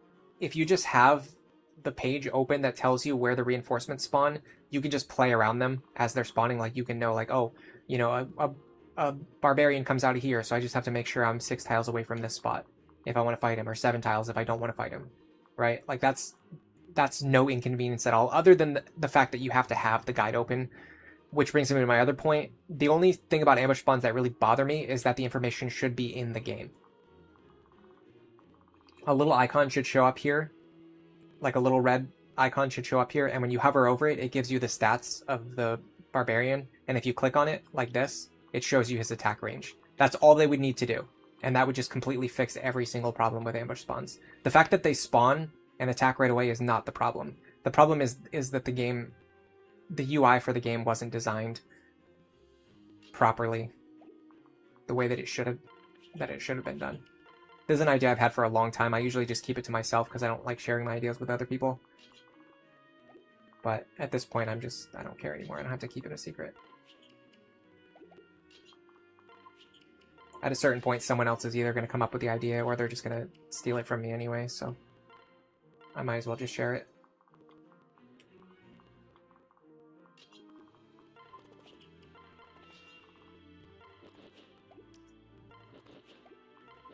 Interesting, I might actually be able to, no. No, because this guy dies. Can I please switch her default equipment to the Wind Tome before saving?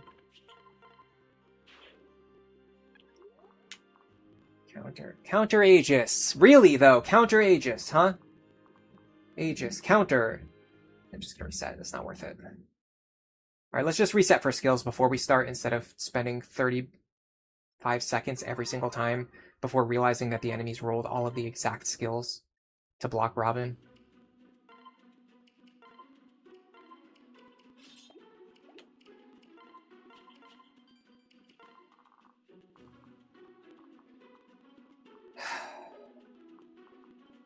Of course. The first time you stop to actually check for skills and it's fine. Couldn't have been that on any of the attempts where I just started without checking. Couldn't have.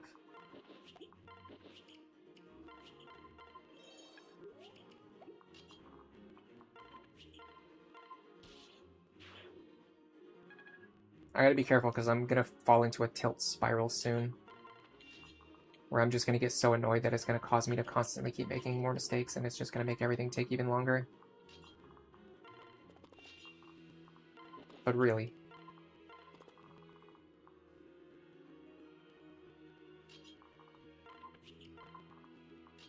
It must be a necessity that they have to spawn with exactly. Counter Aegis every single time.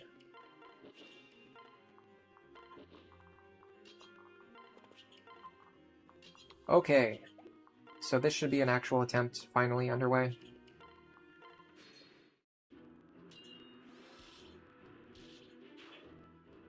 Aegis on its own doesn't matter, counter on its own doesn't matter. It's only exactly Aegis counter that matters. And only if I have to fight them on enemy phase, and only if they're holding a one-range weapon. But you'd be surprised at how often all of those things happen at the same time.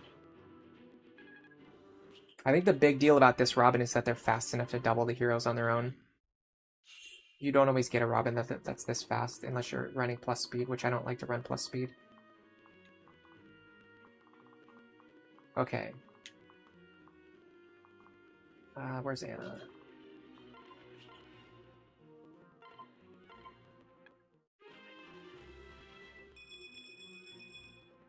I swear my other teammates are here for a reason. They're actually going to do something. Just whenever you get into these time-sensitive situations, it typically requires you to send one character off by themselves, and that one character is usually Robin. Alright, I'm not going to make the same mistake as last time. I tried to have Frederick fight one of the Wyverns to keep them from attacking Robin, but it doesn't really make any sense because Robin's just going to kill them, and Frederick doesn't kill them, guaranteed.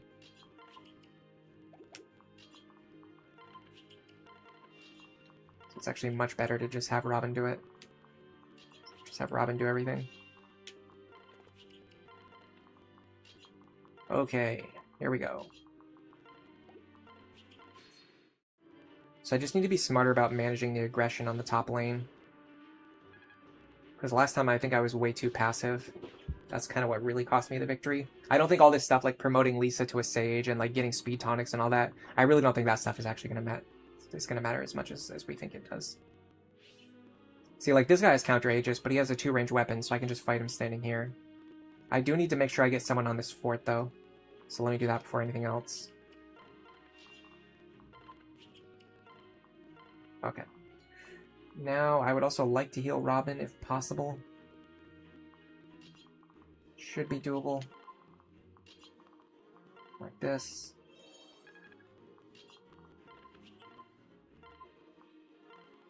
Now Robin can stand here. I should probably just start casting Rally Magic every turn. Just so that I'm on top of it. Okay, this guy. Technically, if I stand here, I can fight him. I'm very tempted to do that.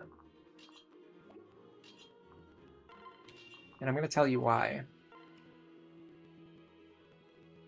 He is a mercenary with a steel sword.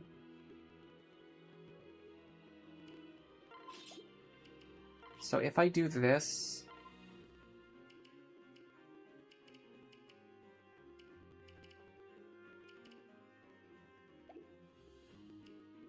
I'm pretty unlikely to kill myself with counter damage. He has to roll counter.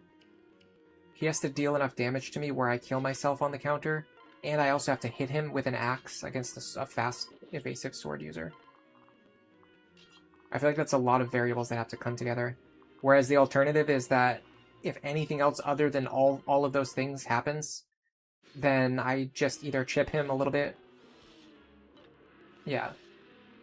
Like, I chipped him for way more damage than he would otherwise be chipped. Because right now he'd be on full health if I just played passive. But by playing aggressive, I was able to get him down to very low health. Okay, this guy has to go. What about you?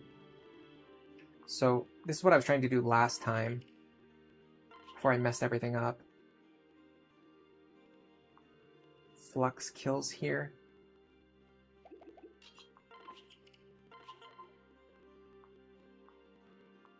Flux kills here. So she should be able to enemy phase the fighter. Man, I'm in a much better position than last time. Let me heal him first. Then I would like to... Who's faster, by the way? 22.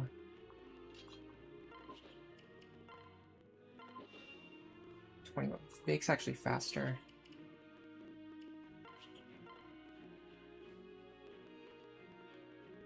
This is fine.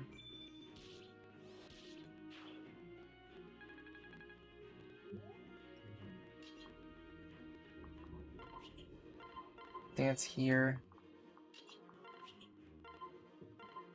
Heal here.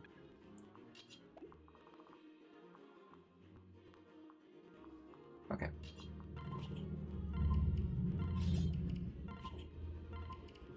Hand axe here. Now I can get that guy when he comes out.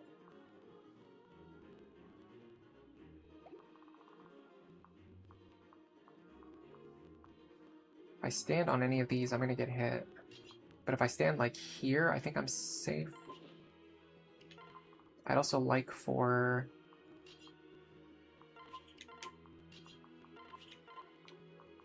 Crom to be standing on this fort. He's by far the less useful character to have with me right now. Alright. Everything looks fine right now. I'm going to separate these two. I might be able to use these two to kill the thief.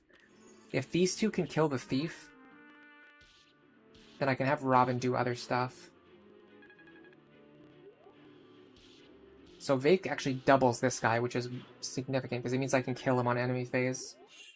And then I can be more aggressive. Yes, okay, we actually pulled this guy over this time. If I can get his health low enough, I can kill him on enemy phase. The enemy mages and sages are moving now. Yeah, so what I really want is for Robin to fight these enemy mages and sages. What is coming out this turn, though? This should be turn 5. Yeah, okay. So this is the turn where I need to be more aggressive. I was being way too passive on this turn before. First...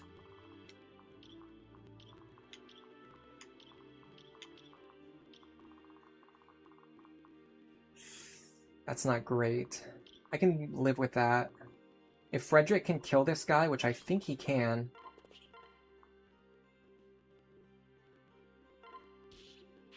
Okay, this fixes the problem that we had last time. Because you can now go here.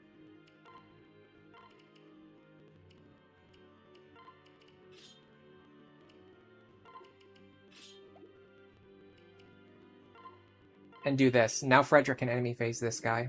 And now Robin can go up here and enemy phase these guys, which is way more important for them to be doing. Rather than putzing around here killing one thief.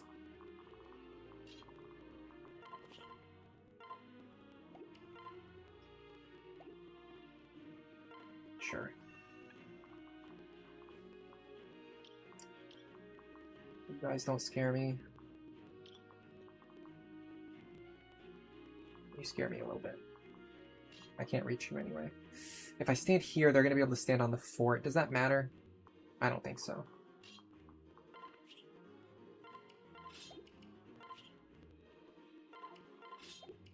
Alright. Could have rallied there. I don't think it would matter.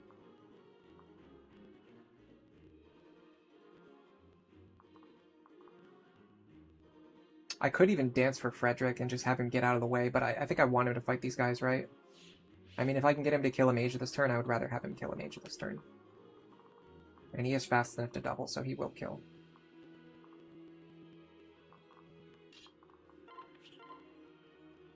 Let's make sure we can actually get this guy.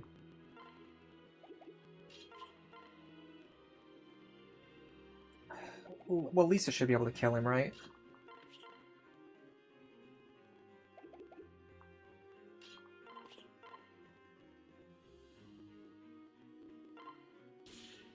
Okay, that solves that problem. Wow. What a great level up. 22, 25. I'm not going to be able to kill this guy fast, but I think killing him at all has some significance. Or, like, starting to injure him now, this turn, instead of taking multiple turns to do it. This will pull him back over to the right.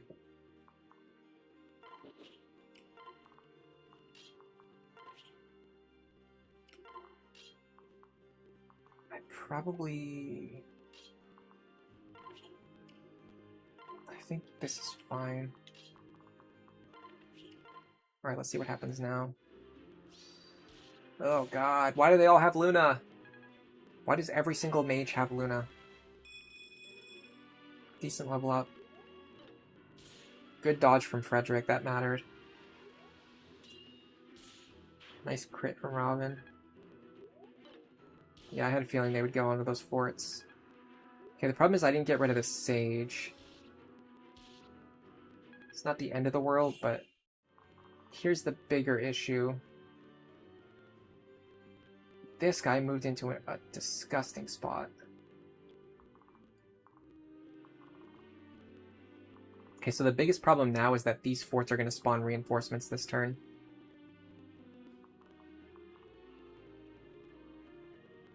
I would like to stand in a position...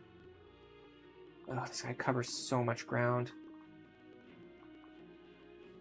And then these forts are going to spawn enemies too. No. Hold on, what turn is it?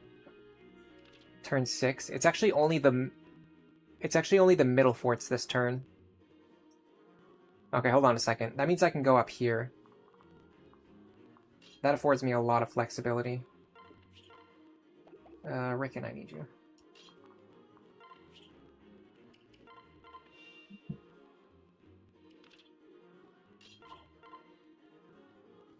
I can hit this guy pretty hard.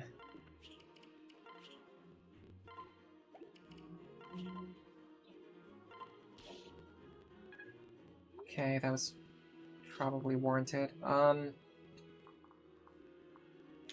Can Vaike take a hit from this guy? 33.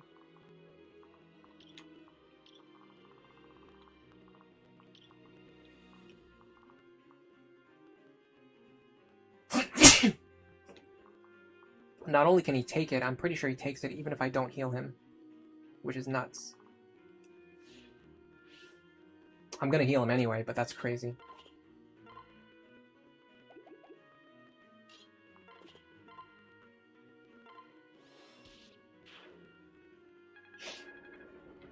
That was a safety thing, because now I can just do this. And it allows me to reposition Vaike better, too. Okay, so make sure you stay out of range of this guy, while also being in range of this guy, and then not in range of anyone else. This tile works for that. We can heal you up for future turns. Okay, I need to get Robin out of range of a lot of stuff. Well, ideally being in range of this guy. I could definitely do it with a rescue staff. What about Frederick? Can Frederick just fight this guy? Silver Axe is a little scary.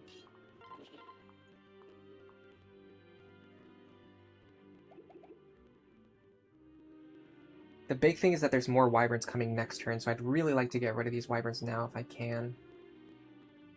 There is one way I can do it. I want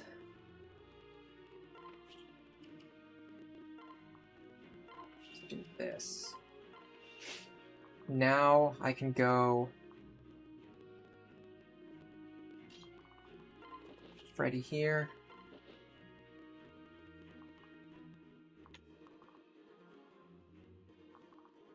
Robin here.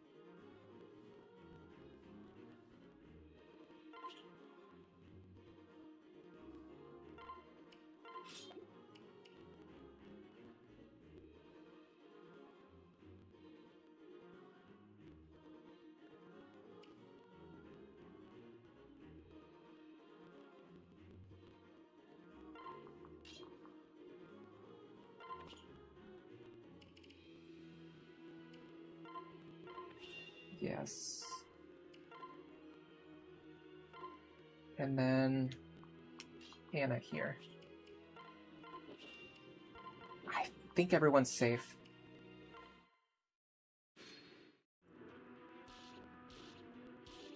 Oh, man, if they could double, that would be awesome.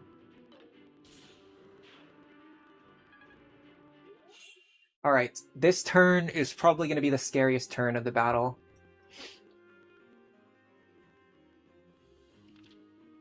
We have enemies spawning up here now, so I have to either block all of these forts or I have to get away from this island. If I can get away from that island, though, and clear all of these enemies...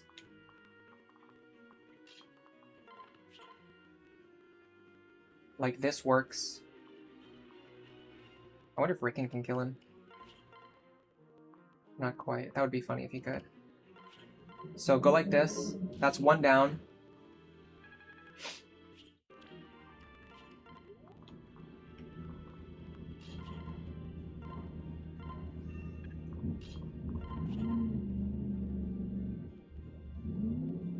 Hold on a second. If I just hit him, I can probably one-shot him, but then Olivia can't reach me. So if I fight from here, I take damage, but then I get refreshed. If I fight from here, I don't take any damage, but then I don't get refreshed. Let me see... Oh, there's actually a lot of guys down here I need to clear. Well, here's the thing, though. If Robin just kills you, that solves 90% of the problems. Because these guys have more limited mobility.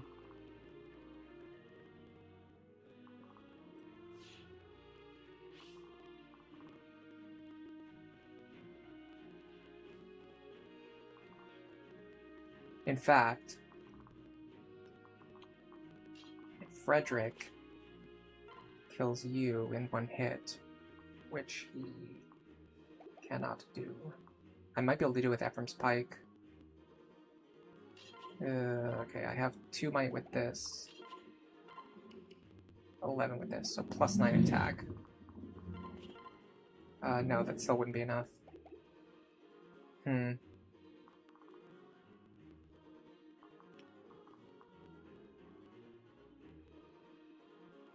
We do still have Anna.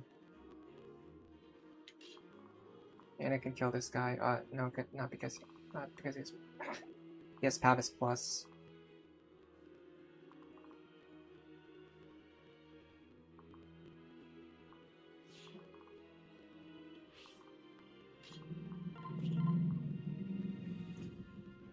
Pavis Plus on this guy too, of course.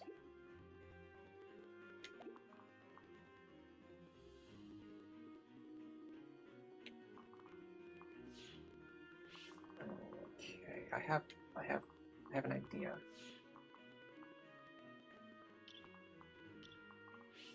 Yes. This guy still ends up being a problem though.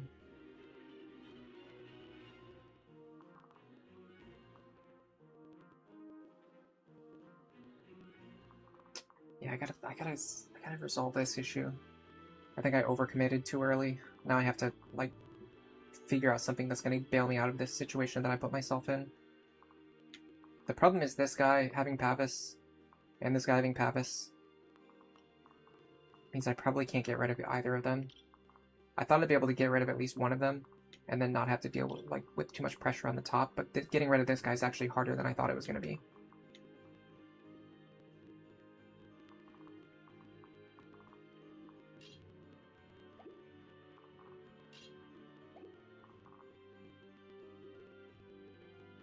Okay, I think I see what I need to do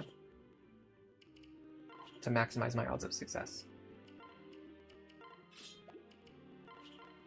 Go like this. We're hoping for dual strikes. We got one. Then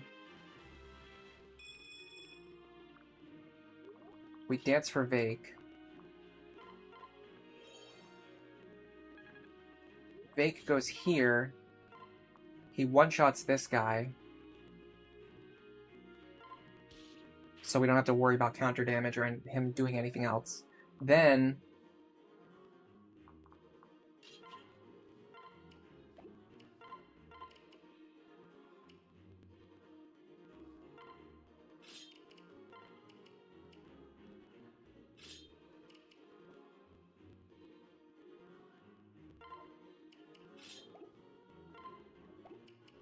Cordelia can maybe kill this guy?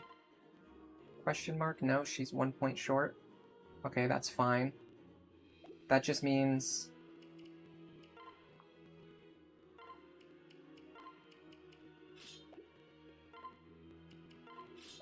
Frederick kills this guy. So that accomplishes what I was trying to do, but it just required a little bit more thinking than it would have if this guy didn't have Pavis. Now Robin can enemy phase these two. And everyone else can back up because there's an enemy coming from here. And here as well. I need to get Lisa to safety.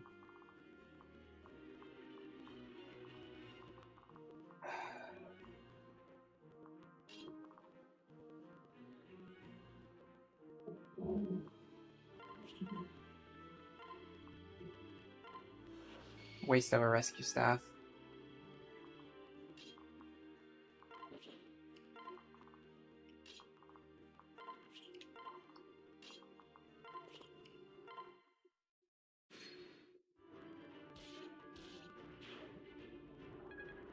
We have 5 additional rescue staffs, more than what we should normally have at this point in the run anyway.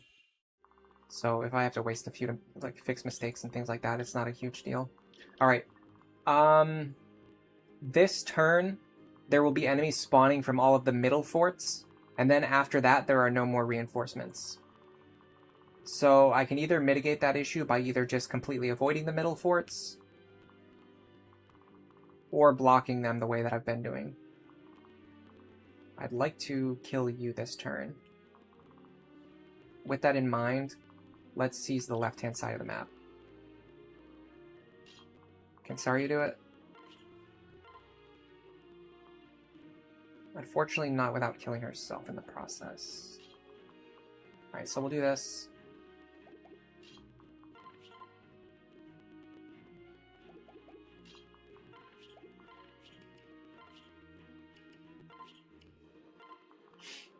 You can block this fort. These guys all have counter, of course they do. That's what you would naturally expect. And of course this one also has Pavis to make it even more obnoxious.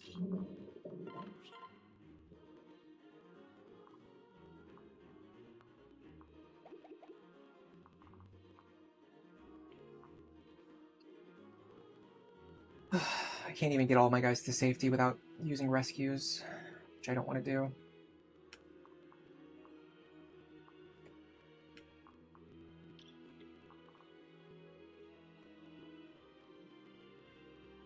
Body blocking isn't really an option either because it's an open field. So what options do we have?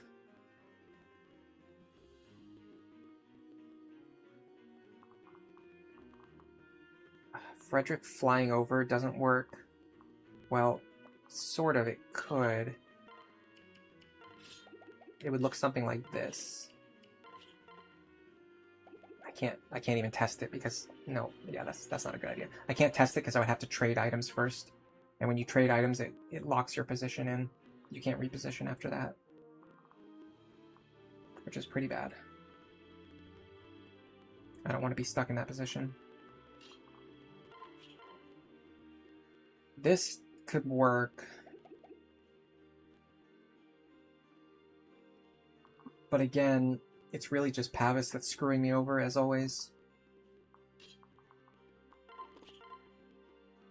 This accomplishes something. This is like the strategy we used on the other one where you just try to bait in Sully dual strikes.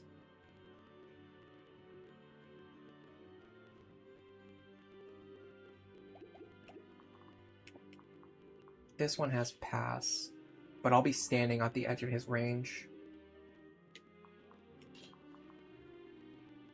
I can almost see this working.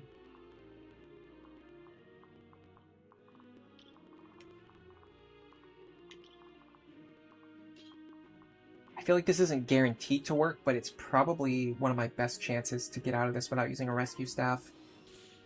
The crit helped immensely. It wasn't that unlikely, but still. Very nice that that happened. Okay, that kind of opens up a lot for me now. I have a lot of ways to power through this at this point. I'm far less concerned than I was before. This guy's a lot of HP, though. It's a little tricky because this one does have pass. The guy behind him does have pass. And he's like the one guy that I would not want to have pass. But of course he's the one that has it.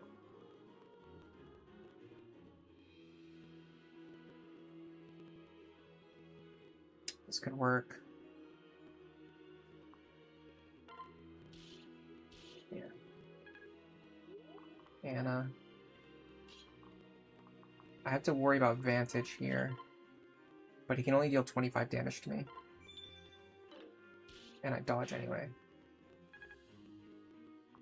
Okay, who's the best for taking care of this guy?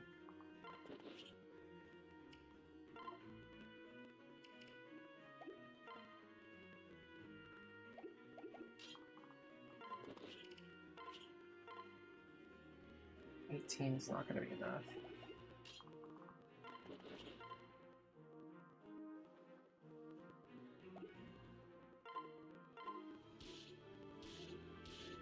Fine.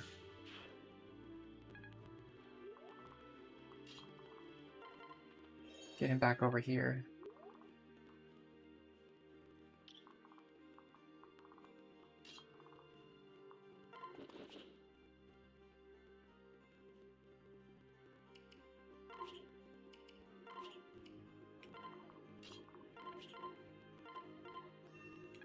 Very nice. Okay, we should be done now. Unless I make a huge misplay later on, while clearing out the final group of enemies, there shouldn't be anything that could possibly go wrong at this point. Other than... yeah, no, that's fine. This sword guy might be able to reach me? Okay. Okay, if that guy spawned with counter and I did a ton of damage to him, I could have died there. That's the alleged misplay right there, but we ended up being fine anyway.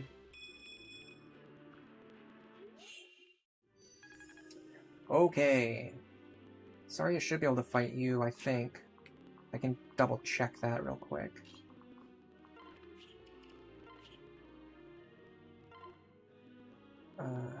He's gonna deal more damage, that's the problem. 37 minus 7 is 30 damage. She actually dies. What about this guy? No, this guy would kill me too. It has to be this way, doesn't it? It always has to be. I really hate the fact that more mages are spawning too. They are interfering with my ability to clear the map.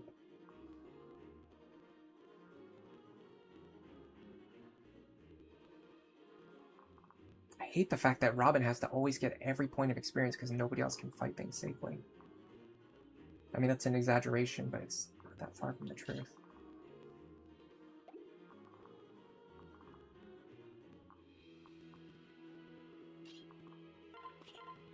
It's like the main thing that I try to avoid with these playthroughs. Trying to show that like other characters can do it, and they can. It's just like sometimes you get into these situations.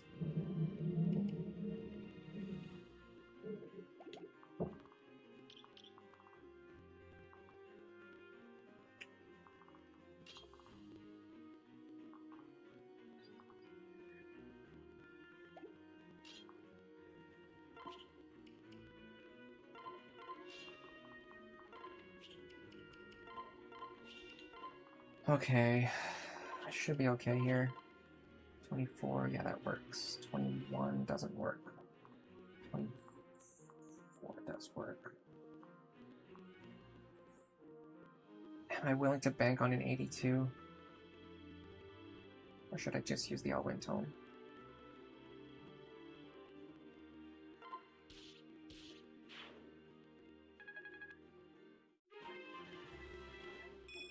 So there's no more reinforcements.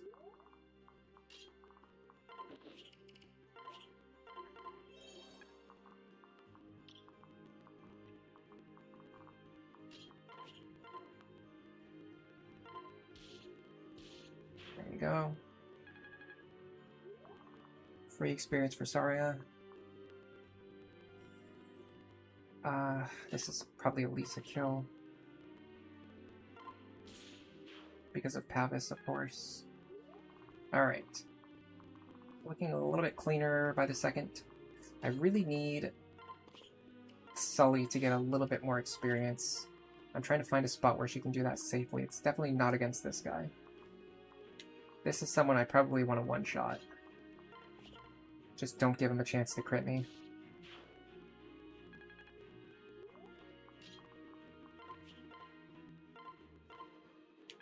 Okay, how does Cordelia fare against this guy? Probably not too well. 7% crit. I mean, he's not going to crit me. He's going to deal 29 damage with Luna. Should be fine. Alright, I might regret this, but I think I'm okay here.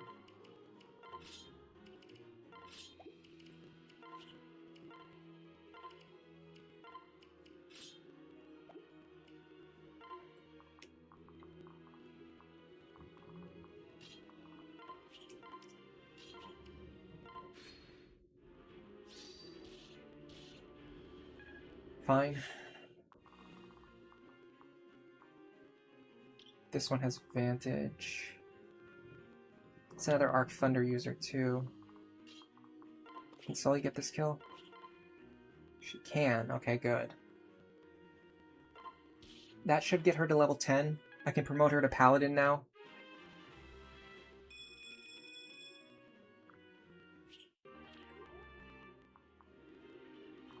Now we just have to deal with this guy.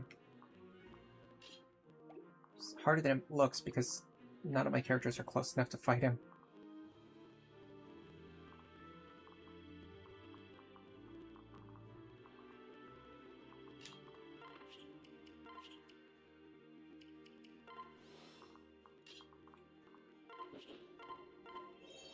I can bail out if I absolutely have to.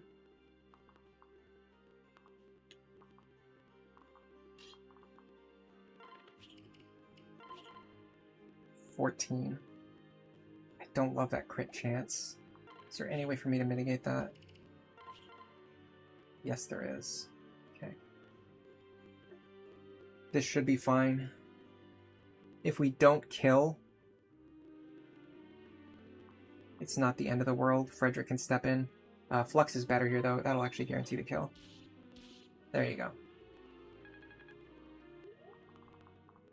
Not too bad.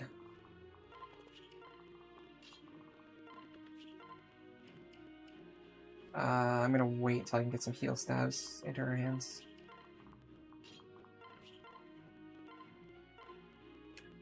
You know what? That went pretty well. We should also probably start healing with Lisa as well.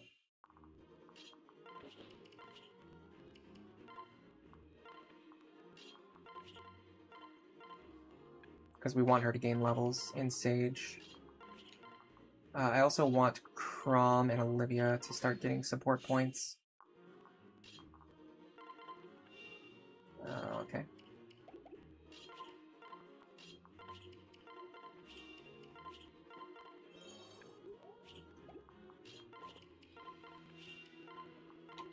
Alright, we're not going to be dance grinding to the moon like we did on previous streams, but I do need to grind a little bit, if only to get the support points.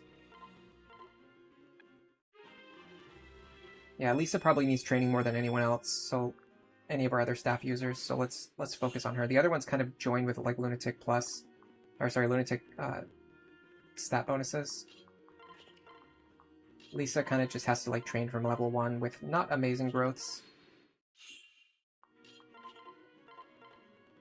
So getting extra levels onto her right now will go a long way later.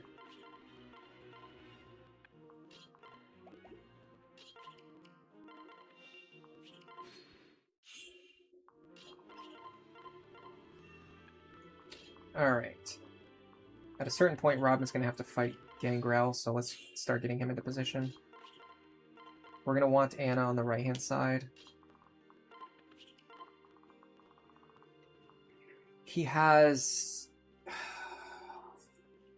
Aegis Plus and Luna Plus. That means we're probably not going to be able to beat him in a single round, or possibly not even 2 rounds, or he might even beat us.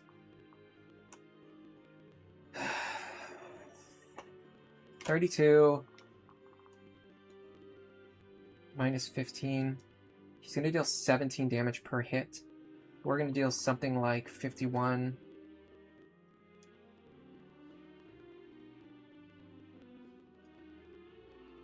Cut that in half. We're going to deal something like 17 damage per hit. So it's going to take us a while to kill this guy. We're fast enough to double him. Yes. Okay. And we can start on the fort, I think. No.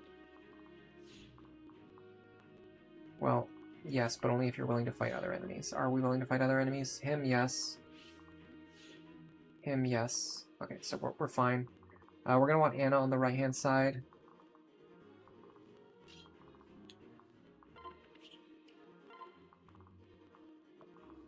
And we want other characters on the left.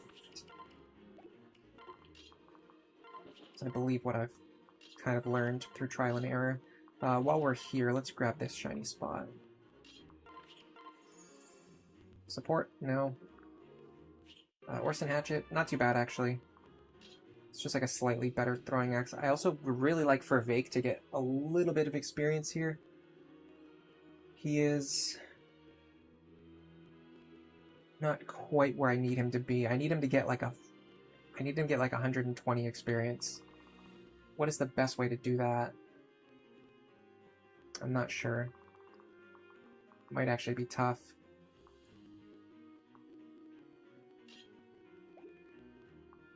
This could help. There's a shiny over here. Unfortunately, we have to grab it now. It would be more efficient to get it later. Because of that, we just lost like maybe 5 experience, which isn't a lot, but it's certainly not nothing. The problem is, once we get started, the enemies are just going to be moving. Like, everything's going to be going, and we're not going to have time to mess around. Okay. Yeah, oh yeah, you two. Start working on your thing. If I do this right, we're going to get Crom Olivia. If I do this wrong, we will unfortunately end up with Crom getting married to a random village maiden, which is also funny.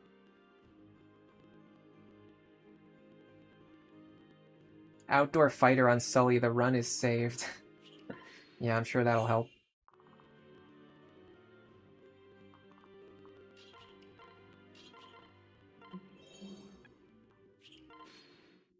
Hello, Sam Tomas. Hello, Rodolfo. Hello, Krios.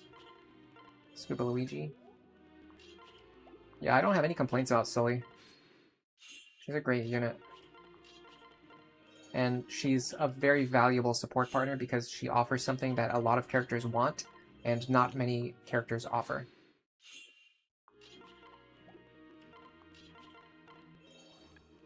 There's a lot of male characters in this game who want a physical female support partner, and there really aren't that many of them, especially not early on. Like, early on, Sully is the only one, and then a little bit later you get Pan, and then to a lesser extent Cordelia, and then much later you get Church. You want me to get the Village Maiden so I can keep everyone's supports open? I really, really, really want to get Crom Olivia. I just don't know how much dancing it exactly requires. If I get my calculator, I can maybe guess.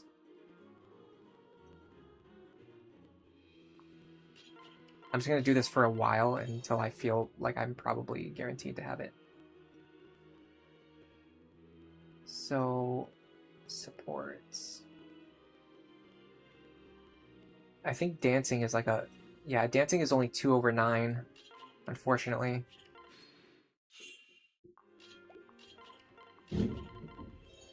So you probably want to do it like...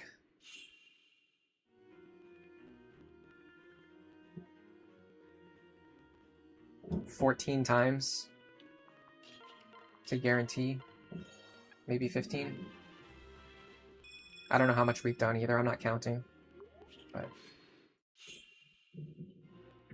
I could use a Seed of Trust as well. I don't think I need to. I might not have one.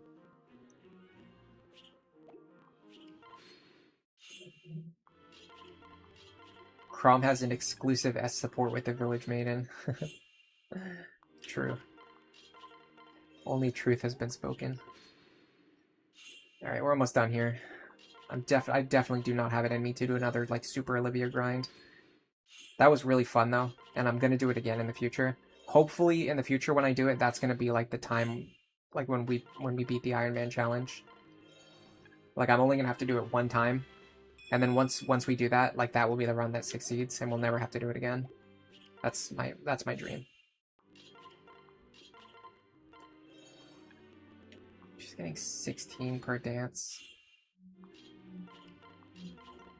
I'll go to level 7. That should be enough. By that point, they should have their S support.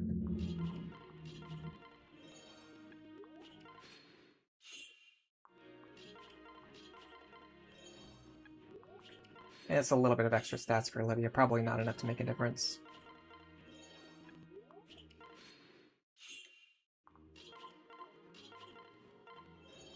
Alright. This should be fine. Surely she danced 15 times for him by now. Okay. So, let's look at these guys. That's gonna be a problem. This is functional. What I really want is...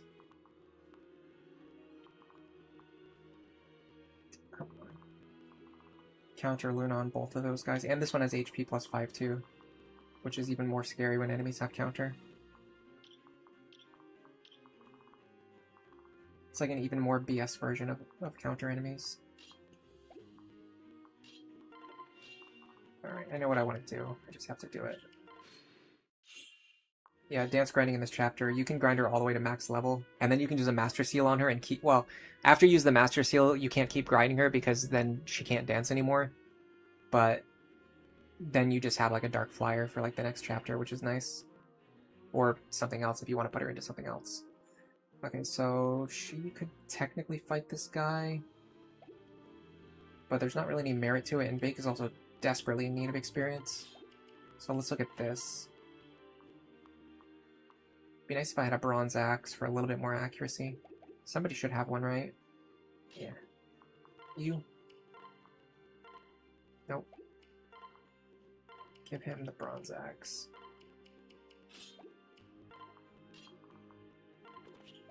And then we can also boost his accuracy even more by doing...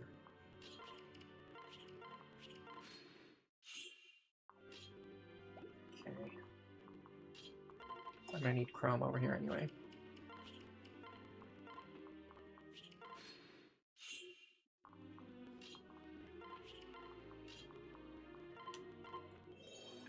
So Chrome here, Vaike here, Bronze Axe. Sure, Cordelia here, I don't really care. Frederick ready. Everyone else just hanging out. You go here. I'm gonna go Thunder. Wind.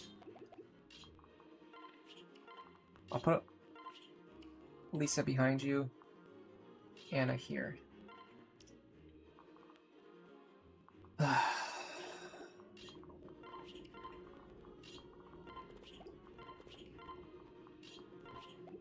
Alright, this should be fine.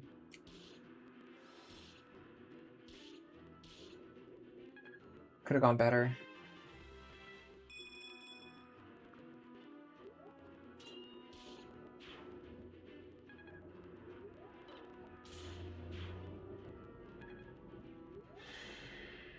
I would love if I could get Charm on Crom to buff my allies.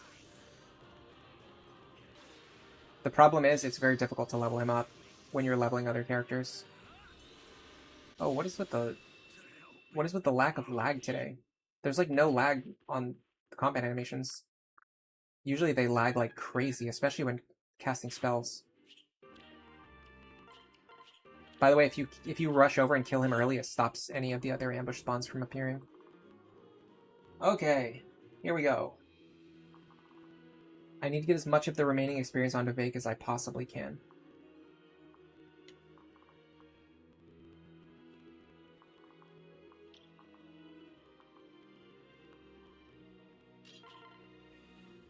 Let's actually start with this.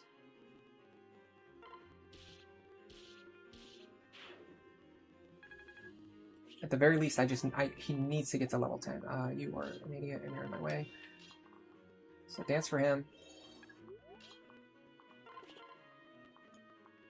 Bronze Axe here.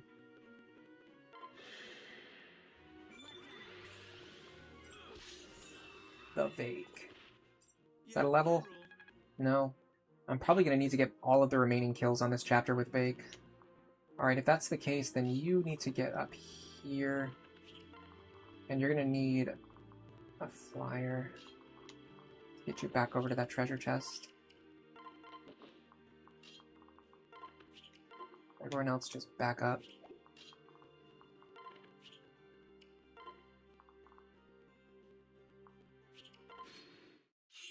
Okay.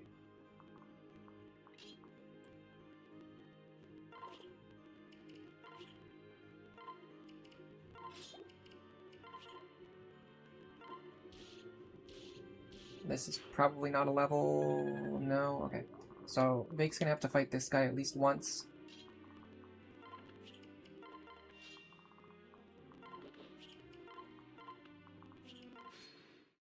He comes this way. Oh, that's perfect. We can get onto the fort. Alright, open the chest. There's our goddess icon. That's like 2,500 gold or something. Alright, now you go here. Bronze Axe. I actually don't want dual strikes.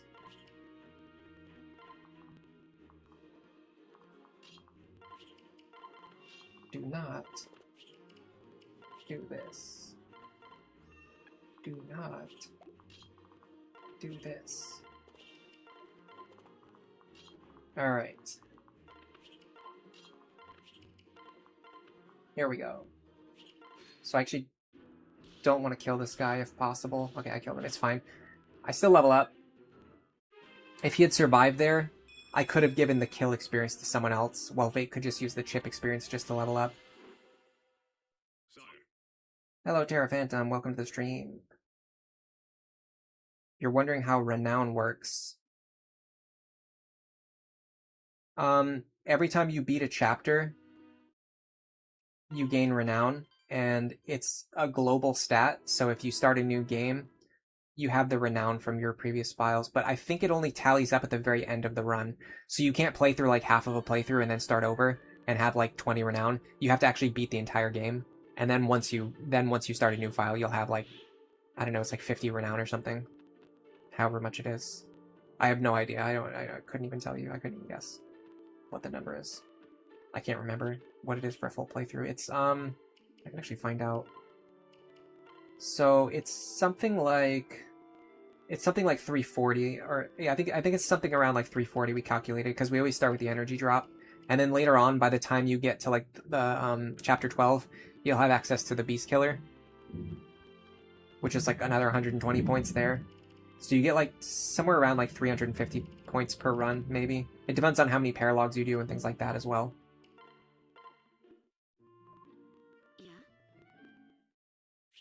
Getting Gamble at the end of the map, that's a high-end move for like a Fates player. Well, the thing is, actually, Gamble is really good in this game. So in Fates, accuracy is like pretty bad, and you want to unequip Gamble as soon as you possibly can. In this game, your characters are usually just going to hit their attacks anyway, and having like a slight accuracy penalty is not going to hurt you, but having a small crit bonus actually helps you a lot. So Gamble ends up being very, very strong in this game. It's a big part of a lot of my builds. I typically build for Gamble. It's kind of funny that we're not doing Lisa Vaike, but we got them to the A support anyway, just because they're on the same team and they fight a lot and heal each other a lot. Alright, so we could do Berserker now. What map are we currently on? There's a Steel Lance on sale. I don't care too much about that. Nosferatu is kind of useful. I'm not sure if I can buy more yet. If I can buy more, it doesn't matter. If that's the only one I can buy right now, it's actually kind of useful. But I don't think I'm going to run out until later on when I can buy more anyway. So we're actually on chapter 12 now. Considering how the last couple of chapters went and how I'm clearly not at the top of my game this week, I probably want to save chapter 12 for next week. It's 280? I feel like it's more than that. But yeah, it could... You might be right. But yeah, you can just... I mean, you can... The thing about Renown for me personally, I view it more as like a difficulty slider. It's like, if you want to play the game on easy mode, you take more Renown rewards. If you want to play the game on a harder mode, you take fewer Renown rewards. But anyway, yeah, I'm probably going to have to do Chapter 12 next week when I'm like more mentally sharp. So I'm just going to say goodbye to everyone. And if I can, I'll send some gift memberships. There you go.